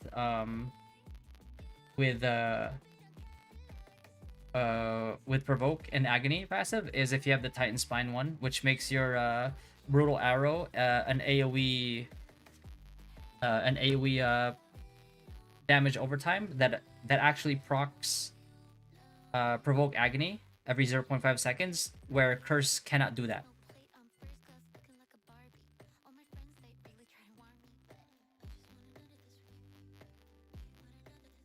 Asking since I know that the first two are top of solo owning open world dungeons. Well, the thing is, like with open world dungeons, you generally want to do it with a party anyway. You know what I mean? The only time that you want to do solo farming is if you're target farming a specific mob for a specific drop.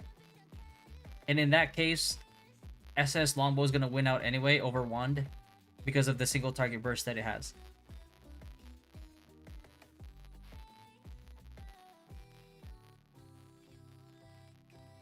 As for like Greatsword, I mean, nothing really is gonna beat SNS Greatsword. Let's be real.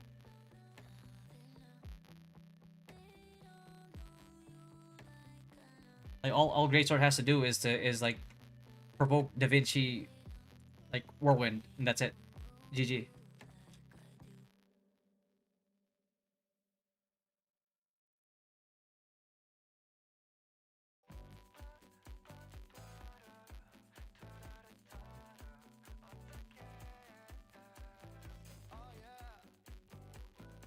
Wait, gloves? What did I have for gloves again? I think it's Elite, no? Yeah, I think Elite Assault. No. Is it Elite Assault? Yeah, I'll do that. These are just like placeholders that you get for free in the questing.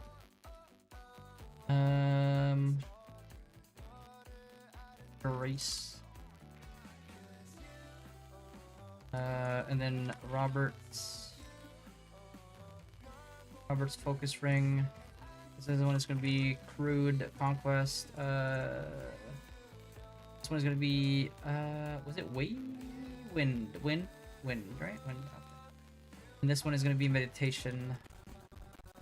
This one you're actually going to trade up because you're going to wear it for a while.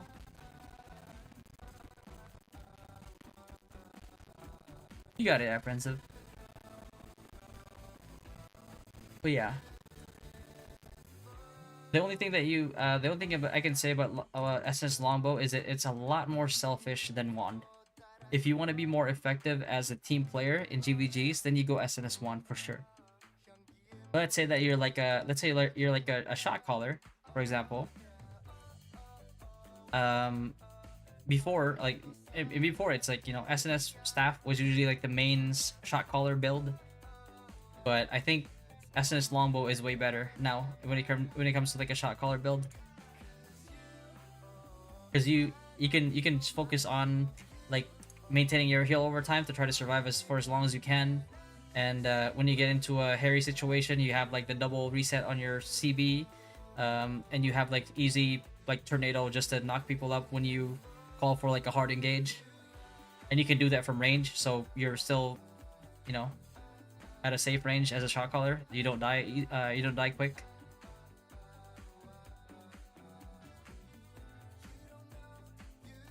Yeah, it's quite a selfish, I'd say selfish build. See that, and then Roberts. Technically, you could go Roberts Bracelet as well if you want more damage, but Crude Conquest is just too good. Like, you'll keep this for a while. So this is beginner leveling gear. Do I save it?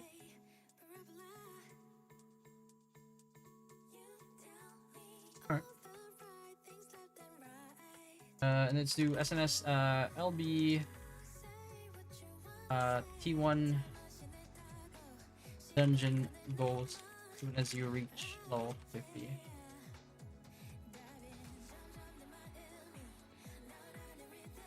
Go. And one of the good things about like SNS Longbow is that is you get both your weapons from Death's Abyss.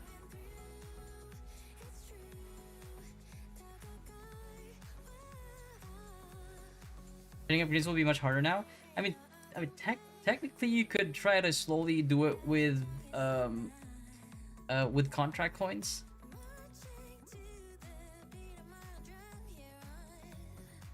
If you just do straight up like accessories.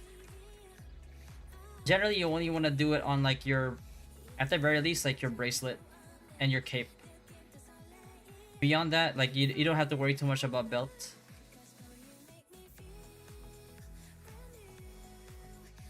And then this one, Dark Warrior. We do either double endurance, or we go, if like range is not meta in your server, you can remove it. If melee is not meta in your server, which it probably will be, you can go cooldown speed if you want, right?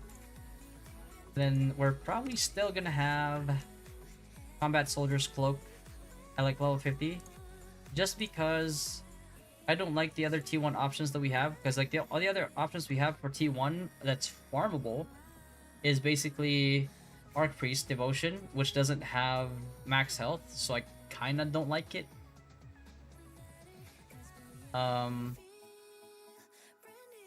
And then the other blue one that we can farm in dungeons is the was it Vena? Barbarian's Cloak, I think? Yeah. But it also doesn't have HP, so I kinda don't like it either.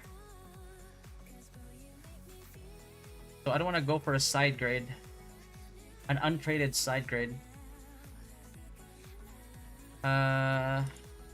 Chest piece for Dark is nice too. Right? Max health, and then your choice of mitigation, and then potentially buff duration. And then you're probably still gonna be wearing Roberts. And then you're gonna go for brawlers on here. Right? SDB into buff duration. Or collision chance if you want. But I think it's more valuable to go SDB this early. Nobody's gonna be building collision resist anyway. That early. Is HP the king defensive stat? It depends on how effective your HP is. Evasion for SNS Longbow? No. You go for endurance. If you're doing large, you go evasion if you're trying to counter a specific meta. and also for arena as well. Like specific metas in arenas, or if majority of the people, if like 90% of the like endgame players in your server is like greatsword, then yeah, you full send it on on melee evasion if you want. But if you want like the most like overall coverage for mitigation, then you go endurance.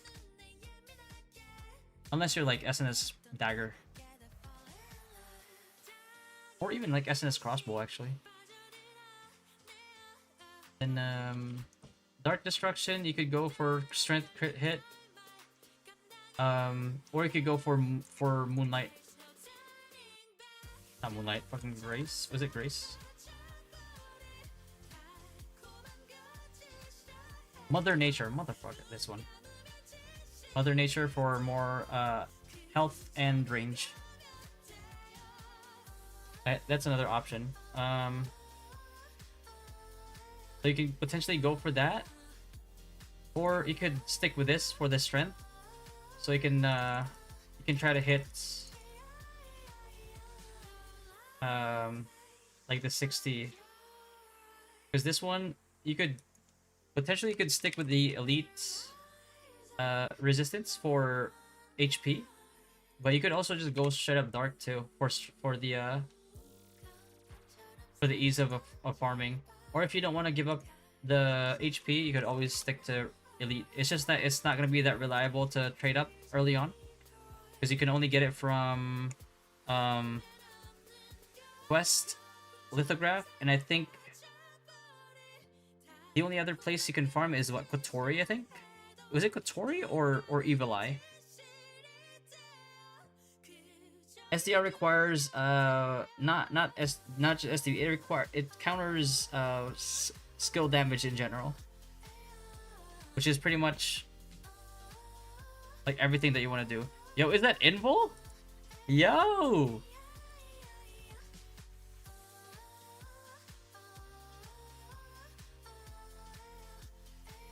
What's up, bro? Good, man, good.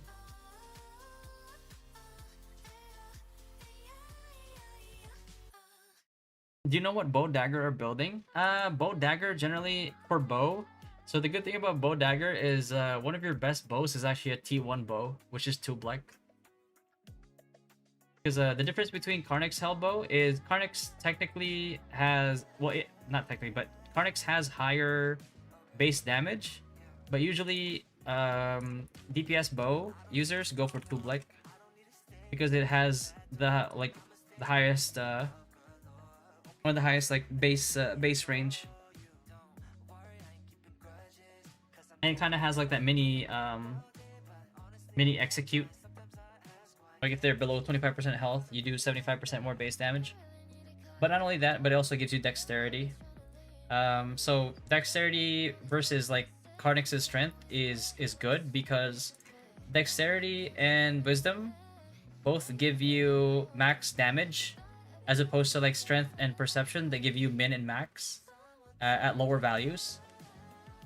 You want that because crits in this game are basically max roll of your max damage, of your min to max damage, right?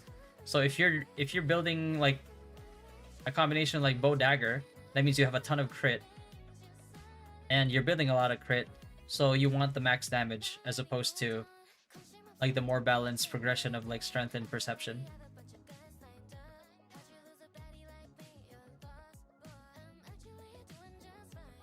And then for dagger, you're building Liquaris. Like it got nerfed, but or it's gonna get nerfed.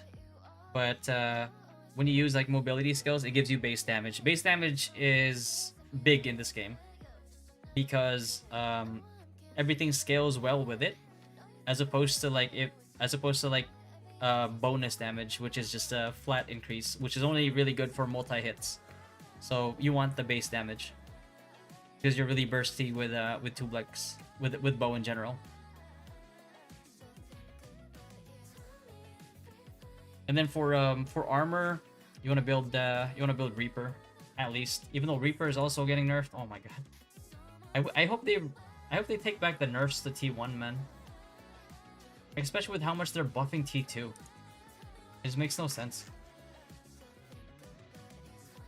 Like these. Like, you're gonna buff T2 this much and then nerf? Like...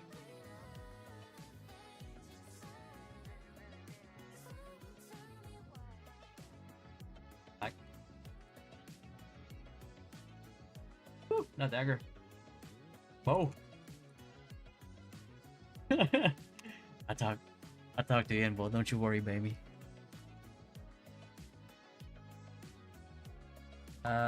We could go dark here, or we could actually.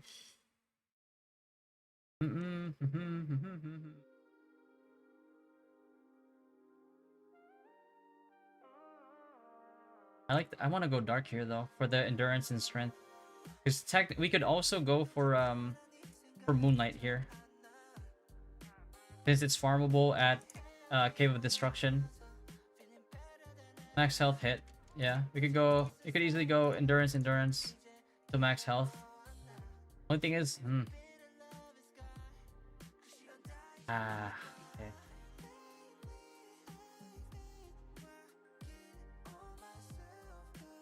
So close to 60 though. Oh.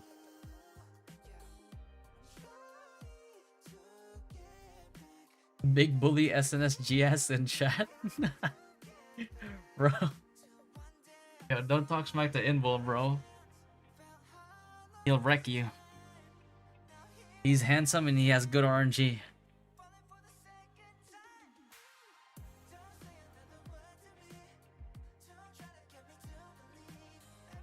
You can go and focus here for the CDR.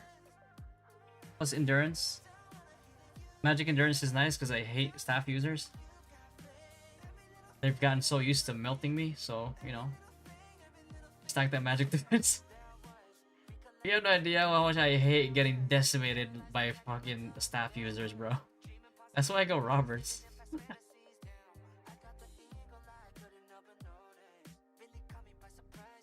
Man, what? There's no belt pre-epic that gives strength, man.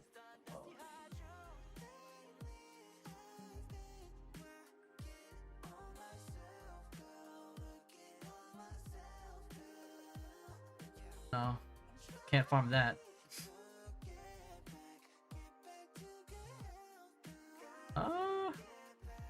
Yeah, I mean, our Biss is butchers basically, but I don't know.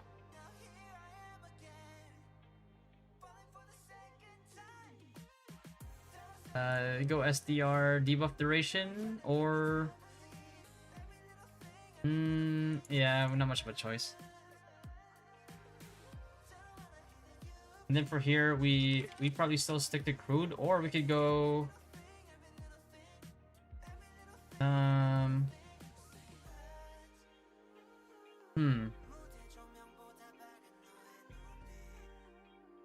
This is farmable, which is like decent health, but the bind and silence resists are useless.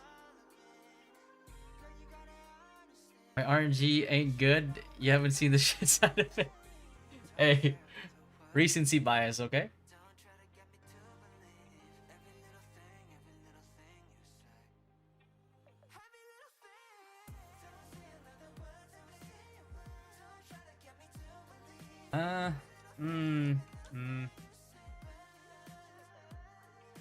Wait, wait, what? Oh, because I don't have skills yet. I was like, wait, this is definitely not 1.4 combat power. Like, this is at least 1.8, 1.7. And then I remembered. You got a potion. Hey, it's karma, huh? Now I'm answering your questions. Now it's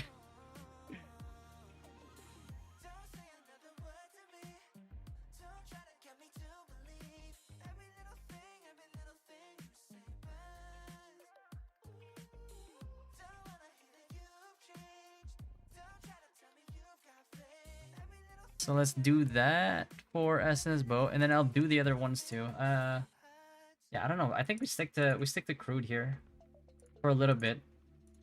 until we start maybe getting more stats in our butcher's belt. It's because the endurance is hard to give up. Endurance, more magic defense, health, SDR. Yeah, it's pretty hard. Like for a green bracelet, it's pretty hard to give up. Like the only thing I would probably hang on to longer than this one is probably my cape. Because I don't really want to transfer to any of the early T1s. Like this one, farmable from Cave of Destruction. No... I mean... Yeah, no max health. With this build, how much do I have right now? 17.2, which is not bad for like this early, this early.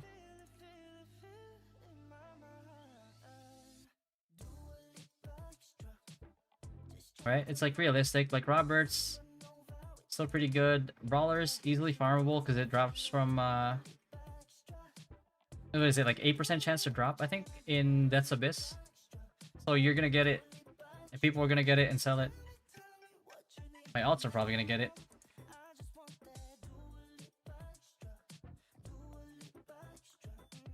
I think we do that. And then Karnix eventually, I mean, hit heavy. I don't care too much for crit on this one.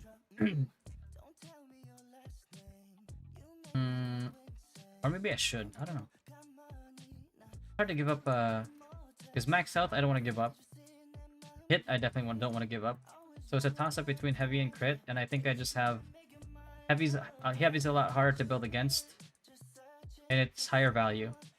Especially since I'm not going to be wearing like something like Reapers, right? I think heavy's just the best choice there. What is that, 18.4k health? What is the best tank after the patch? SNS right now, at the current meta, SNS GS and SNS Wand are the two undisputed. Like SNS Dagger used to be like at the tippity top of that, and then it kind of fell back. You know, like if SNS GS and SNS Wand are both S tier in the end game, Dagger is kind of like down to A tier, like A plus tier, I'd say. But did you notice you can't sell blues right now? You need this blue grade ink to craft the litho, and then that ink doesn't exist in the game. The ink? I think the ink you can get from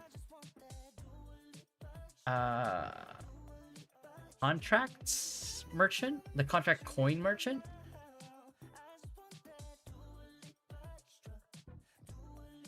Where you throw bow in that then? I think bow is at the very least like maybe around like A tier. At the very least. I don't know if it's good enough to get into S tier. Not enough testing yet. SNSGS is better versus SNS1. They both serve a different purpose. The purple ink, right? They changed it. Crafting blue litho now requires blue ink. Wait, you can't dissolve it?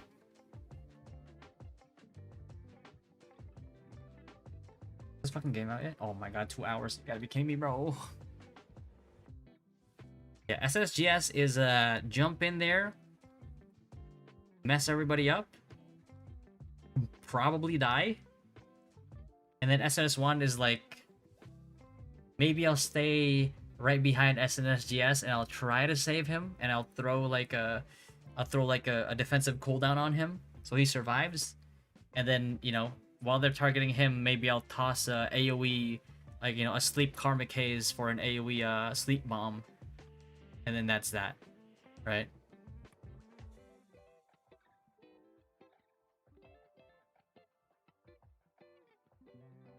Nope, you can't? Son of a bitch, man. Okay, we'll try to figure that out. We're only selling purples, bro? Oh my god. But blue traits are big money. I mean, it's fine, I guess. Like, if you can't sell the blues and you can only sell the purples, then just... I would just leave the blues on my alt. So he can build up his combat power. Maybe eventually do T2s. Let's be real, like before, when T2s were still down to like what was it, were they again? 16, was it 1650? Like before they get bumped up in like required minimum gear score, I was still able to do it and tank it at the minimum. Granted, I did all the mechanics perfectly, but I was able to do it. So maybe, no, I was kidding. Maybe I can do it on my alts. I just have to tank perfectly, and I can do T2s. But I have to build up my combat power, because, you know, minimum gear score. I can't convert blue stilettos. Ah, blue trades. Oh, okay. As long as I can do that. Is it possible to do the main quest with friends in a party? You can. The only issue that you would find with that probably is if one of you is doing the quest at a faster rate than the others. Let's say like you're just zooming the main quest, and then somebody's like, "Oh, I want to upgrade my gear," and then they fall behind. Like they'll slow you down, or vice versa. Do you have a favorite for yourself? I'm still deciding if I want to go SNS GS, SNS Wand, or SNS Bow. I really want to go SNS Bow because it just has a lot of potential. And I kind of want to be different too. But only because, but the only reason why I'm hard considering it is because it also makes sense. It makes a lot of sense.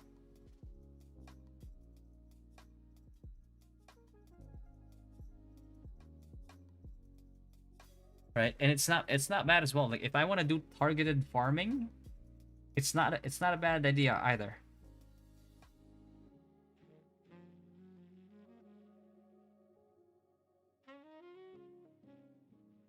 That, and then what do you do next? I think oh yeah, we do what? SNS Wand next there?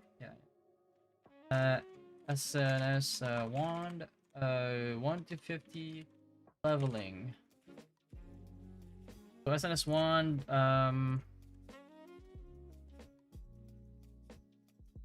leveling, we'll grab the elite resistance sword. And then for the wand, we won't really get much, like a lot of choices, so we'll probably stick to the why not? Okay, there you go. We're gonna stick with the Ascetics Magic Scepter. We can't go this route because this one is not craftable. So we're gonna go with this one right here. Because this one we can actually maybe potentially trade.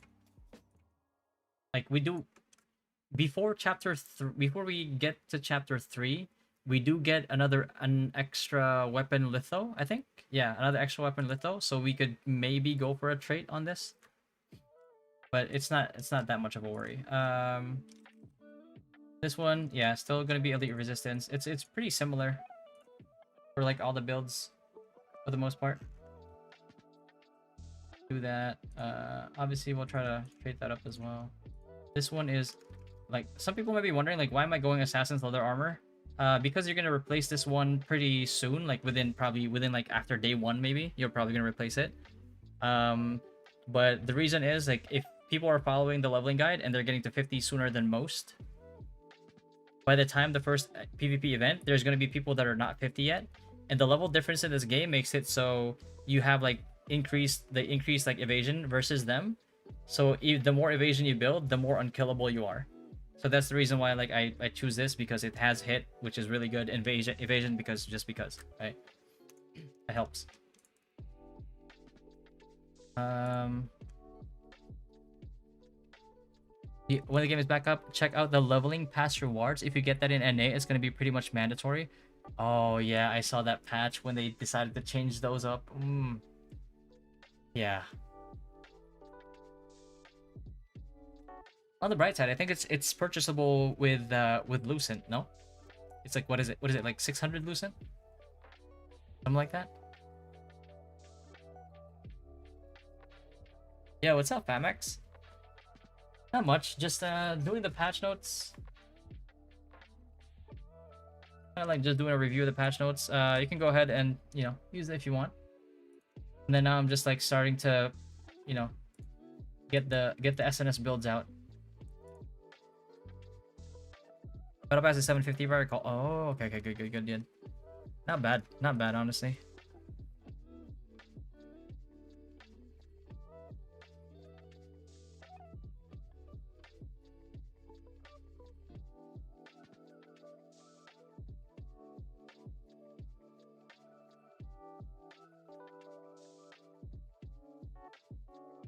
What's up, Arschmitz? It's the leveling guide that I have set to release on the 14th. I'm gonna have a video with a voiceover guide, and I'm also gonna have a written guide as well. So whichever one you prefer to use, just pick and choose.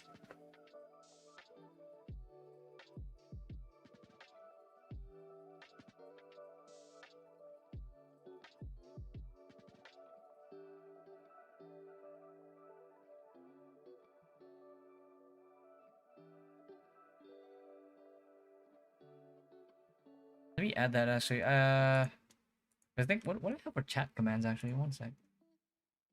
Is it? Oh, it's the exclamation point YouTube. Like I don't know why I don't just make that YT.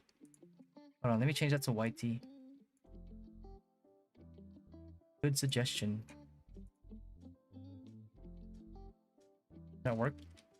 Ah, there you go. I've discovered fire.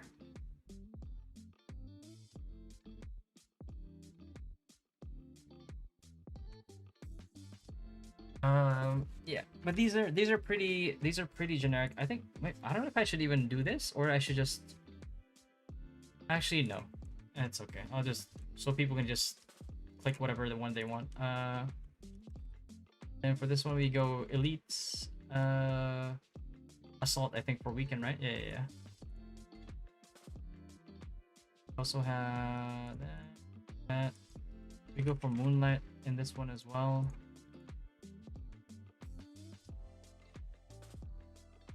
Go Roberts here too, right?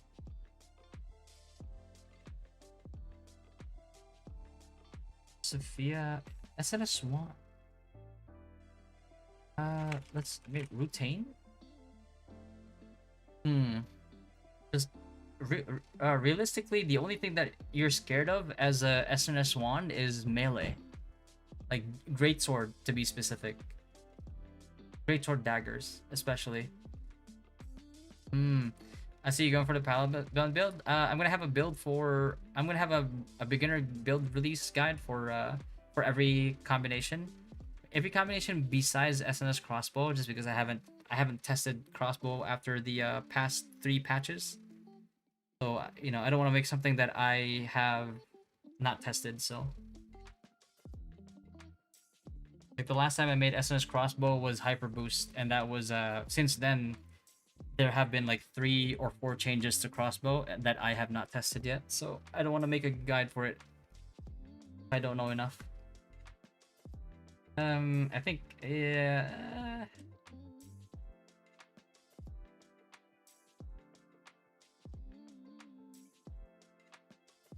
Yeah. I think SNS one definitely want to go for Rutain on this one, maybe, or Roberts. Actually Roberts too, cause fucking magic. Yeah. You know what? Fuck it. I'm gonna go Roberts. Roberts is better. I go Roberts.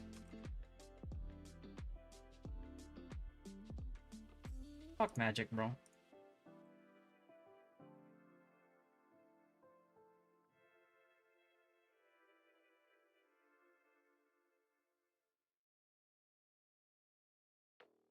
I go hit here, I think.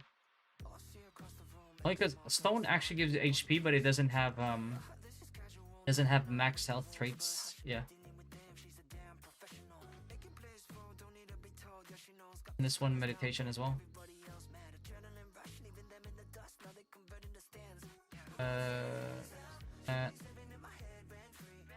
SNS wand.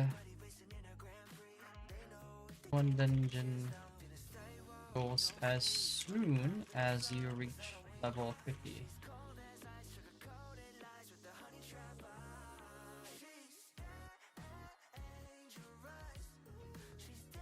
Arnix, and then we do Liquirus because it's goated. So one thing to note about like Lucaris is that out of all the T1s, the only other T1 like purples that have buff duration as a trait are actually 2 arc boss weapons. So that's why we want it. So we're gonna go hit heavy into buff duration here.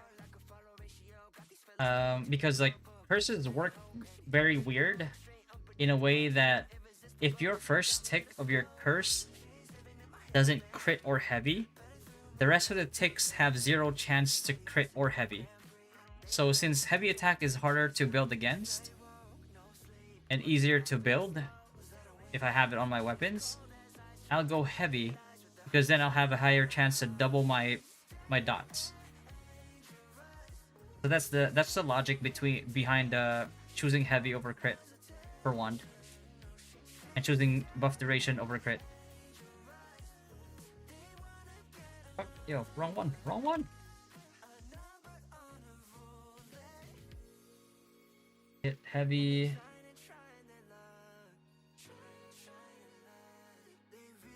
Thank you for the patch, really appreciate it. No problem, no problem. I didn't put the Talandre stuff in there because, you know, for global, we don't really care about Talandre stuff. We'll tackle it closer to when we actually get it within, I don't know. How long do you guys think we'll get Talandre on global? 3 months? 4 months?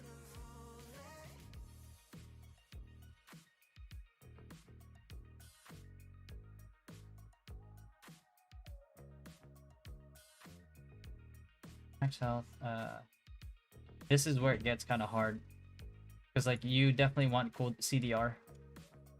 Your SNS wand. Oh.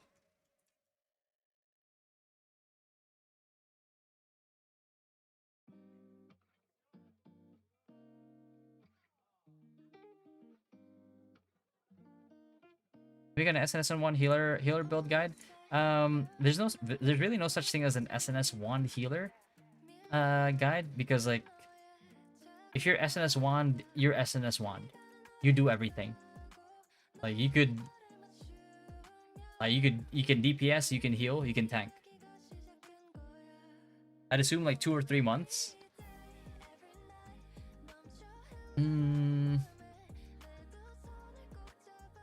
Yeah, probably 3 months. Yeah, 3 months. Or 4 months minimum? You think so? Yeah. I mean, I guess they'll give us a chance to grind runes. In the meantime, in T2s? Probably. Video, Midai was 1 month and Valencia was 2 or 3 months, I forget. Ah, okay. 2 months to T2 and stay 2 months in T2, then Talander. That's also true. Because I think yeah. Because I think they have to pace it so people actually get to T2, enjoy their T2 before they start releasing like the tier 2 fucking accessories.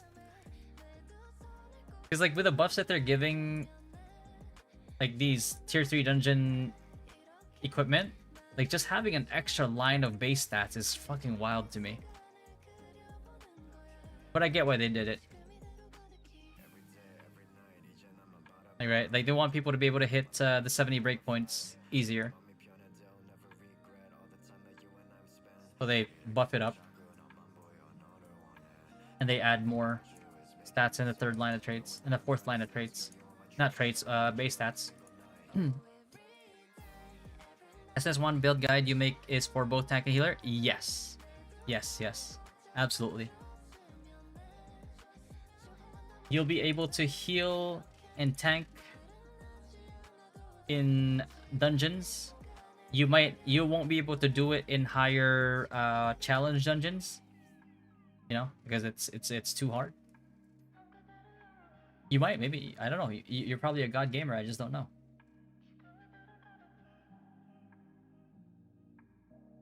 I don't really want that strength throw. Buff duration. I don't know if I need buff duration this time around. CB, looking at me. Buff duration is so good for wand though, man. Alright. I guess it's kind of like a figure out what your meta is. If meta is mostly melee, go that. Otherwise, I don't know. I feel like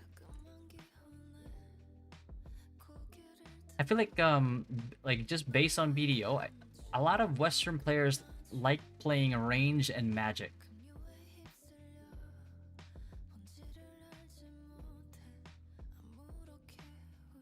Then we also love great swords.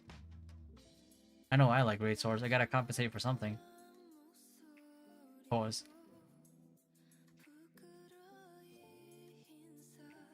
Remember, it took care forever to fully gear up in T2? Yeah. It's not like we're getting double drops. Also true. I didn't know you use the same gear for healer and tank. Yeah, you can't... It's pretty hard to have multiple gear sets. Like, if you want to do that, it's either gonna take a while or you're spending for it.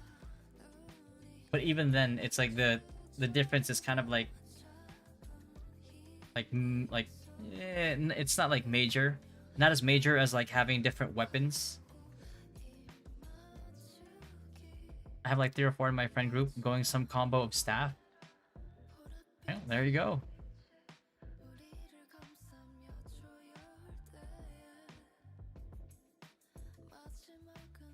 How do I want to know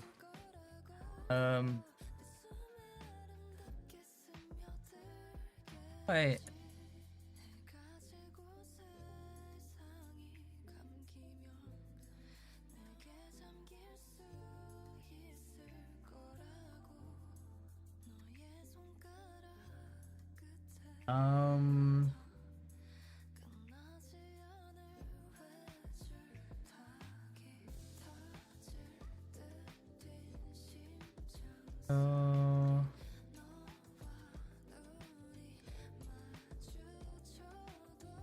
I think that's also one of the things that people are kind of like forgetting too.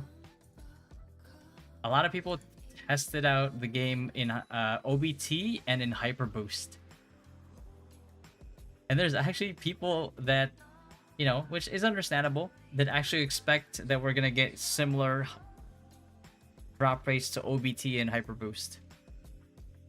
So I just reached level 50. What do I need to do first? Dungeons. Well, before you go dungeons, do your contracts first. Get to 51, and then you can start doing the Talandri quests. But if you're talking about global, then you're not doing Talandri because it won't be open. You'll just be doing your all your contracts and then all your dungeons.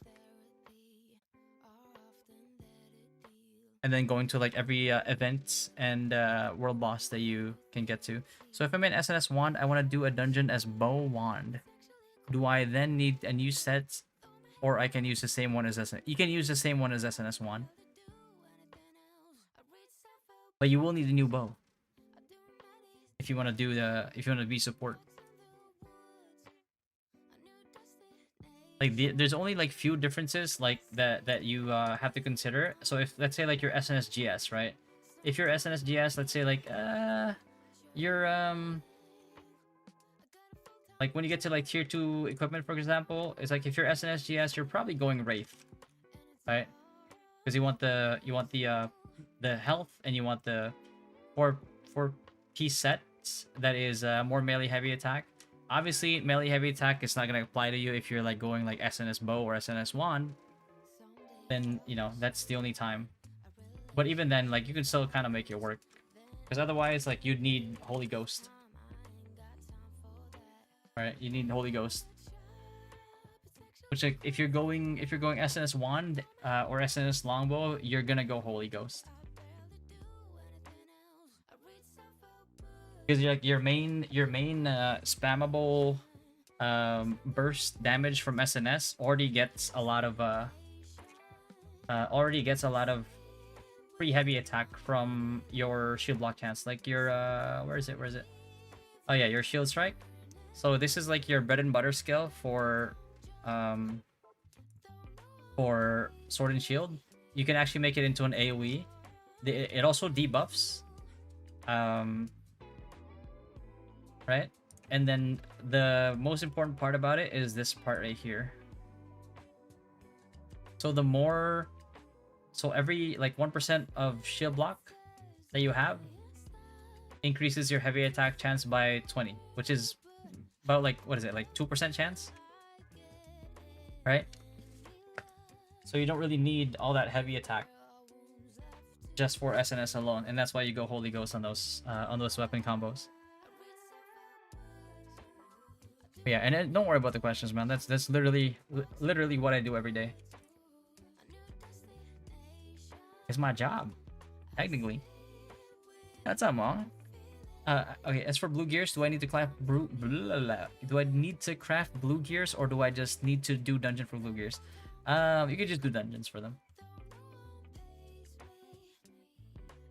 The good thing about SNS is, eventually when you want to get the how is it? This one right here, right? Or this.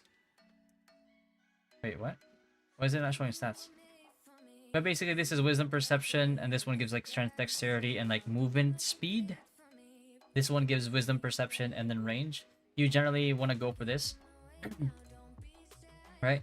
And the only way that you can get this technically is if you do all the dungeons, right? But for the most part, before you get to this, luckily you'll have some pretty good placeholders with Roberts and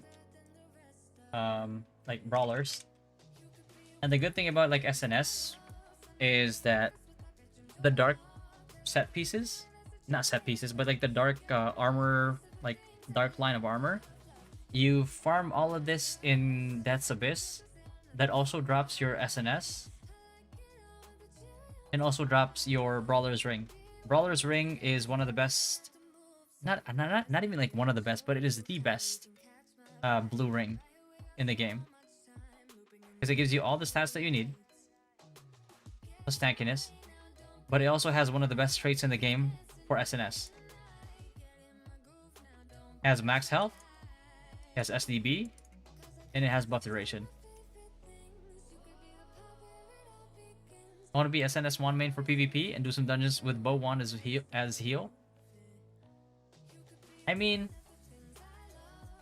it'll be hard to do that early, because doing the quest from like 1 to 50 will really realistically only allow you to get one weapon set's worth of skills to level 1 purple or level 1 epic. And then if you want to switch to, if you want to have like a third weapon set or a third weapon in your combo, you'd have to level the skills on that as well. Otherwise, it's gonna suck. If you still want to be a healer, and you have SNS wand, what you can do is you can switch out your shield strike. You can switch out your shield strike. You can switch out your shield throw and your provoke, because all three of these are your main aggro skills. So you don't steal aggro from the tank, and then you just main hand wand. Well, technically you could also main hand like SNS. It's not gonna matter. And then you just replace these 3 skills with more supportive skills, like whichever ones that you don't have equipped, right? Like you could add like an extra. You could add like Blessed Barrier. You could even add like Time for Punishment, so you and your party deal more damage. What else? I mean, technically, you'd already have this. If you don't have it, you can add it in there and just add more tankiness, or to save a party member that's close to dying, or is gonna die without it. And then you can have your Blessed Barrier as well, or you could put these on your tank if he's receiving like a tank buster. Armor set I can use for both SNS1 PvP and bow wand for dungeon heal. If you want to heal a dungeon, you could do it with one. The problem is, like, if you're going bow, your bow skills will all be level 1. And skill level at times, I think after up to a certain point is arguably way stronger and has more of an impact than a set of like blue gear. Like I could level from 1 to 50 with like missing gear pieces and like level 0 pieces that I got from like the chapter 1 and chapter 2, and still be able to level to 50 as long as I have my skills leveled. That's like the amount of impact that skills have.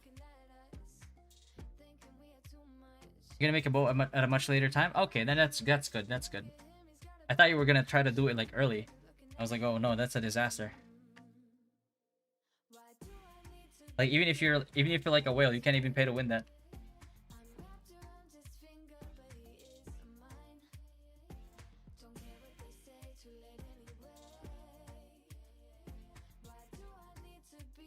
Let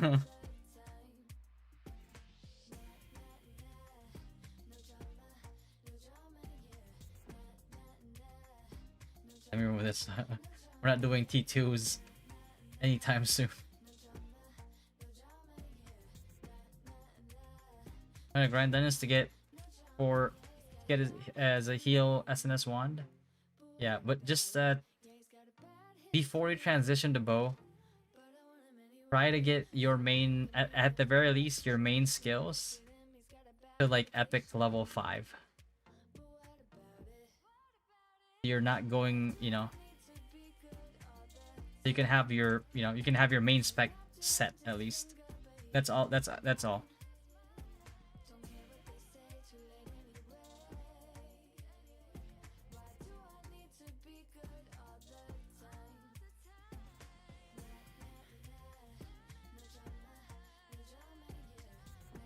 I'm making bow when I'm epic 5 on all skills I need. Okay, good.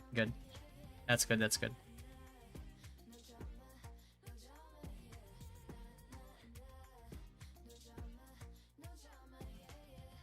And gloves. Oh, fuck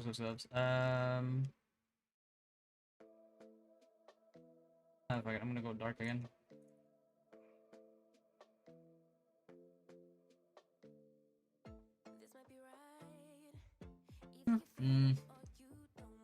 I mean, if we assuming we get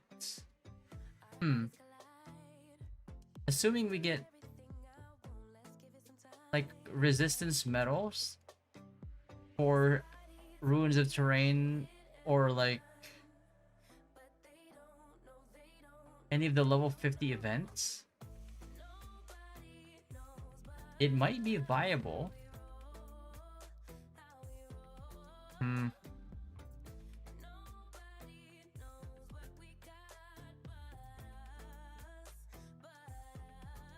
Actually, I don't know. Still gonna take a while. I think it's better to save the good fates from this and then toss it over to the Grand General instead. Just run that right there. Oh.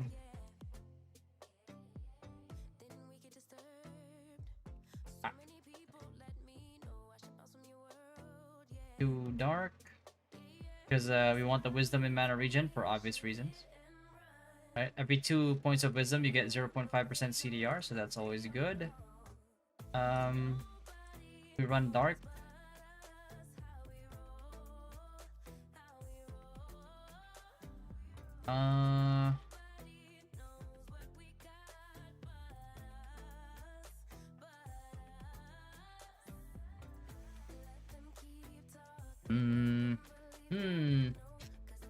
So you say I need Holy Ghost set as for SNS wand, heal, and tank? Yes.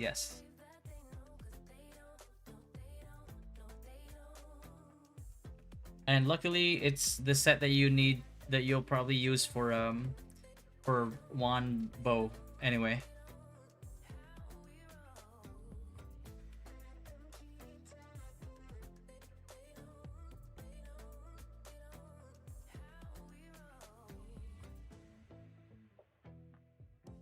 I mean, we're not getting this anytime soon, that's for sure. So no point in putting that there. Abyss Conquerors would be nice, but not realistic unless you're swiping for it. You can get it eventually, just not early, which wouldn't make sense to recommend it. Ah.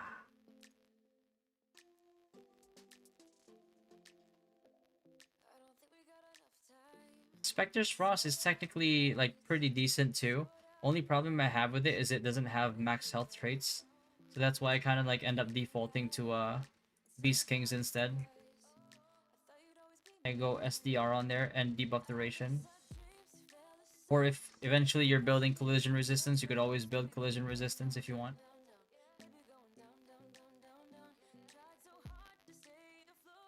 What about Dungeon Blue Gear when I hit level 50? You're building this right here. The dungeon that these pieces drop from is what drops your Karnix Nether Sword and your Brawler's Ring. I could... I don't think I can make it...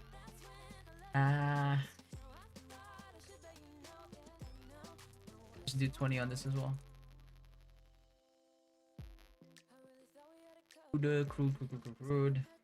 Crude meditation. Alright, so what I could possibly do here is go 40 perception, and since there's no way that I can make it anyway to 60 strength at this point in time, which would be nice, because then that'll give me 900 health. What I can do is lower that a little bit. Still at 15k health, not bad. And then full send the rest of it to Wisdom instead. Perfect even number. It's not 40, which doesn't get you the debuff duration, but you don't need it anyway. But it's good to have it on an even number, because every 2 points of Wisdom gives you 0.5% CDR anyway. So that's why it works. If this was like an odd number, I would bring it down to even.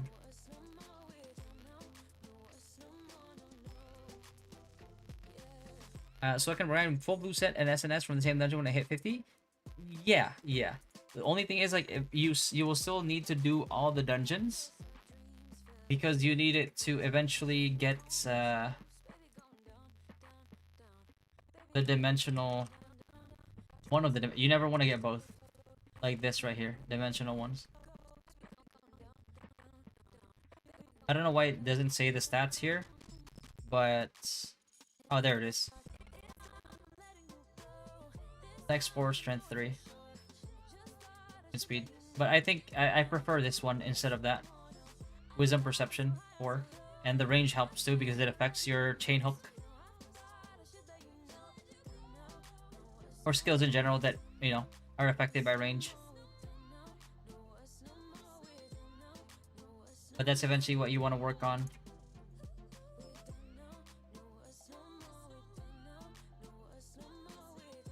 I should put that there in events.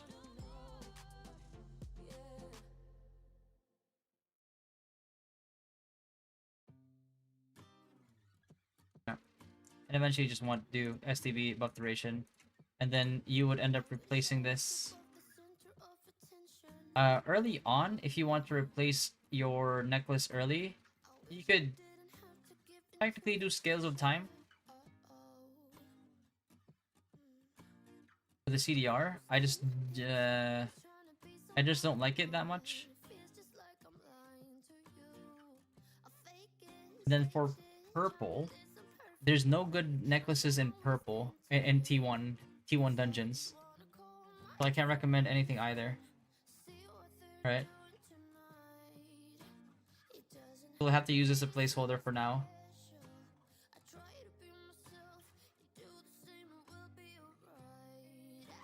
So we got that purple body from main quest. Do we upgrade it and wear the purple body, or do we try to max out a blue body instead of early mid game? You don't want to do... So the purple body, which is the elite tactical resistance.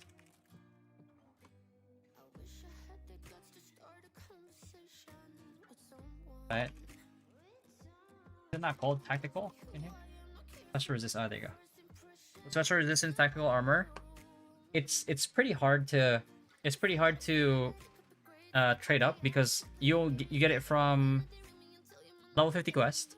You get one more from lithograph. Both of those are not guaranteed to have the traits that you want. And the only other way to get it is by farming Galu archers.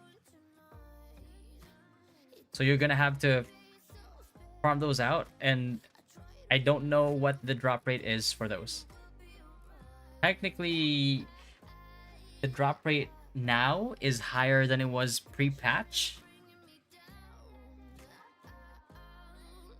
The previous patch, but I don't know how much they raised it by, or if we're even gonna get similar rates in global launch. I don't think we are.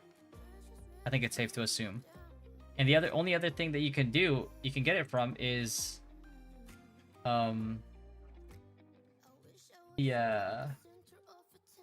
this right here, the special resistance medal, which you get from world bosses, and I'm not sure if we're gonna get these from level 50 dungeons yet.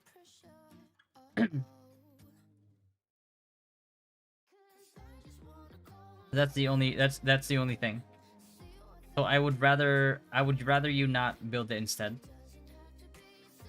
Save this. Build. Oh yeah, there you go. And eventually I'll update it in a tank guide as well.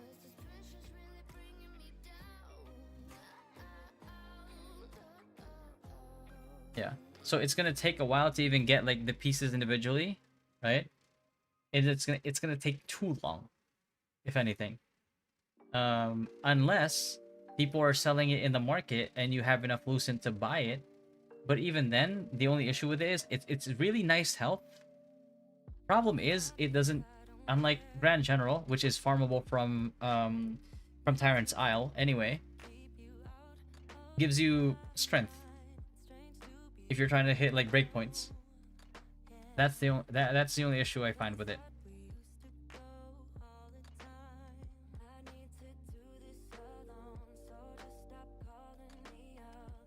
And then darkness, I think, well, you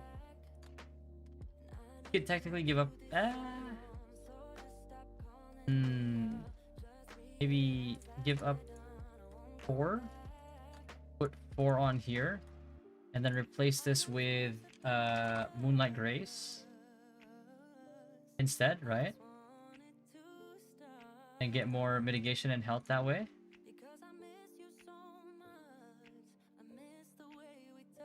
Get a bit more health.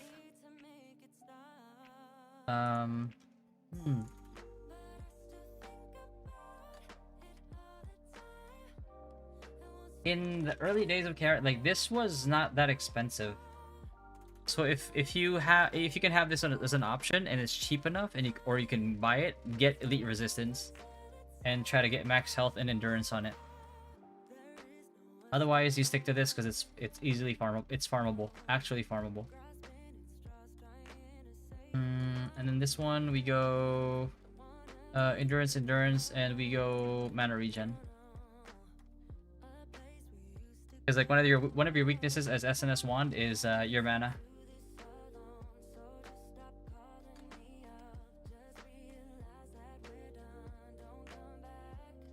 And then eventually you're gonna replace this meditation belt with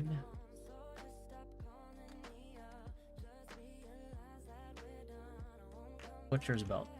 You're gonna go strength, SDR, and then these don't really matter too much. Like you'll never be able to build enough resistance with just this, because people always build perception, and perception automatically gives you like CC penetration, basically CC chance. So you might as well go that route, right? Not by Speed. I'm gonna play free to play and thinking on PvP. I don't have problem to play any role. What do you think would be the stronger for small scale / events PvP? Small scale events PvP. I recommend if you're going tank, SNS GS or SNS wand.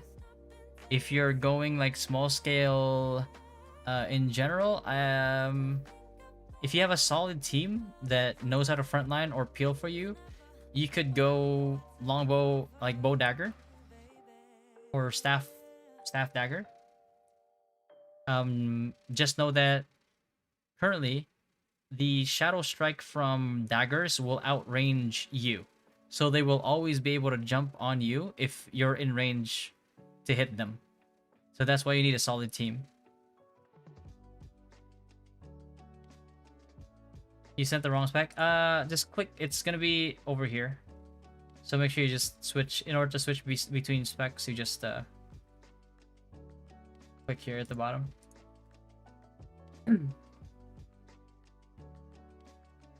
You probably clicked on the. You're probably still in the SNS longbow because this is the default. You just click on one leveling.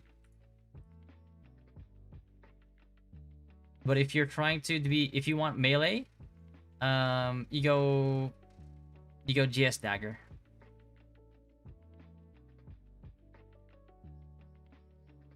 GS dagger need a lot of investment, right? Not the best option. No, not the best option for free to play. It's not so much like investment. Like you don't have to spend. You just need to scale, and you can do that even if you're free to play. It'll take you longer to get there, but it won't take like an impossible amount of time to get there.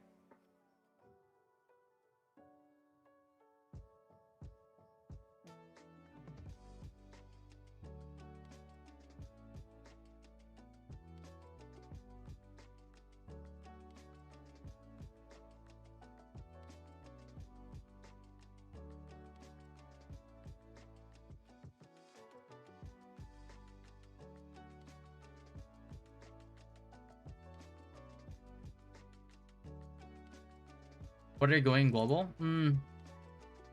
Still deciding. I'm either gonna go SNSGS, wand, or longbow.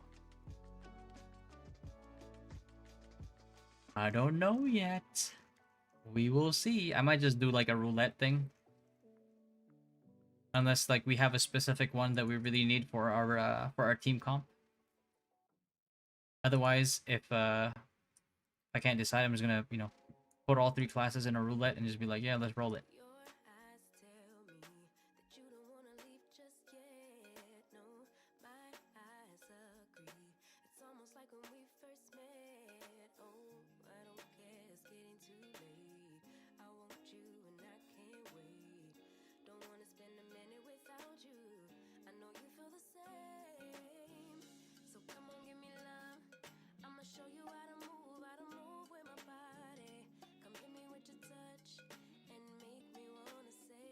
Yo, what's up, Melty? Yo, this man, bro, he's watching both Twitch and YouTube. What a gangster, bro. I'm watching all your last run to level 50 in 9 hours. Oh, yeah. I think, minus like the downtime, I think it took me about 8 hours. Well, it depends on which spec you're looking at, I think. But yeah. So, if you follow the guide that I'm going to be releasing on the 14th, you should be able to get to 1 to 50 in probably like, I don't know, like 7 hours. I don't know about 6, but probably 7 hours.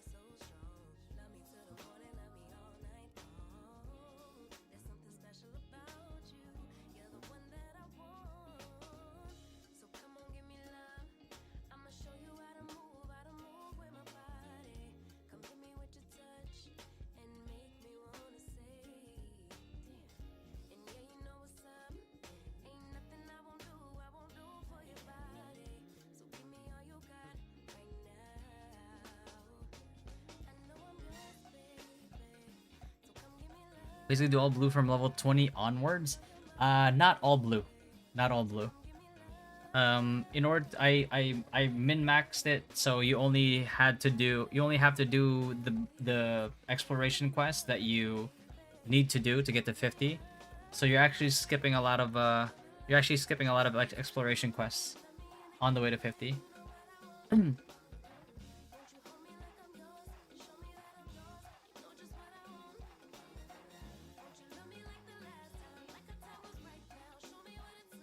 Yo, Anthony. Appreciate the membership, bro. Appreciate the love, brother. Thank you, thank you, thank you. Damn, a lot of love today, huh? Thanks, man. Appreciate that, brother. Wait, what did he play DPS? Like crossbow? Staff dagger? Yeah. Yeah, playing DPS definitely helps. Just because there's like certain quests that take a while if you're a tank. Like when you have to do the ant like area kill quests, the Raging Wilds kill quests that you have to do in order to reach the next bottleneck. Yeah. It's faster as DPS, but if there are people there at launch, just party with them. Either party with them or just tag their mobs. Like none of them, nobody will care anyway, because everybody that's there at launch will be doing it for the quest.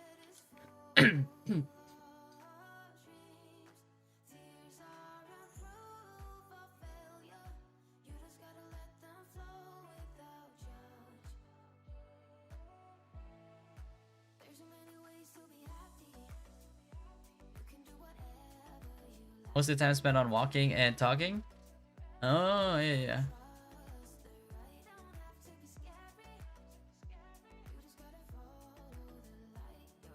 The 25 mob? Yeah, the ones over there.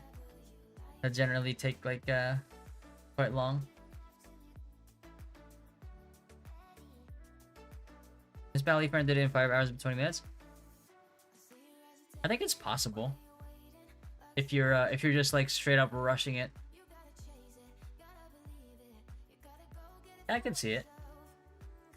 And you're not messing up any of the jump puzzles and stuff.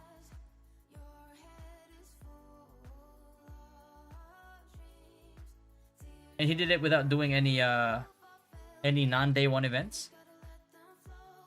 Like the non-day one events, sometimes they give you like 300k, 400k XP if you do it by accident.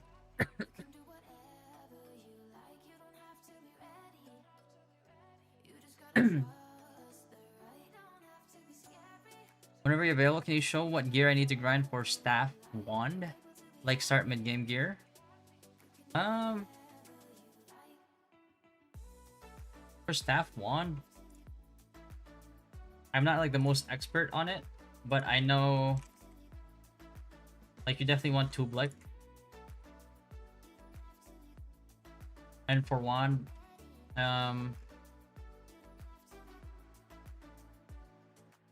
you definitely want to go like Quarus, especially for PvP. Offers you safety. And I'm not sure if you want to get Arc Priest. I think you get Arc Priest as staff one. For sure. For the mana regen, SDR, and then debuff. Like generally you don't want to build resist at this stage, because there's no way that you're gonna be outpacing people's like CC chance over resist, just because you get CC chance by default by putting perception on. Then for hats, what would I put as hat? As like staff wand. Do I do Reaper? I do Reaper, right? Even though it's gonna get nerfed, it's still pretty OP. Right.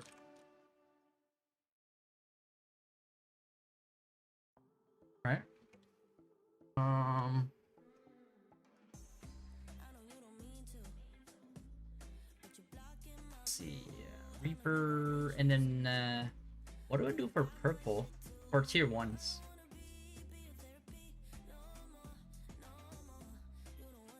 Do I want to do special resistance judgment?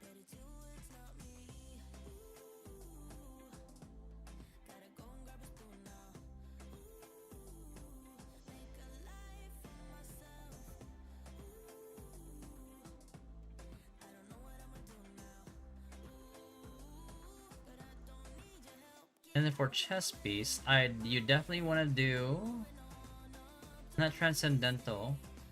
You want to do Mother Nature. There you go. Mother Nature. And then for pants, you want to do. You're probably gonna do the 2-piece on this one.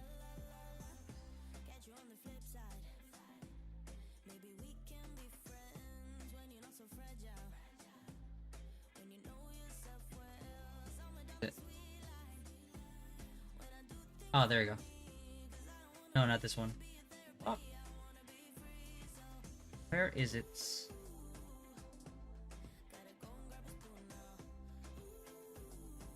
There you go. Wisdom, weaken, mana cost efficiency. I think that. Or do I go Reaper Pants into?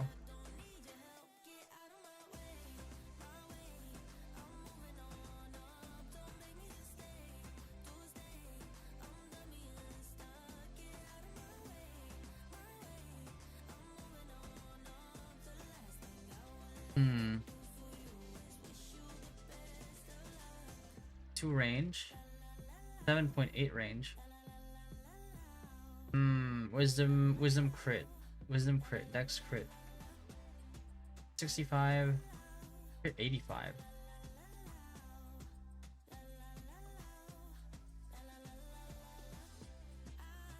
I do want to do Reaper Pants maybe? Okay, perception. Perception, strength, bind. Okay. We're not going for bind for sure.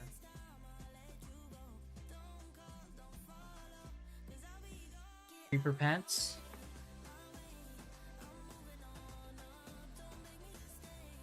Staff 1 is such dagger bait. Yeah, our Staff 1 main had to quit after getting repeatedly shadowed by GS Dagger. Yeah.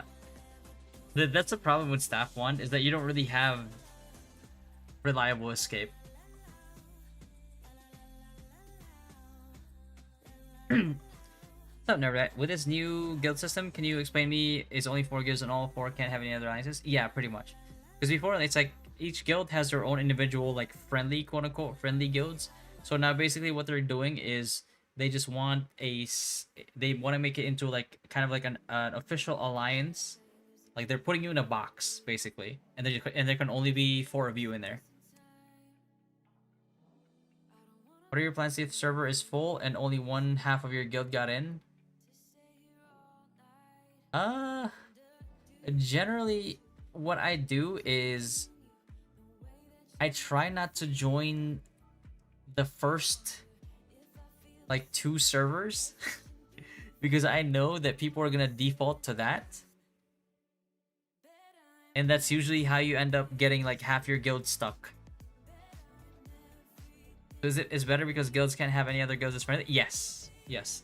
It's more organized as well.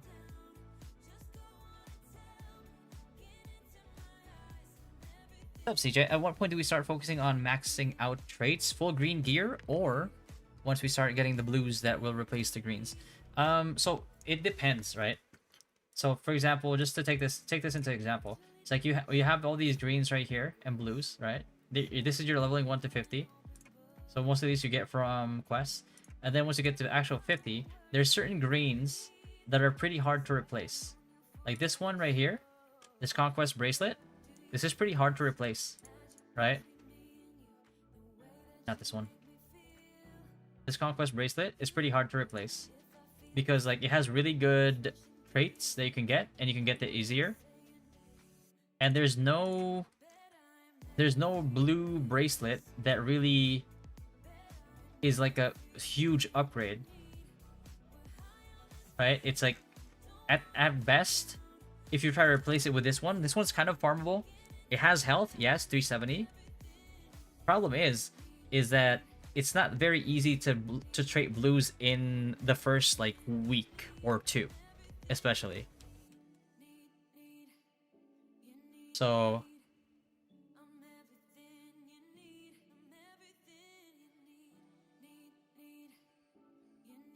you know what I mean? So that's, you stick with that. And then for cape, Um, and by the way, these are the two main ones that you're probably. This is probably for everybody. These are gonna be pretty hard to replace in the first like early like weeks, because there's no farmable cape in dungeons. Like the only other thing is this one right here, mana regen weaken chance, but it doesn't have max health.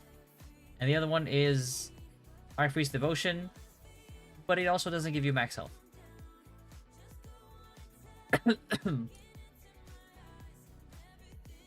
Yeah. The Night Bracer, this one? I don't think this is farmable, or easily farmable. Oh, you get the max health, SDR, and then debuff duration. While you're trading... a fully traded Crude Conquest for an untraded one. I don't think this is easily... I don't think this drops from any of the dungeons. This one?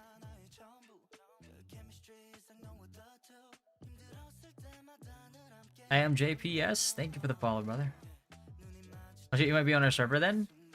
I don't know... What's this? Do you have any idea what the server list is looking like?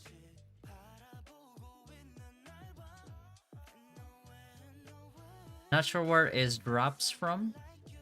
Yeah, as far as I know, I don't think that one's like reliably farmable. I'm guessing five servers on West.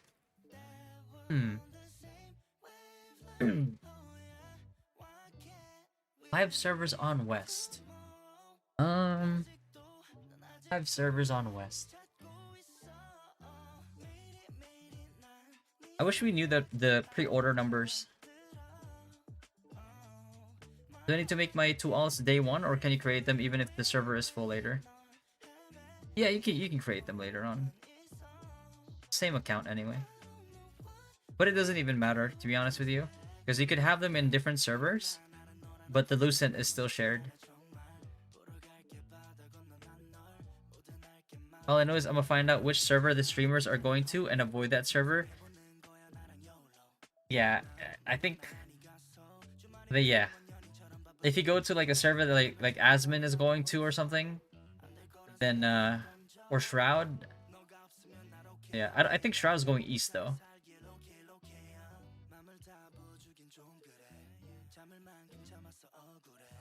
Henrito, the leveling guide is gonna be out on the 14th. I'm still finishing up the voiceover video guide, and I'll have the written guide for it too. Just didn't want to waste time. Took the week off to grind. Oh yeah. And I'll post it in our Discord too if you want to join it. Estimated 100k pre-orders currently. Overall though, right? Like including EU and JP.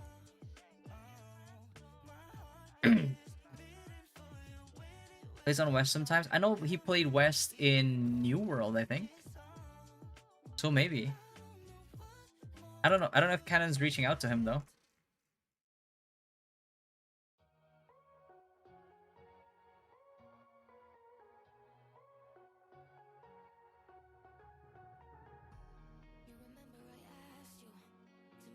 That's just Steam, I think. Oh shit. Lucent is the only thing we share between characters? Yeah. Only Lucent. Well, Lucent and any costumes you bought. All costumes as of this patch are now shared between all your alts.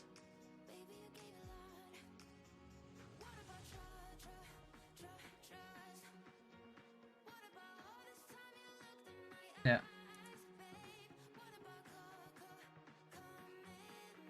I got shoes.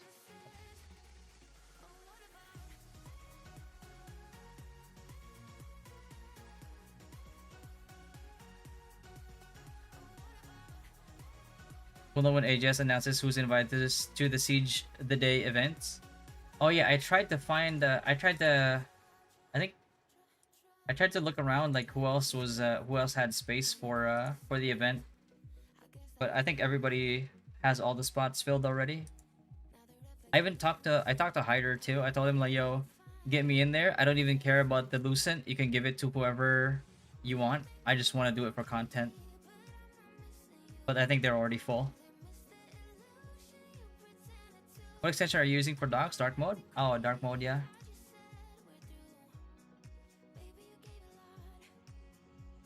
I don't know if there's anything better.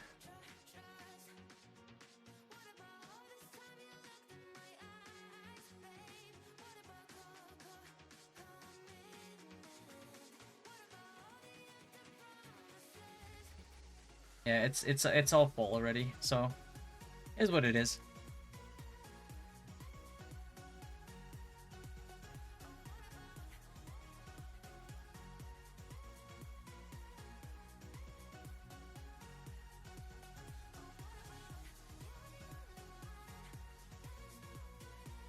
My god, bro, still an hour left.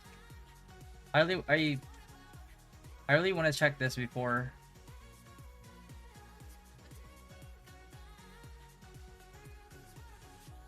Just to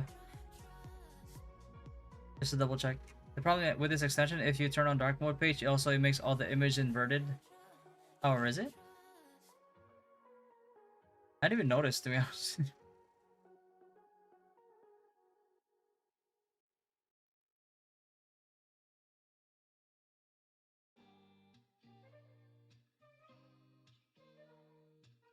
It still inverts images on Google Sheet, yeah. If only, I don't know how else. Like, what else can I do to make this darker? Like,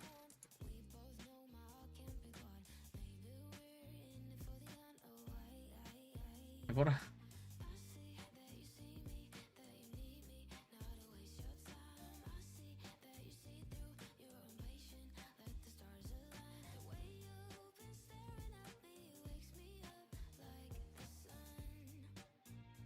I mean, if you want the page to in dark mode too, not white. Lower the brightness of specific pages like Google Sheet. That's what I. Oh. Is there a way to? Does Google Docs have a dark mode? Does it have a dark mode at all?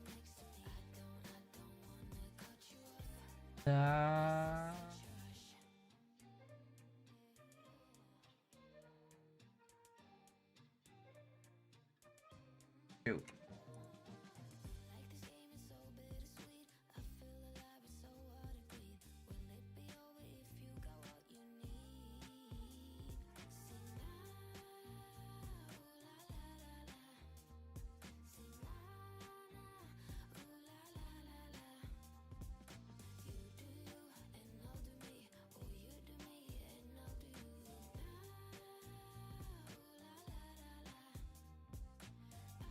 Have that at least, and then I'll work on this to this one, and then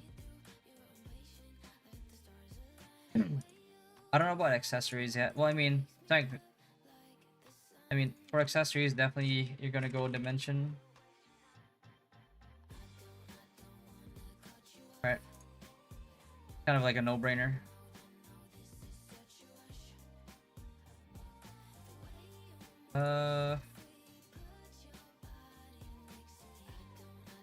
Do you go brawlers here?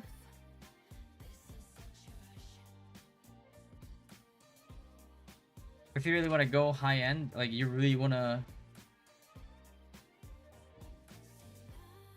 also go.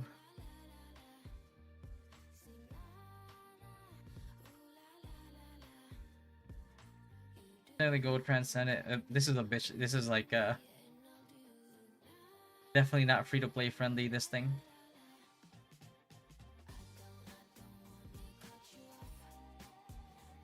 Dark Reader works on Google Docs. Oh, does it?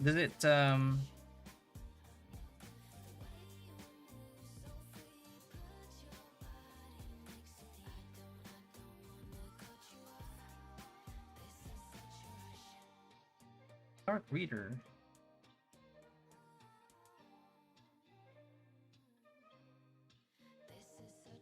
Add to Chrome. Okay, let me try it out.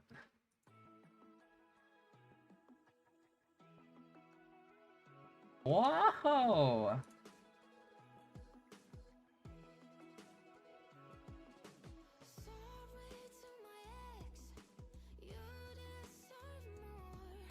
Do I get rid of this then?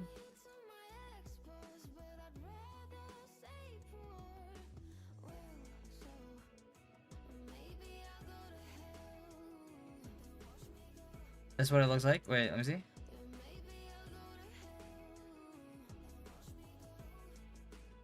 Oh.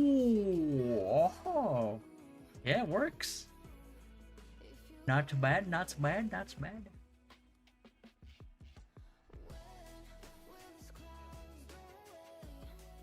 Dang, that's pretty neat. I like it.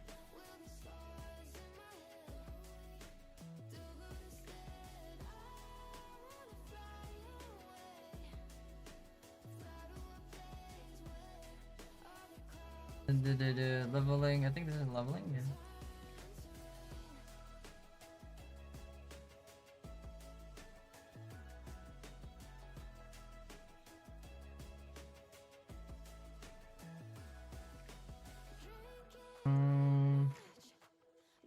Not bad.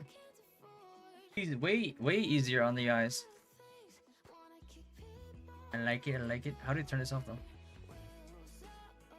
Ah, okay.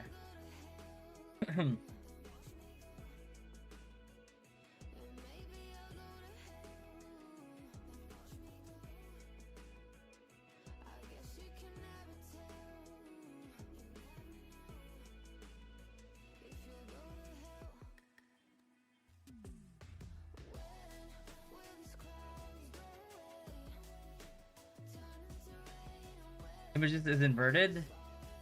Yeah. But I mean, it's not bad, right? It's still readable.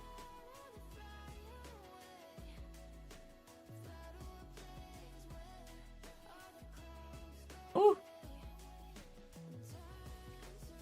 It's less bright, that's for sure. Not bad. I like it.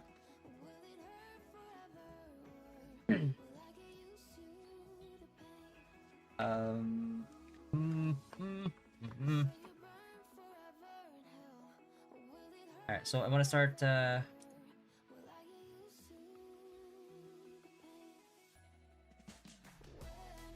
I guess I wanna do SNS GS next. Oh wait, let me finish this for you.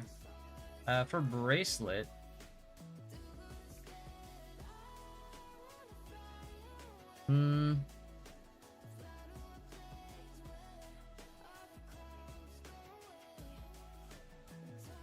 I like the perception on it.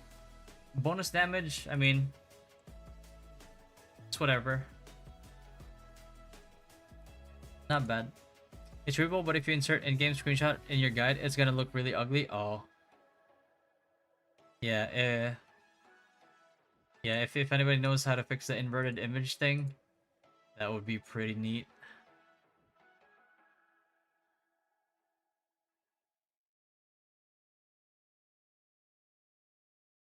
Does it invert like the actual screenshot that I showed? Oh my god. Damn, negative film, huh? Holy shit. My god.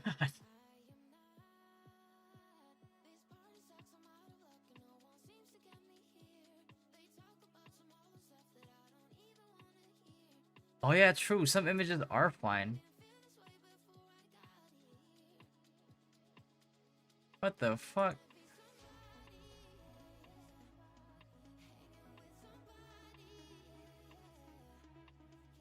There is no... The only way I found is to make images black and white. Oh my god. What the fuck, bro?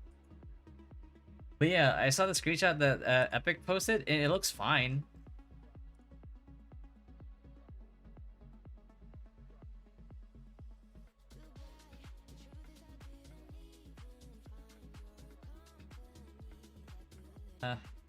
Kind of rough because like most of these purples are kind of hard to get, bro.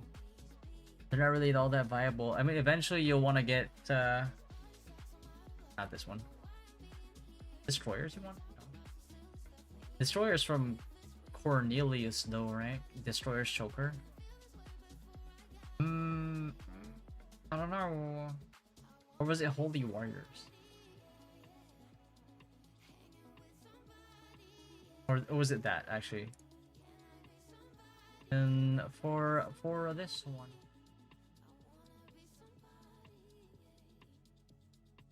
is there any T1 that beats out Butchers in how farmable and good it is? I don't think so.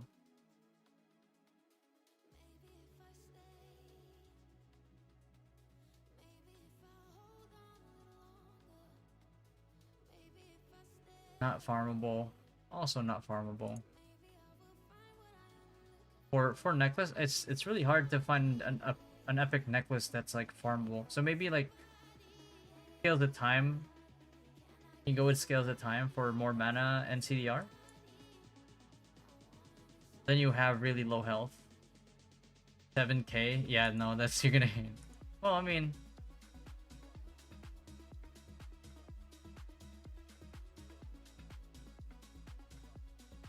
technically you could boost it up.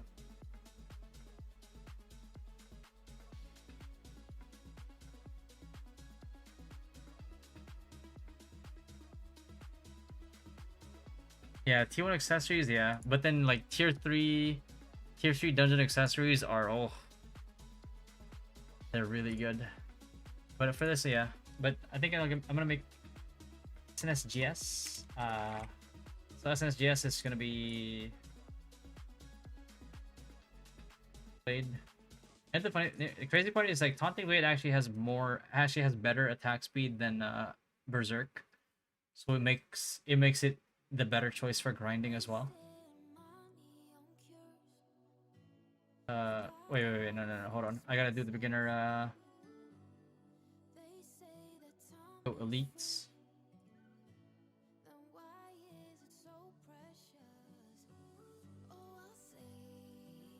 I think...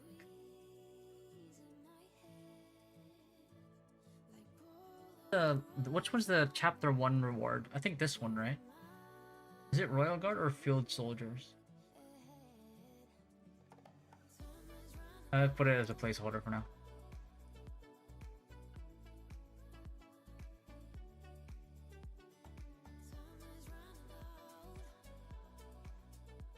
Most of the beginner builds for SNS, any combination is pretty straightforward.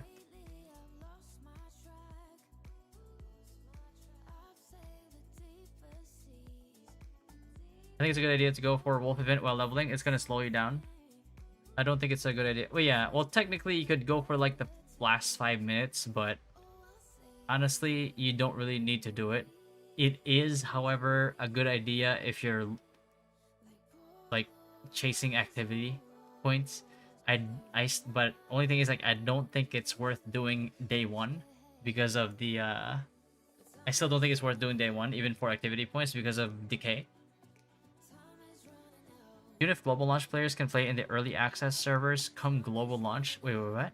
Do you know if global launch players can play in early Oh, if regular launch people that don't have EA can play in EA servers? You can. They said you can. Problem is, or the issue is, if the servers are full, then you're stuck anyway. Oh, did they shorten it? Let's go. Okay. I wanted to check these just in case. And then this is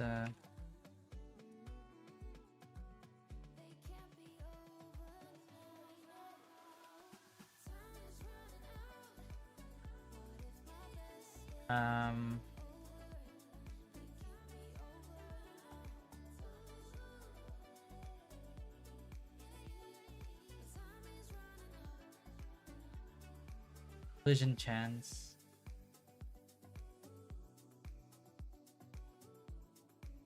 Yeah, I go for this one. More hit is more important anyway than collision chance. You're gonna replace this piece so fast. So you need the hit for the higher level mobs.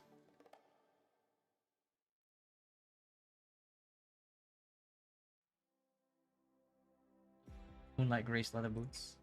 The quest as well. And do you want to go Ruthane?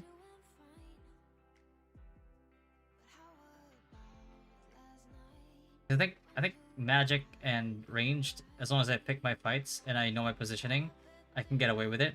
But if I have to engage or I get force engaged on by a melee, another melee, maybe I have to go routine here.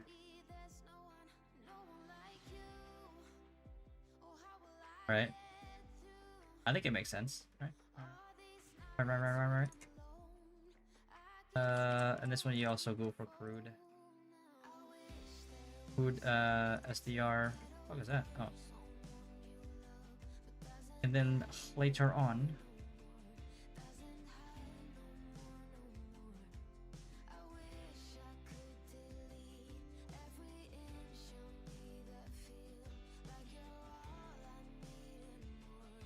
better. Extra health, might as well go for it. SNS, GS, leveling.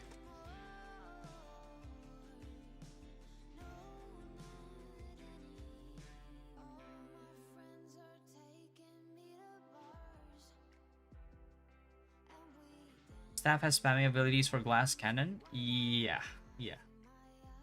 Good burst. Not as much sustained damage, but really good burst. Another question, will the server transfer token exist in the shop in global? I have no idea. It probably will. I just don't know when they're actually going to have it. Definitely not in the first few months, for sure. I'm the only in my friend circle who actually purchased the early access. Oh no. It needs staff glass cannon and maybe crossbow. What is the site? This is questlog.gg legendary. Welcome, by the way. Senato, what's going on, man? Is Throwing Liberty going to be tab target or action combat? Both. It's going to be both. The default key is V. V for victory.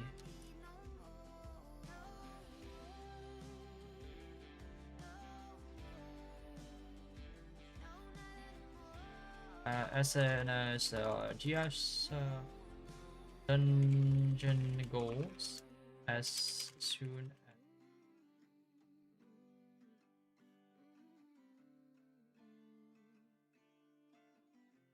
This one's pretty easy. Carnix into Taunting Blade, because this actually speeds up your grind quite a bit, because Taunting Blade, out of all the T1s, has the highest, has the best attack speed. So, you know, provoke Whirlwind.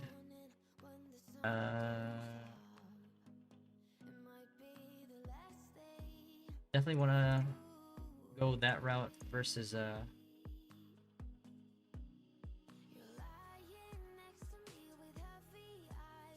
actually, oh wait, no, I can't farm this early, can't I?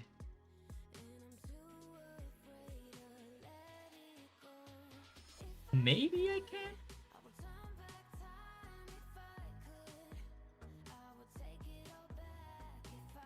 Not this one. Oh, there you go.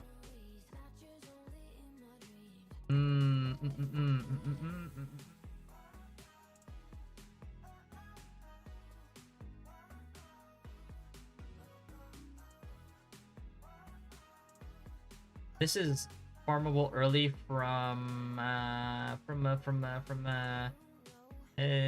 Tyrant's Isle, I think? Tyrant's Isle. No. Is it Tyrant's Isle or Slaughter?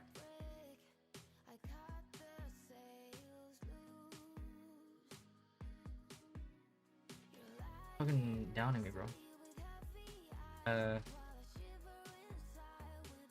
Da Vinci, potentially Fluctuation as well.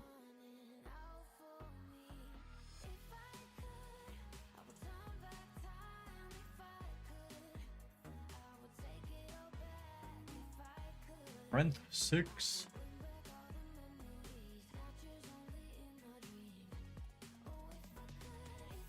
One thing, Grand General, not farmable until T2 dungeons. I can't even put it up there. Fuck me. Please don't bug out on me, game. I feel guilds are too big. I mean, too many people. Not really.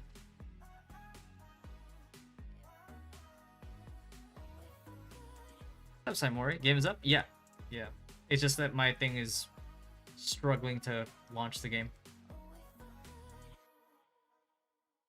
Again. I have to turn off exit lag again. I wish there would be only one server for each region. One mega server? I don't know about that. Because this game doesn't really have channels. Like BDO, you know? BDO could do mega servers because they have channels. Even in the beginning, they didn't do mega servers. They had like Eden, you know? Right? Eden's the only server I remember because it's the only relevant server, but I'm just kidding. BDO trash talk.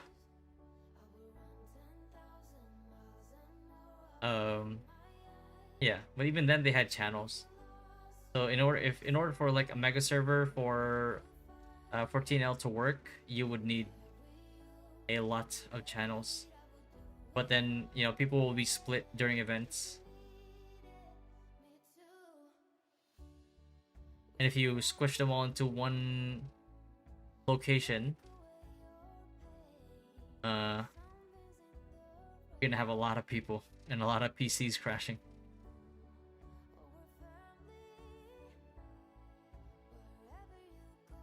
You think it's why people don't like TL? I don't know. I've never heard people complain about it on Reddit.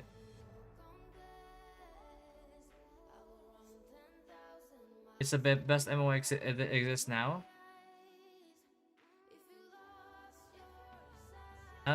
Because partly because it's also Throne's fault that Lucent is a purchasable with real money currency that is the only currency that you use to buy stuff in the item mall.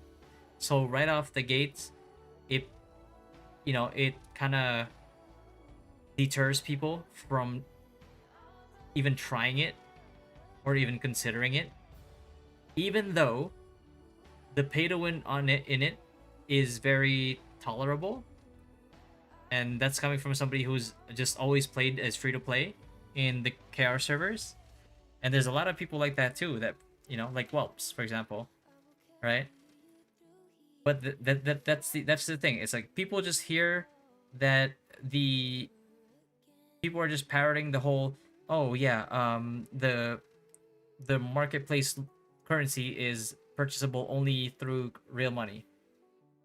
It doesn't matter how you know how tolerable or how acceptable the pay to win is. If people hear pay to win, they just hate it. They don't even give it a chance.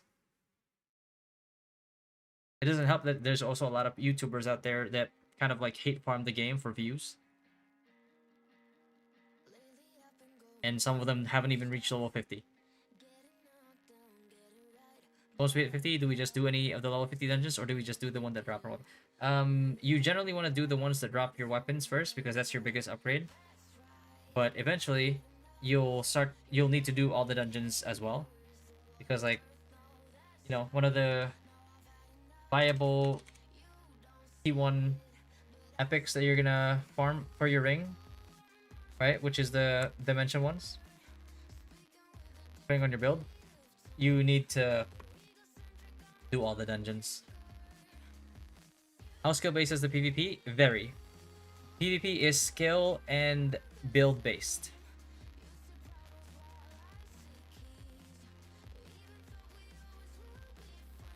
You can play TL without spending a single dollar? You can. I know. I've done it since the beginning of KR. Just like a lot of people. But the thing is, like, some people have zero tolerance for pay to win, which is understandable, but it also is to some degree pretty ignorant, because they're missing out on an actually really good MMORPG that actually lives up to the MMO name,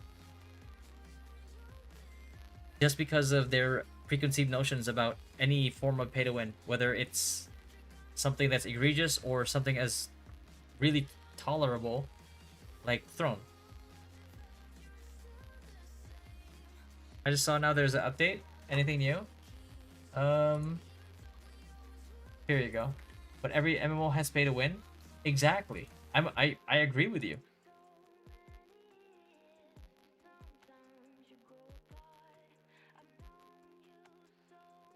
But some people cannot grasp that concept. You know what I mean? They can't. How do you feel TNL will stack up to Ashes? I've never played Ashes. Not any of the alpha. I don't even have access to alpha. I would love to try it because I love MMORPGs, but I don't even have access, so I can't really say anything.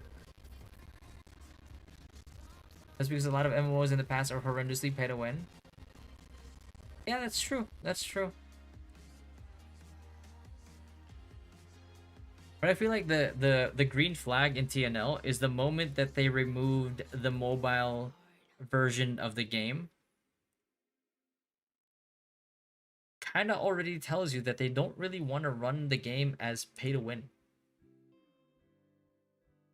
You know what I mean? They don't want the game to be pay to win. Because if they really wanted to just like straight up only make money and not have the game last long, they would have kept the auto. They would have kept the mobile version because they would have made bank in Southeast Asia.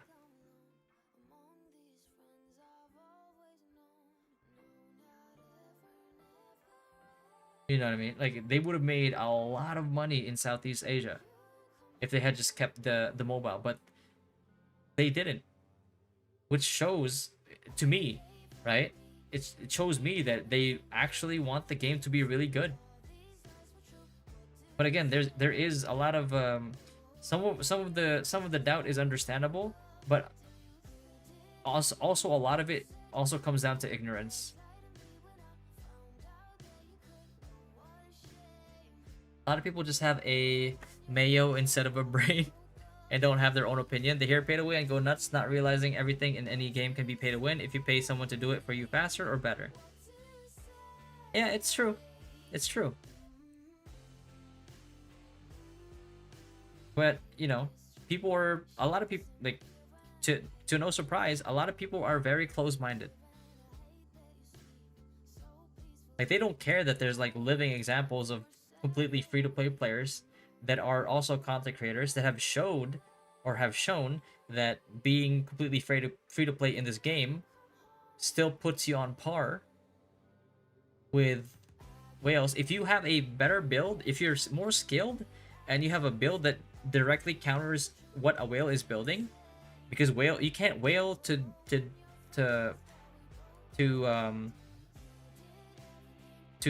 tank every single type of damage in this game. It's just not possible. A free-to-play player will still kill you.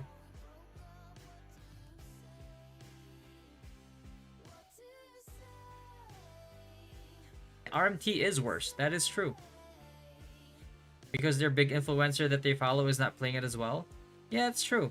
I mean, let's be real, right? It's like, usually I really love like Asmon's takes on a lot of things. Not all of them, but a lot of them.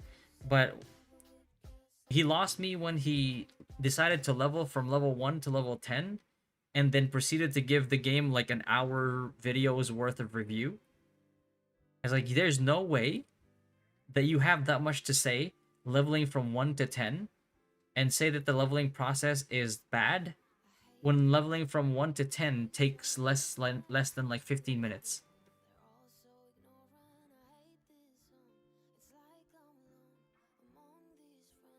And it was even less when he said that TNL's combat is worse than WoW, which is hard cap, by the way. And even more when he said that BDO's combat was overrated and WoW was better. That's how I know that that's just nostalgia talking at that point.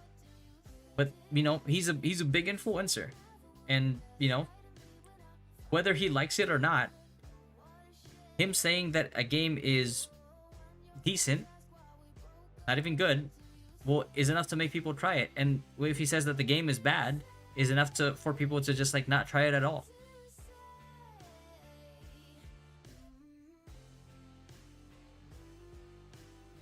Maybe because they're yeah, people just don't like to think and just waiting for the next YouTuber to put an opinion in their heads.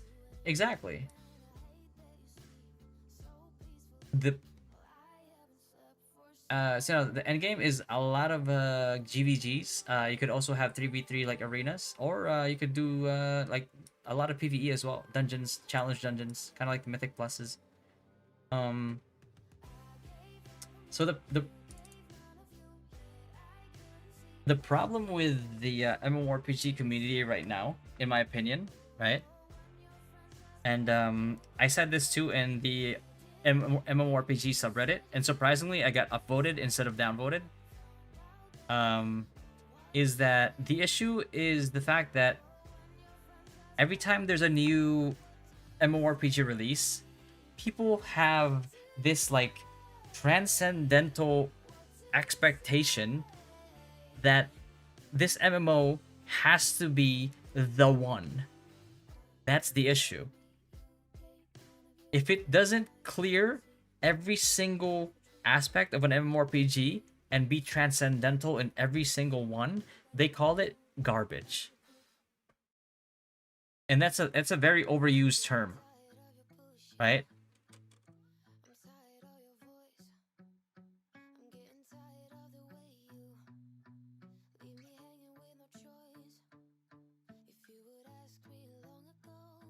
And that's the issue. That's the issue with people and their perception of Throne, right? It's put it this way: the same people that won't try Throne because a random like some random or some big YouTuber is hate farming it are the same people that won't watch a movie because Rotten Tomatoes gave it a low rating.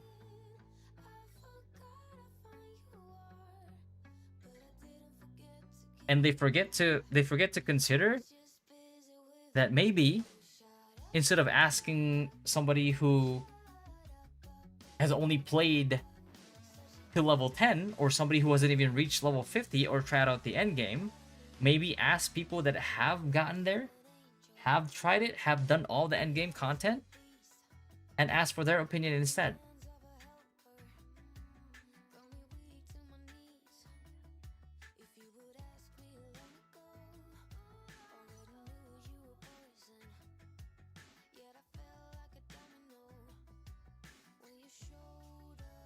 Because if they actually just looked into the game, they would find out that, like I said before, the really good thing about TNL at its core is the fact that it brings the MMO back in MMORPGs. It rewards you for working with your guild. It encourages you to want the best for your guild members or for your guild mates. Because if they do well in, say, like an event, you guys get rewarded for it.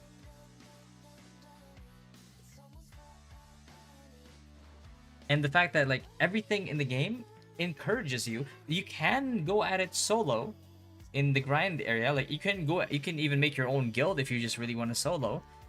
But it rewards you for actually playing with people. Imagine that in an MMORPG nowadays. Like, you want to do open world dungeons? Amazing. Go ahead. Bring 5 other people with you. You all get your own loot. You don't suffer for it. You all get your own weapon mastery, so you don't suffer for it either. And when it's like nighttime, which is like every 30 minutes for every 2 hours, when it becomes a PvP zone, you also have a full party, so you can fight off people better that are trying to PK because you have a full party. You know what I mean? And in terms of like castle sieges, not a single game out there right now is better than Throne. Not a single one. No debate. No game out there is able to pull as many people into a castle siege and then have it run as smoothly as Throne. 2,400 people in the Esota Castle Siege. I never crashed once. And I was streaming and playing the game at the same time.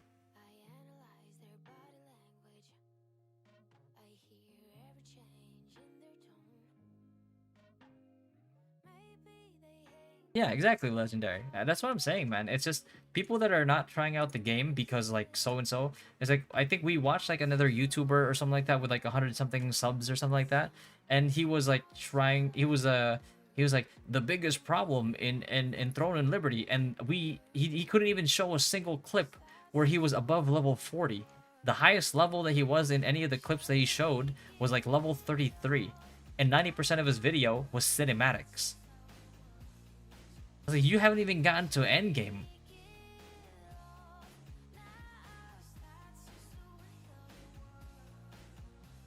It's time-based in that server? Yeah, yeah, yeah. So it's like cycle like every well, the events are a different thing, but the open world dungeon PvP is you know, every night cycle. Not even exactly, not even max level. And we like the way that he was talking about the game too, you could tell that he never got to endgame. You could just tell.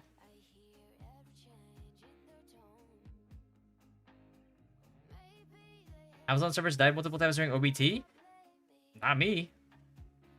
I was in both sieges. I never DC'd once.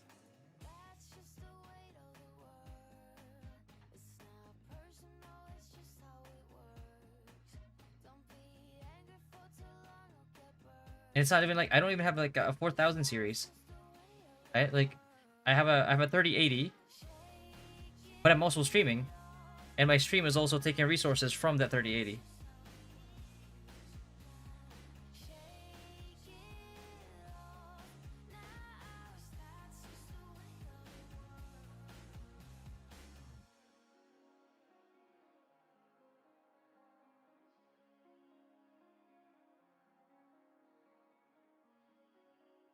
Okay. Let's see.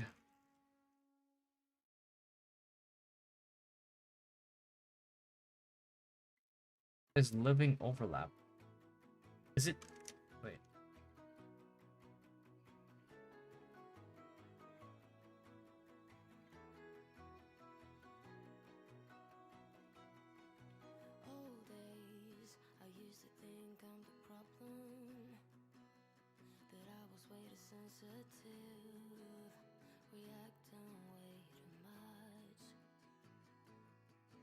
Is it selfless diffusion?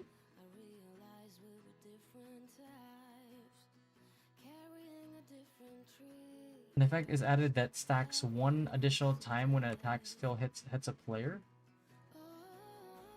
No, so it can't be.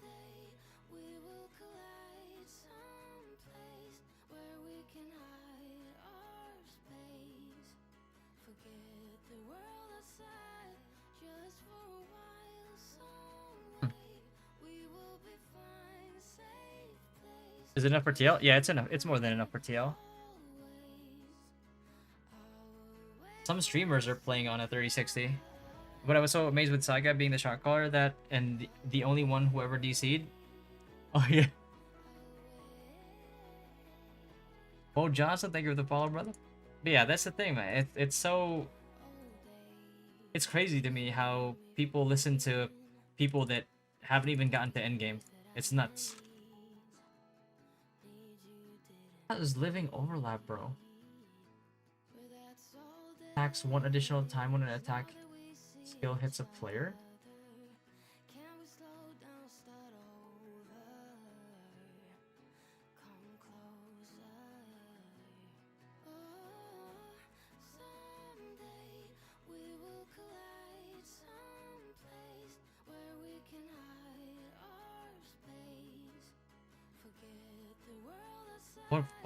What fans do you have? Are they good or basic? I have like a $40 fan from Amazon. The Corsair one.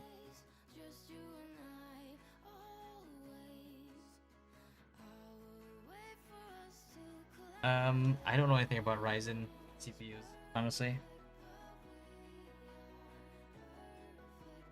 I use Intel because it's better for streaming in general.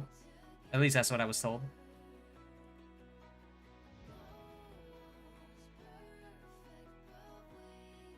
I'll check that later. What else do I have? Oh yeah, SNS. Had a victory. Fix an issue where skill damage was missing in the Blade of Annihilation specialization.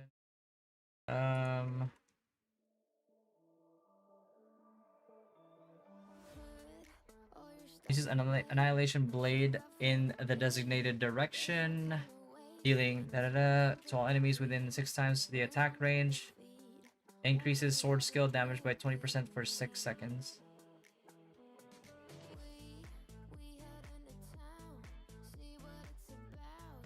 Yeah.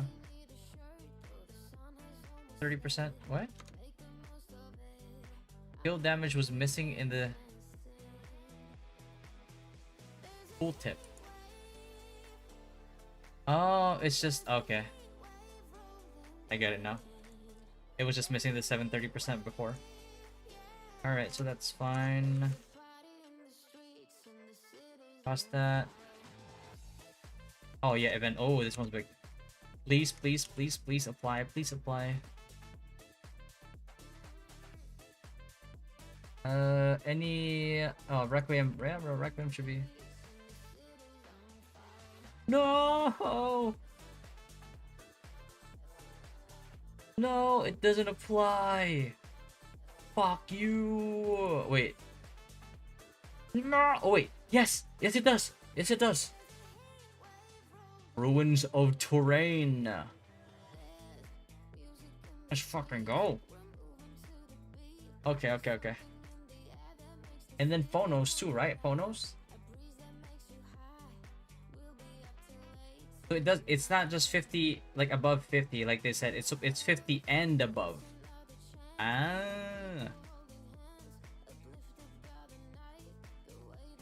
That's exactly how people listen to politics BS for thousands of years. That's true. Yeah, what's up, Zil? Just checking the you know, it does apply to level 50 events. Just checking the new patch notes. Are there any women that play TL? Oh yeah, a lot. Really good players too. So how does leveling a skill and mastery work? Is it like New World where weapon uses weapon use does give it a little bit, but most of the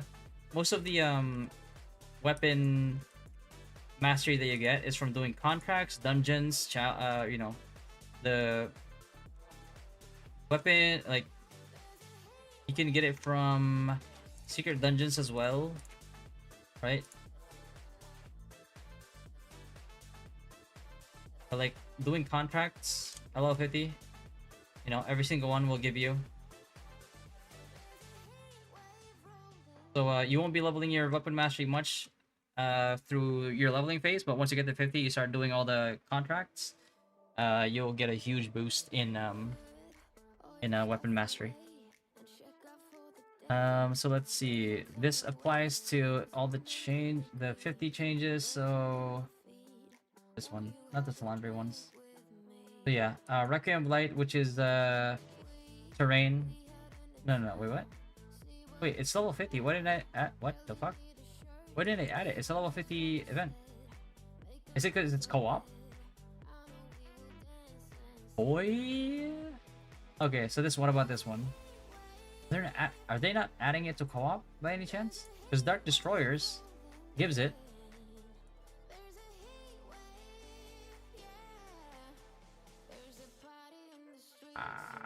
Co-op. Okay. Any non-co-op then? But it's all co-op from now on though, no? Yeah. Don't tell me it's only Dark Destroyer.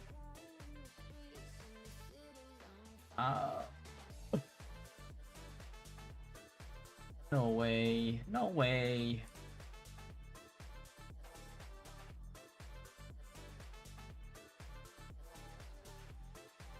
Oh my god. It's not giving it for co-op. Free? Ugh.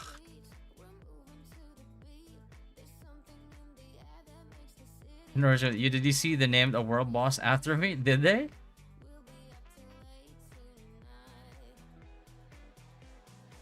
Or are they Naruto fans? No, I'm just kidding. The TL interface and UI is kind of mobile and generic. I mean, how though? I feel like that term is just like people are just slinging that term all over the place. And it's like, if TL's interface looks generic and mobile, so does Ash's. If anything, Ash's looks more generic and mobile. You think already famous guilds will dominate Western EU too, or new guilds from hardcore players will beat them? It's a toss-up. I think a lot of guilds that start off strong tend to dominate at first, but it's usually the guilds and the communities that stick it out. They're the ones that usually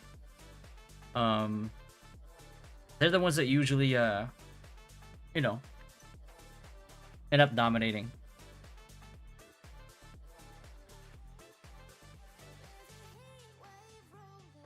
Let's see, level 50, man. I don't think level 50 co-ops give. Yeah, Festival of Fire Dominion event. Okay, does it give it? It does. Okay, so no. Okay. All right, so let me put that in there. Where is my?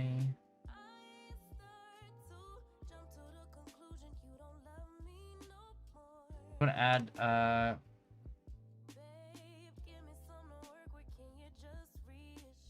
yeah, metal as a given. Okay.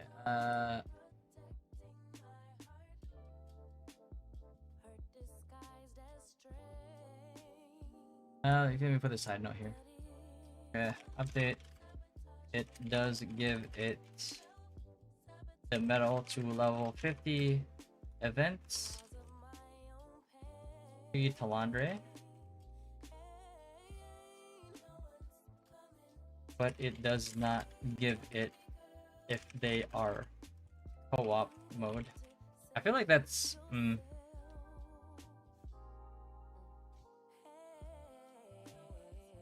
I feel like they should just change that, man. Just give it to co-op. Like, why not? Makes no sense.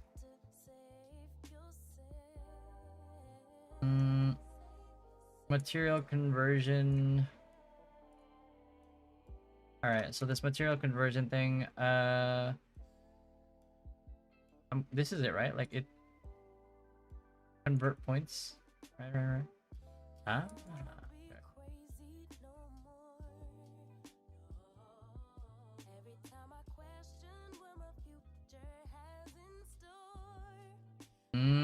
So you can. How much can you store though? Okay. Material conversion. So it works exactly as we.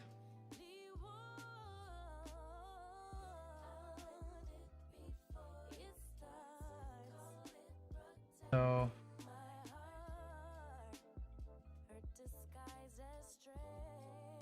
Oh. We take the shot. Fuck. Hold on. Son of a bitch. Bro, let me take a screenshot.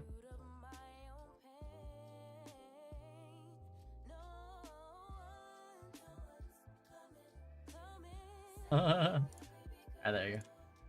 What I'll do. And then next one is equipping weapons. Okay. This one, dagger and greatsword. What the fuck do they mean? Wait, dagger and greatsword. Don't you have a guild to talk with for the game, or you play solo? I mean, talking with your guild is easier. What do you mean by talking with your guild? I mean, I think my stream title says guild recruiting. No. So.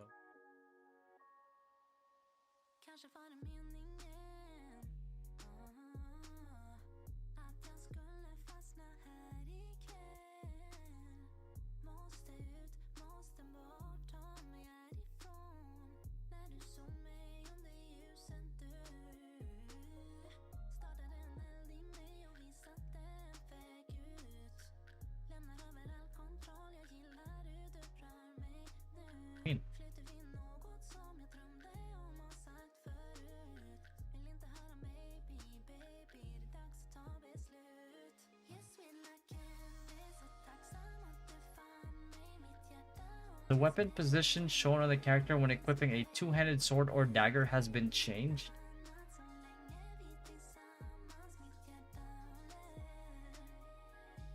Wait, what the fuck?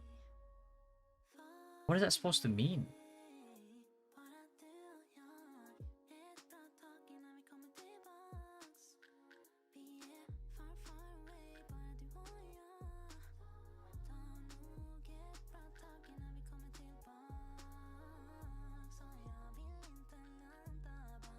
What the fuck is this supposed to mean, bro? Can you check Dag? Oh yeah, the Dagon's SNS. Let me see if it actually works the way that they worded it.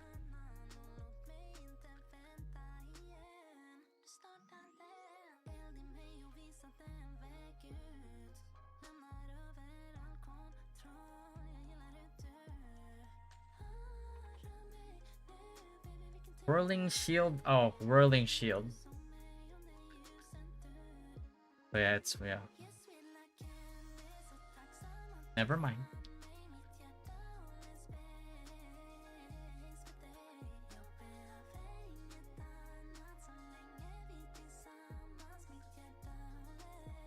Yeah, it was too good to be true, bro. We thought. We were hoping. It's not bad. I mean, you know, 7 instead of 3. 7 instead of 3.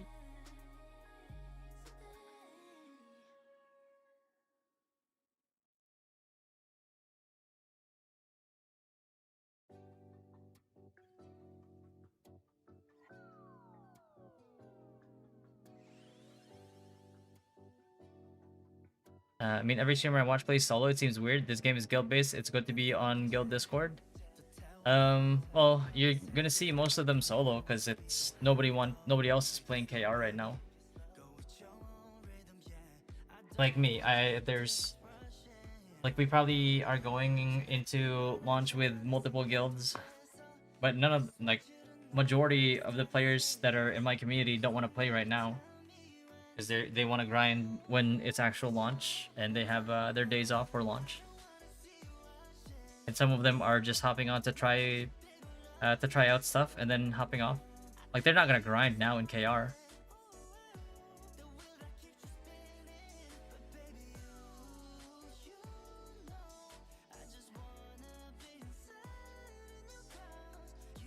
Does the tornado GS only drop from a mob? Is there no other crap? No, it's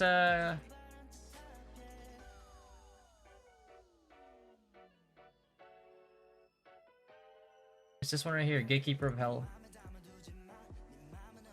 You just get it from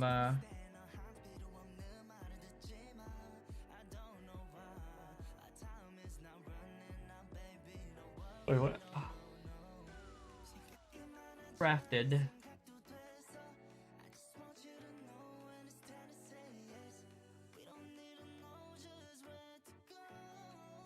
What am I doing? Hold on.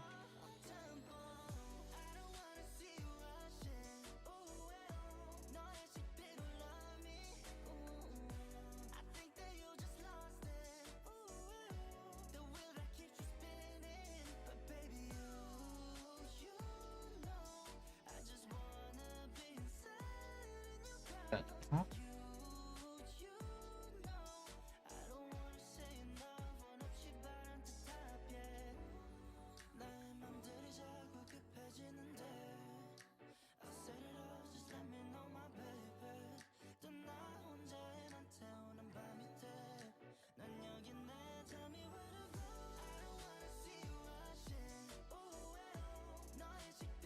Basically that.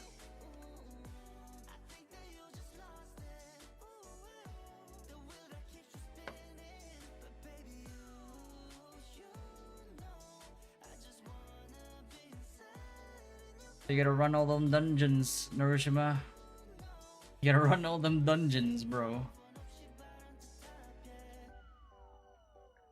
You're trying to get this? You're actually trying to get this for the tornado?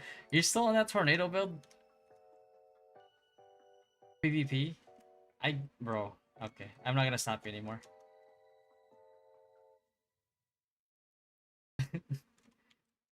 Wait, are you seriously trying to build that? It's not gonna work out, bro. I'll tell you. I mean, I'll tell you one last time. It's a horrible idea. There's no way that it works.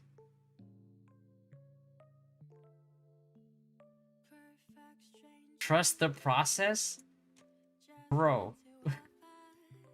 The process of what? Process of getting shit on? All right.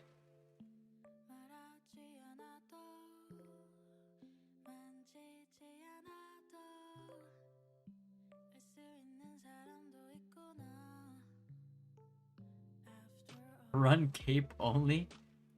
I guess it's not as It's not as bad as Zilf's plan. There's gonna be a god mode CC resist gear to drop. I don't think it matters. There's even if there is, there's no way they can build against every form of CC. And all it takes to invalidate that CC resist is a bit of CC chance. Oh, no, T2, you got a T2. It's T2.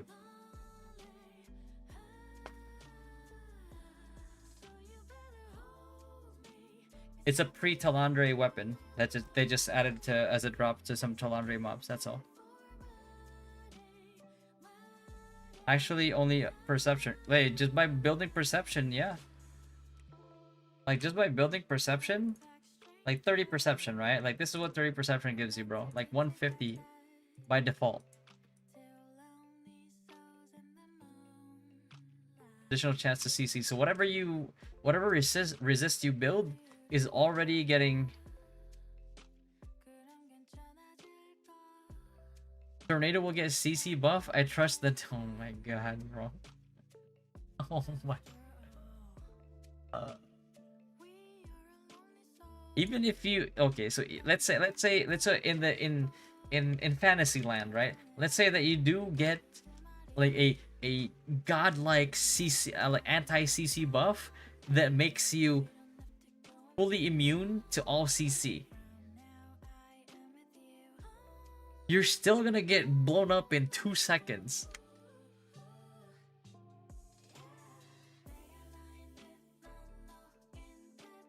It's weird to see many females following TL on IG, but they don't seem gamers at all. Why are you... Wait, why are you... Why are you viewing females on fucking... Oh my...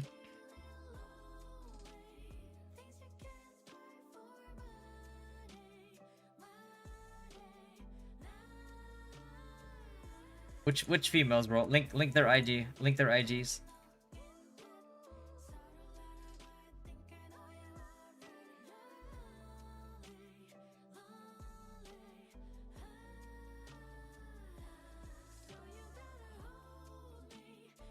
I don't know what this is. The weapon position shown on the character when equipping a two-handed sword or dagger has been changed. What's that supposed to mean, bro? I have no fucking clue.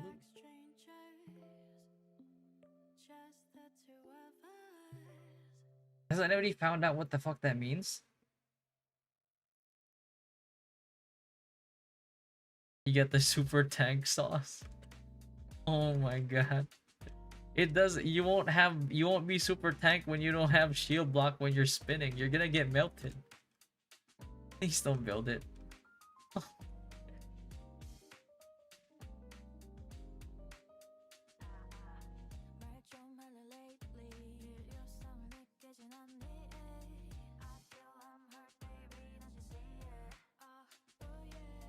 I'll find a way. Oh no. Oh. Alright, alright.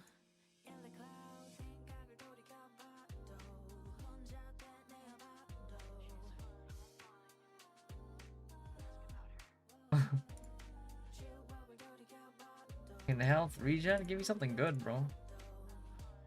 Max health, that's what's up. Yeah.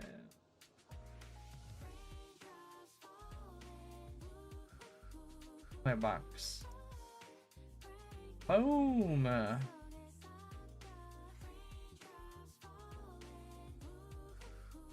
Boom. Wait, hold on.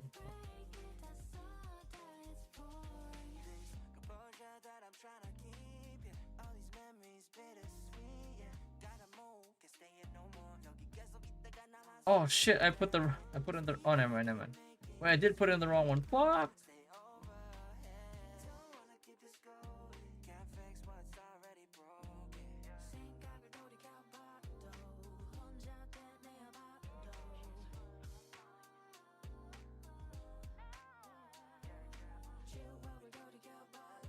Hits. Max health. Pog. Champ. Wait, where's my Grand General? You fuck. Unfortunate.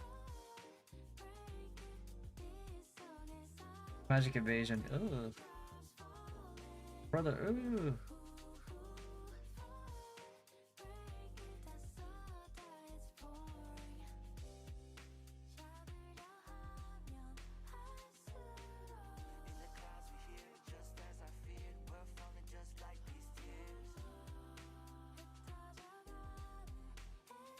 Why did they give this to me this early?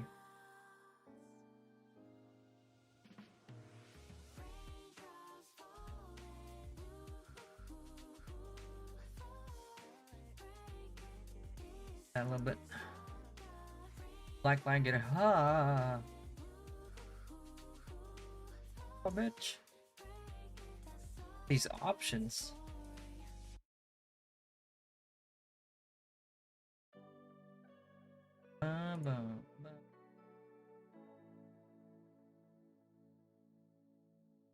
Ah, fuck it, man.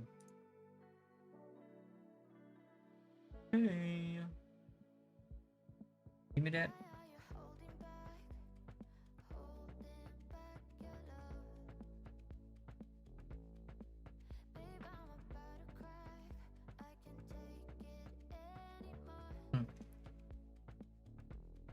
I'm the meta changer. I trust you, bro. I trust you.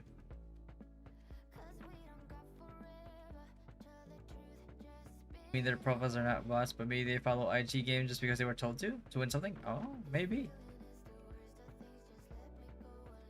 Or they're men.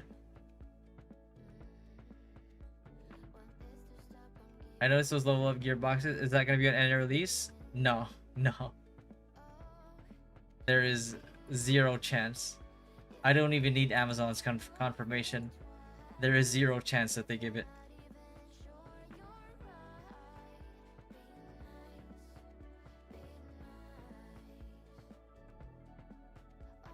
Oh wait, leveling blog, right? This is what Epic wanted me to check. Yeah. This is pretty cheap. It's like 500 Lucent too. Like 500 Lucent is like a piece with like heavy attack on it in the early game. You easily get this, even as free to play. Easy.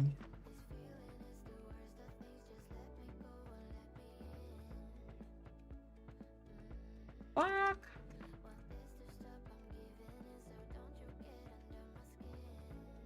And then BP.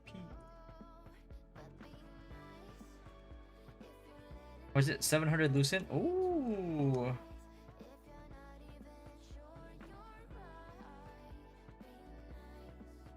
Oh, I don't want to have to grind up another character, bro, but I know I'm gonna have to keep the KR client if I want to check future updates. For sure.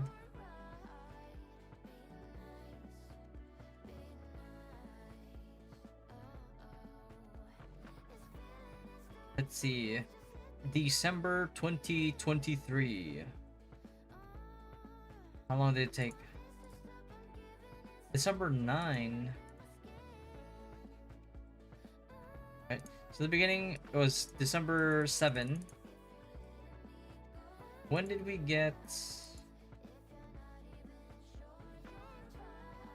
We got Silaveth the next day. Well, the next day was technically like within the first 24 hours still, but yeah.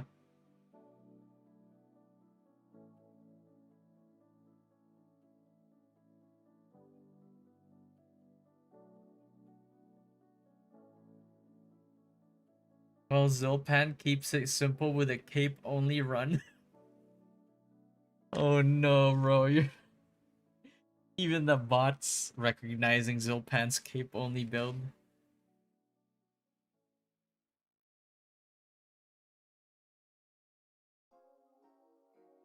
Oh my.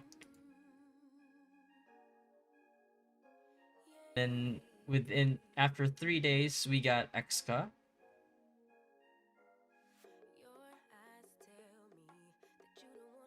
And then after 5 days we got Cherno. We got Boomstones.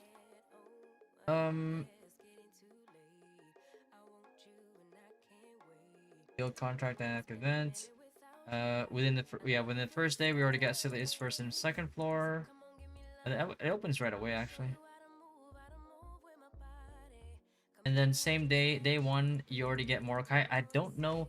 I wonder when we'll get the PvP. If we get the PvP right away, oh my god, bro, I'm fucking rushing to 50.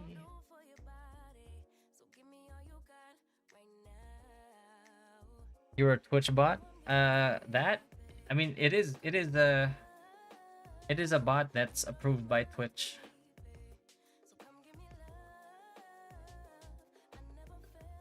And then Mordecai Riftstone. Oh, the next day. Oh, big drops, bro. Big drops.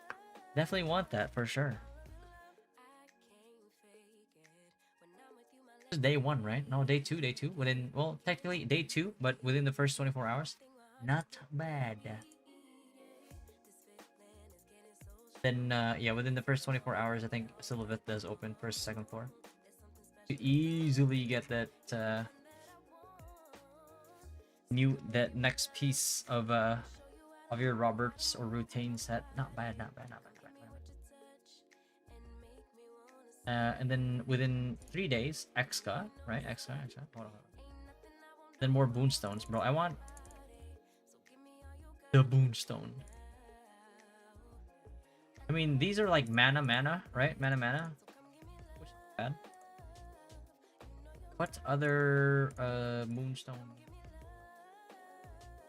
Monolith Wasteland and Abandoned Stone Mason. Oh, I want the Carmine though. Carmine is nice.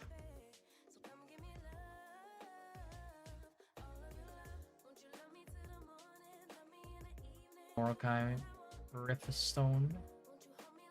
Skill damage boost 50. Ooh, we want those. Hehe. So he's a bot or real person? It's a bot. Well, AI. Well, bot, but AI.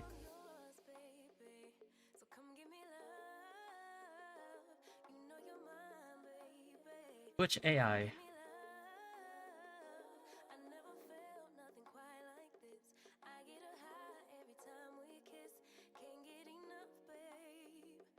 Does Exca drop again now? I'm so familiar with the old.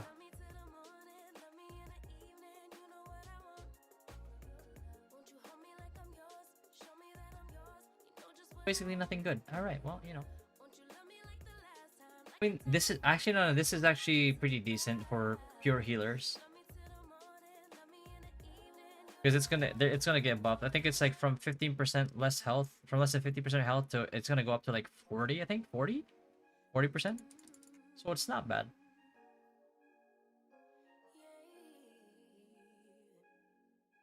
It ain't bad, but it's just not worth it because the Quirus is better. AI is getting dangerous. No, just like any tool. Depends on the wielder.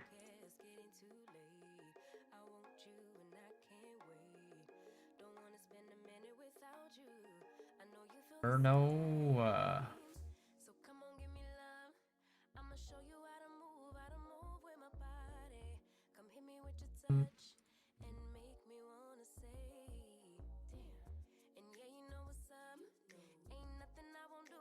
They're gonna nerf Cherno, bro. Oh no.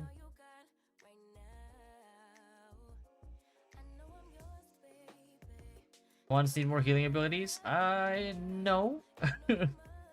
No. Totally don't.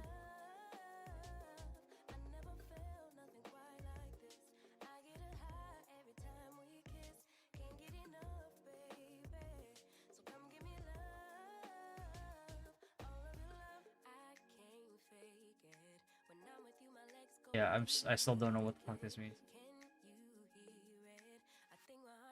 The weapon position shown on the character when equipping a two-handed. Huh. You think new generation will play TL? Um, I don't think the new generation has enough attention span, to be honest with you, to play progression type games. Well, not progression type games, but like MMORPGs, I'd say. I think the new generation likes to play games that last, like, MOBAs that last, like, on average 30 minutes, or FPS games that last a few rounds. Like, they like those more.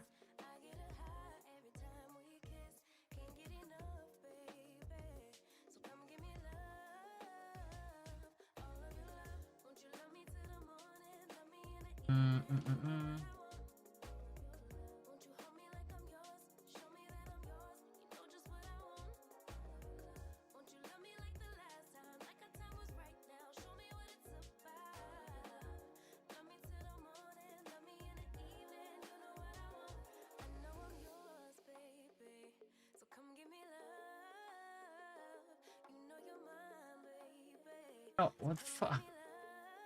What is that supposed to mean, bro? Let me check out this event, though. What is this event? There's gotta be an NPC in here, right? Oh, wait. There's a new costume now. Ah. Thron.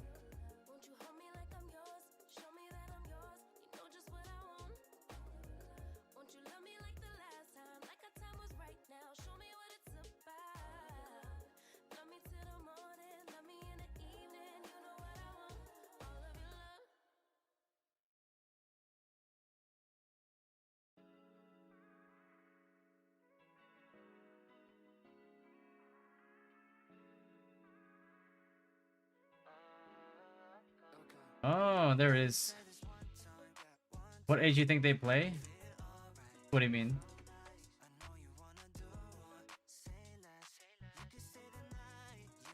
Great conversion, stone bundle. Nice. Alright. Food buffs, food buffs. Ingredients.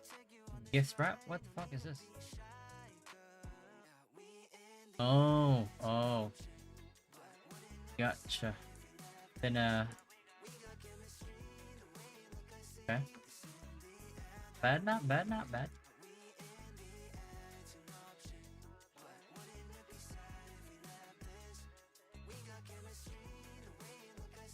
Yeah, like I've definitely seen, or like I've definitely seen younger people play MMORPGs as well, right?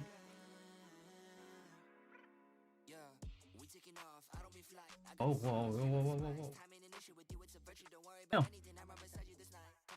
What? Yo, K-drama.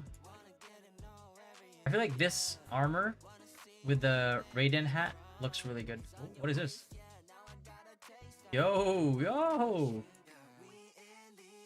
Damn. Okay. I like, look at the details, bro. Can you scroll down? Hello, game. Look at the details. Look at that. Oh, that's sick. I am a sucker for cherry blossoms.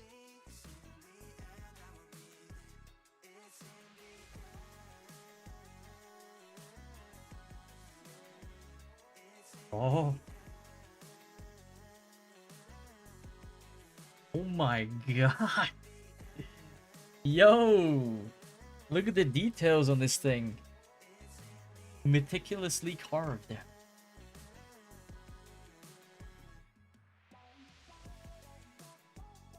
are as hard to play reflex wise. Yeah, yeah. I mean, it's not, you know, it's also also has a lot to do with like attention span. Oh my god, sick! Wow, these daggers. Ah, no. Like these could pass for like dual wield swords, like dual swords, bro. Long as shit, these things. This one's sick though. The color on this, that detail. Look at that. Look at that effect. Oh, please bring back the glowing effects for upgraded weapons, like the good old days. I hate skins except if they look like gear. If they look like gear. If it doesn't look like an armor, I don't like it. Ah, okay, okay, okay. Why do you think older gen has more attention span? I mean, it has a lot to do with like what like the younger crowd is presented with nowadays, right? It's like if you take a look at like TikTok, right? Like they were probably like when they were really young, they probably got exposed to Vine back in the day. Now, but now it's like TikTok's more popular, so a lot of kids go on TikTok. Older generation, not so much, but still, some do. And the reason why like YouTube Shorts, like Facebook Shorts, and like um TikTok is so popular is because they know that people like the younger crowd especially has really short attention spans. And who gets famous on TikTok? Like the people with the most like younger generation followers, right?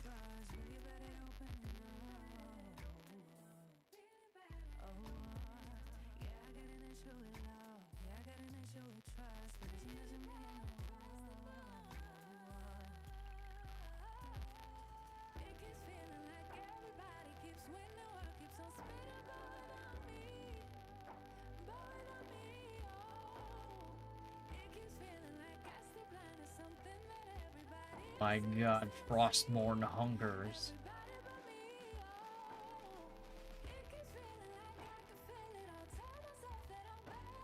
All the infinite scrolling apps. Yeah, Doom. I mean, there's a term for it, right? It's called doom scrolling.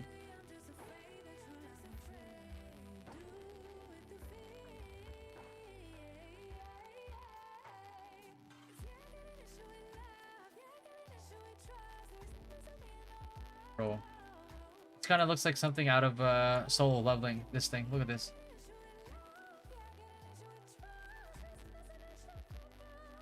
Ooh.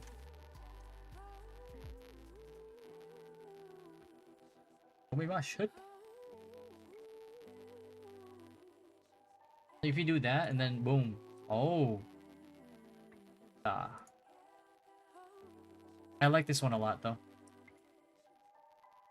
Kind of reminds me of Striker video.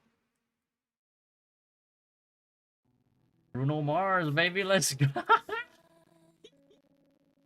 Yo, fucking Bruno Mars, bro. I'll catch a grenade for you. Not as buzzing? Oh, wait. It's because of the music.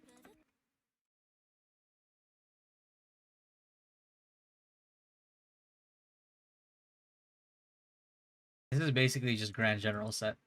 But I like the fact that I feel like instead of making this a skin, I don't know. I feel like they should just make transmogs. I don't know. But then again, if you can make money off of it, then why make transmogs, right? Fuck it. Fuck it. Oh.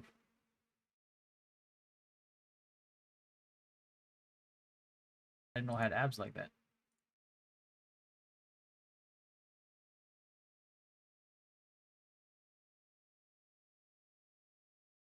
Bro. I'm pardoned. Yeah, I like this one a lot, bro. Like, look at that. Look at the details. Zoom in.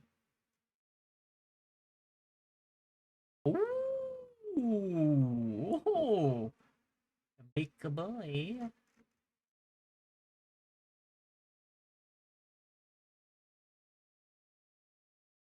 I like this a lot. I like this combination. Black, black on black.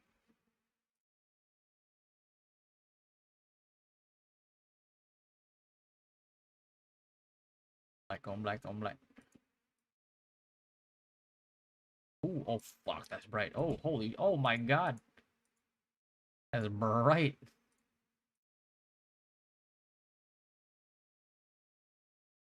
Bro, this is the fact that you can actually. I'm gonna have to ask. Oh,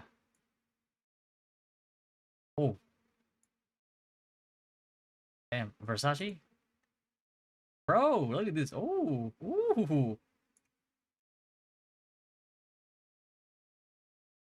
I mean angle, transparency. Oh, oh.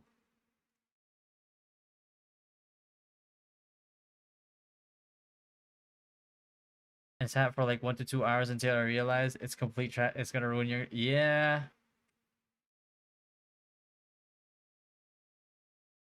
You have kids, bro. You gotta avoid you gotta avoid TikTok. I know like sounds very boomer, but it's just the truth, right?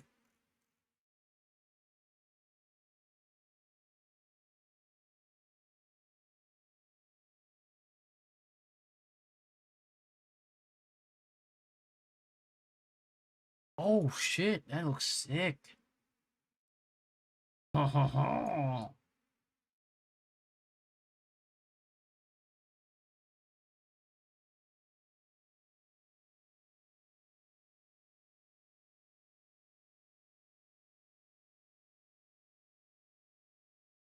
Lighter like that, bro. Look at that detail. Oh,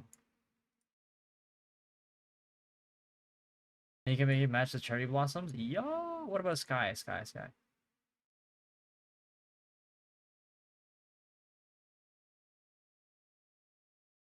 Make it look like clouds. Ooh. FF 5600. Wait, FF 5600.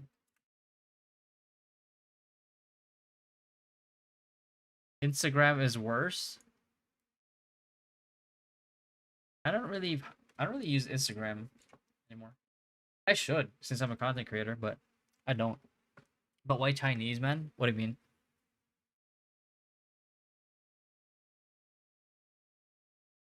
My character? My character is not Chinese. Look at that. He's Bruno Mars. He's either gonna cast a grenade for you or he's gonna call you a grenade. You know what I mean?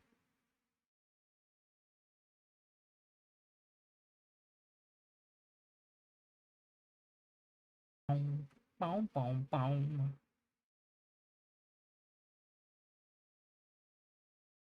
Not too bad, not too bad. Very well dressed. Look at the, I like those boots though. Damn, look like I'm about to set off for battle.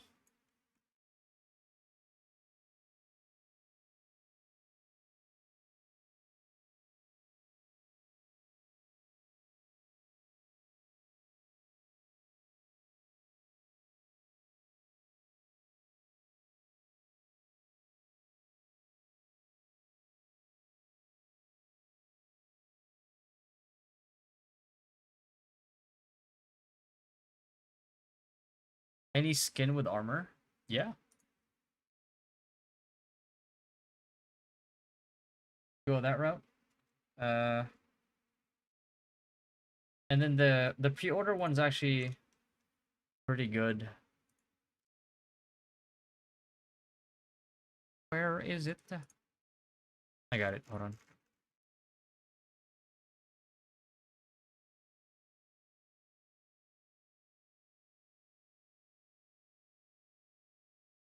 Ah, ah, not that one.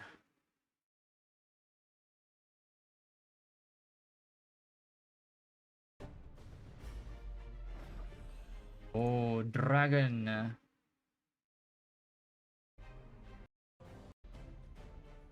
This one.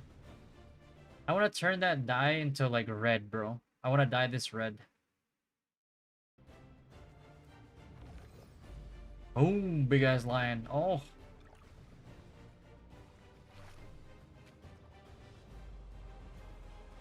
And that this one, this Amatoy. I like it. I'm gonna use this Amatoy, 100%.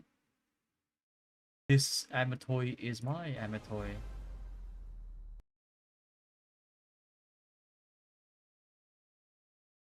I wonder why they didn't. Oh yeah, because they added it last minute. They didn't. They don't have the Throne emote here, but they added it. Wait, hold on. They added it into the shop. This one, the take. What the fuck? This one right here, the take the Throne emote. Like this wasn't here before, and I was really hoping that they would add this emote, and they did. They are listening. And the reason why I like that emote so much is because it's this one right here. It's the same one that the KR pre-orders got. Uh,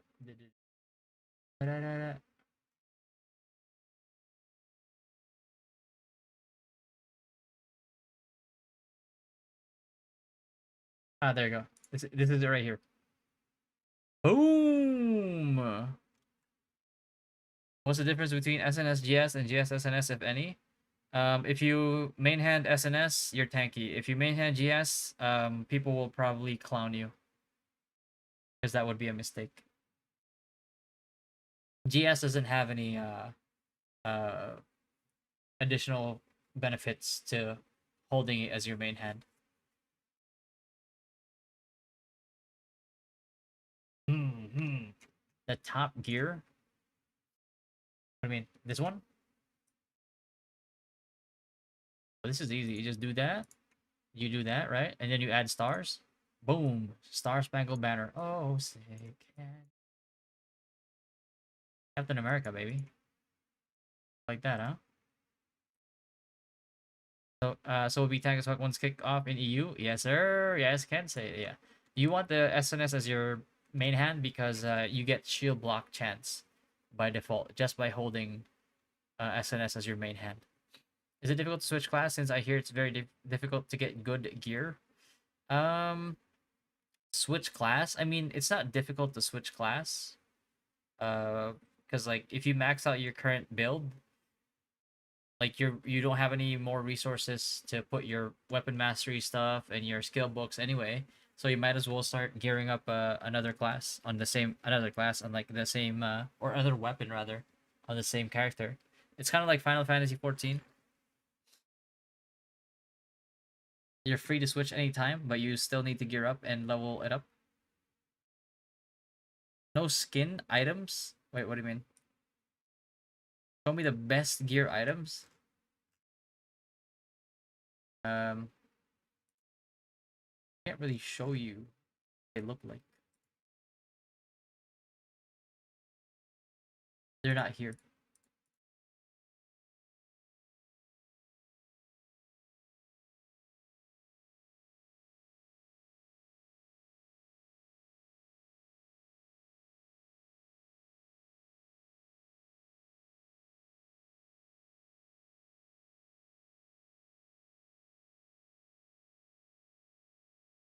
Yeah, no, you can't. There's no preview.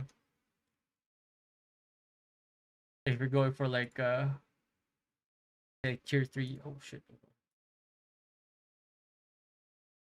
This is pretty sick, but it's not a set piece.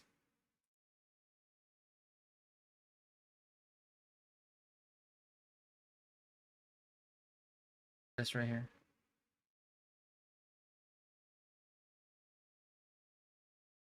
You know, a lot of World v World and PvP Guild Wars 2 players will be refugees in TNL. Maybe they'll try it out. Because honestly, Guild Wars 2 was pretty fun. It was pretty fun. The only reason why I uninstalled it is because I needed the disk space. Otherwise, I would still be playing it side.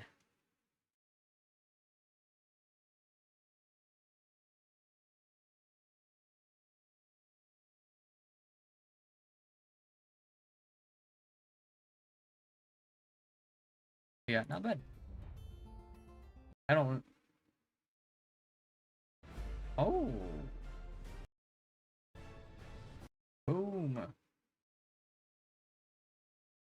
These blob fights is what used to hold us in Guild Wars 2. Oh yeah, yeah, for sure, for sure.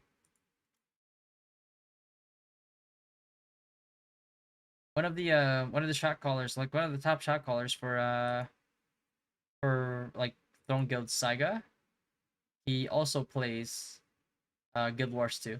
He still streams Guild Wars 2. He world v worlds like very often. PvP is gear based from what I heard.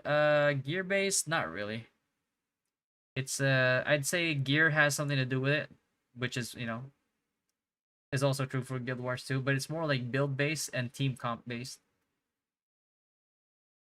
It's you need strategy, proper movement, you need proper builds, proper team composition, and one of the most important things, you need numbers.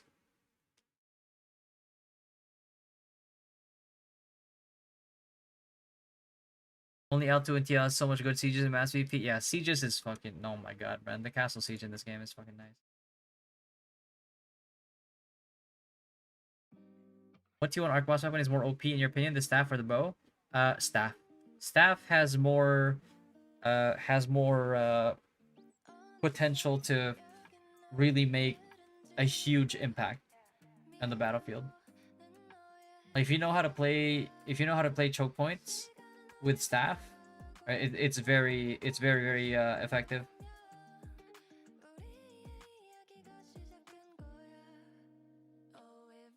It's very nice.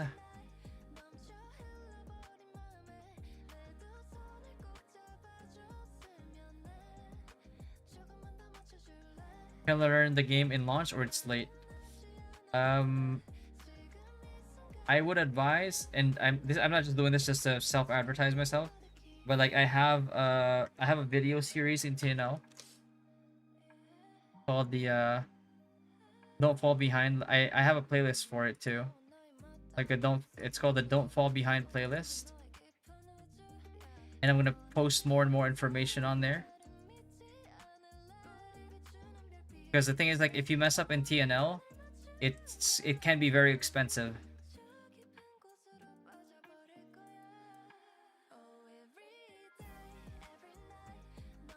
You know what's the best DPS to spam run runes? Not crossbow dagger. I mean, you could go bow staff. Bow staff.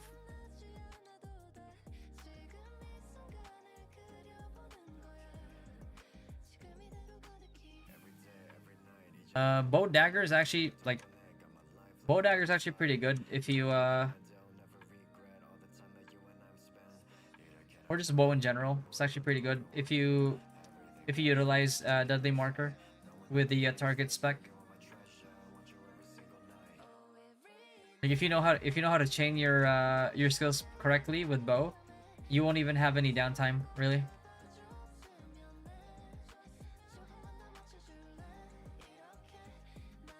Is armor classified like heavy, light, etc.? The weapon, the armor type doesn't matter in this game. What you're after is base stats and traits. That's it. And set combos. I know what I want to adventure the game on my own from the start. Then be prepared to make some very expensive mistakes. That's all I can say. If you're fine with that, like kind of like essence of discovery, so to speak, costly, but it's an experience, then it's completely okay. The outfits are so nice. I'm going to try and mix and match them to make my look unique. Yeah. Well, not just the mixing and matching, but it's also the dyes, right? Like the dyes in this game. It's like you could have your own very specific like dye, right? Like you get your own, you can enter your color codes. Like you can be very unique. Yeah, absolutely. Yo, Potion Shop, thank you for the follow, brother. There's no content creator for Bow Dagger, right? There's no guide on Maxwell. GG. You mean Questlog? I think Oh no, Canon does bow dagger, and then Yahweh is one of the best, honestly.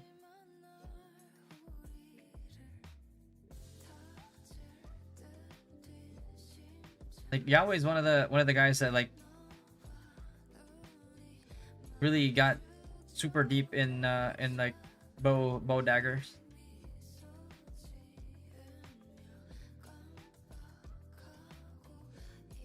Or mostly, and he, well, actually no, he mostly did longbow staff. But yeah, Canon. I think he has one. I think he has a guide. I'm pretty sure he does. Got it, Kensei. Play, for example, staff and greatsword. You need two different what? Staff and greatsword. You need two different armor sets, heavy and robe. No, you don't. No, you don't. You don't. You don't. You do not need it. Like you decide which one's your main source, which one you're gonna build for. So if you're gonna build mostly for GS and have staff be your complementary weapon, then you go Wraith, right?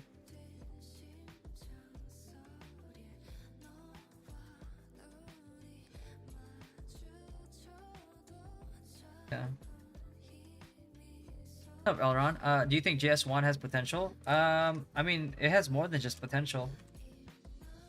Like, you're naturally tanky because you have greatsword, and then you also have a you also have wand for heals, which is pretty crazy, right? It's like small skirmishes, for example. If you're doing wand, it's like you could run Cursed Nightmare into Enhanced Nightmare, which is basically an instant sleep, right? So there, you could put them to sleep, and then that means that they are helpless, right? And then you can just like chain your combo on them, right? Your stunning blow, stun, death blow, ascending slash while they're stunned, so you can KD them into guillotine, so you deal more damage, close to 200% more damage, if they're still knocked down, and then you can just keep, yeah, definitely viable. Also, another thing is um like my friend Elsie, she discovered this actually. Because I used to toss coins here a lot, and it would just never do anything. And at one time she tossed one, and she actually got like a purple piece. I wish.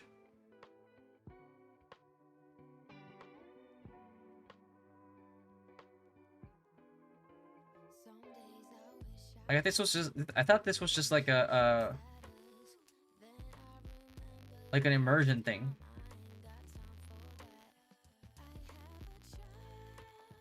Let me try.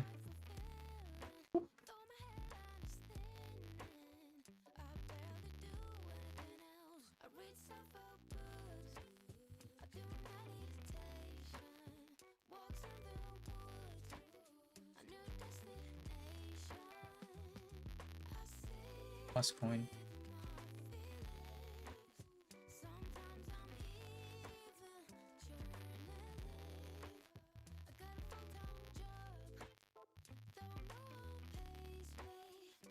Or was it? I wonder how low the chance is to get something.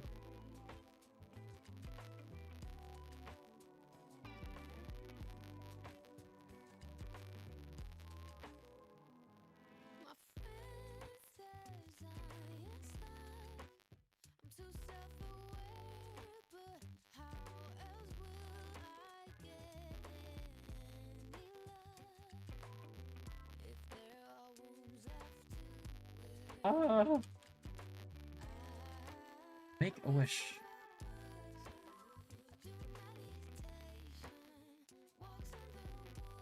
Let's go to the Vienta one.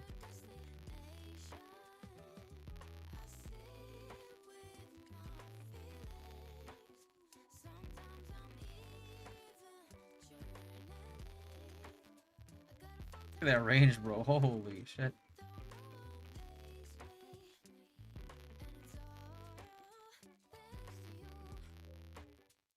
All right.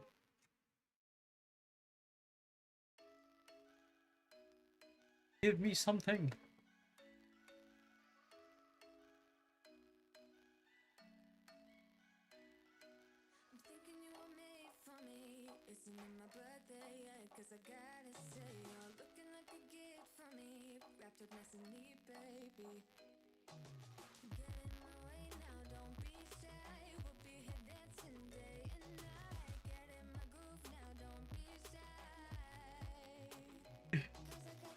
He's looking at me like, what is he doing?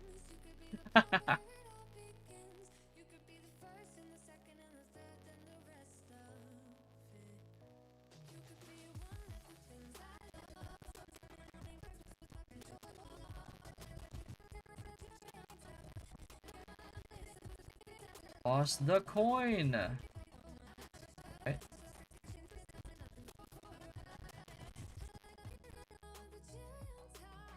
Wait, do I not have enough coins left?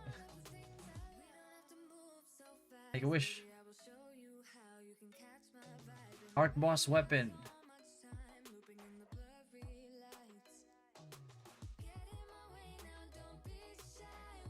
Make it happen.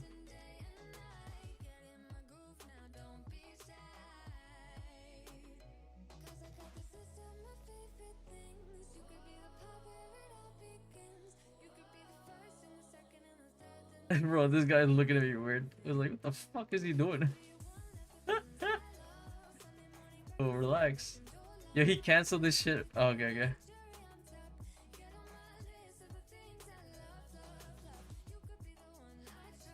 Lost the coin.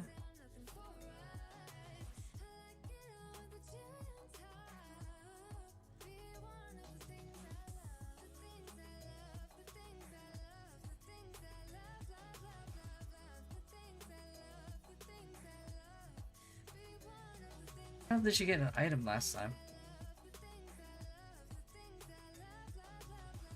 Oh.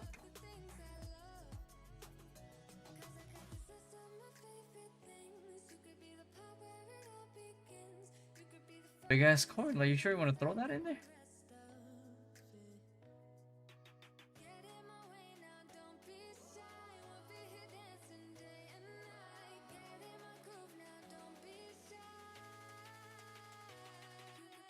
Oh no.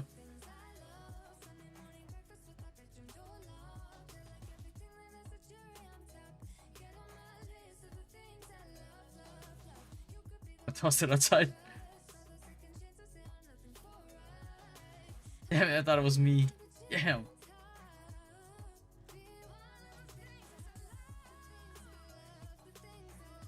The heck? Is my RNG just bad?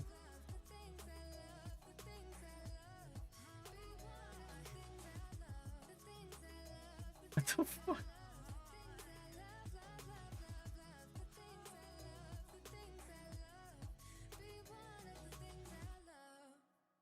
Oh.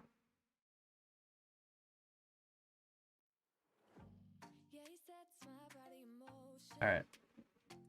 I'm gonna head out for the night because I still need to wake up early and edit the other guides. And then I'm gonna stream again in the evening tomorrow. If I have enough time. Even if it's a short stream. When you wake a wish at the wishing well, does it do anything for you? It actually has a chance to give you items. It's very small, apparently. But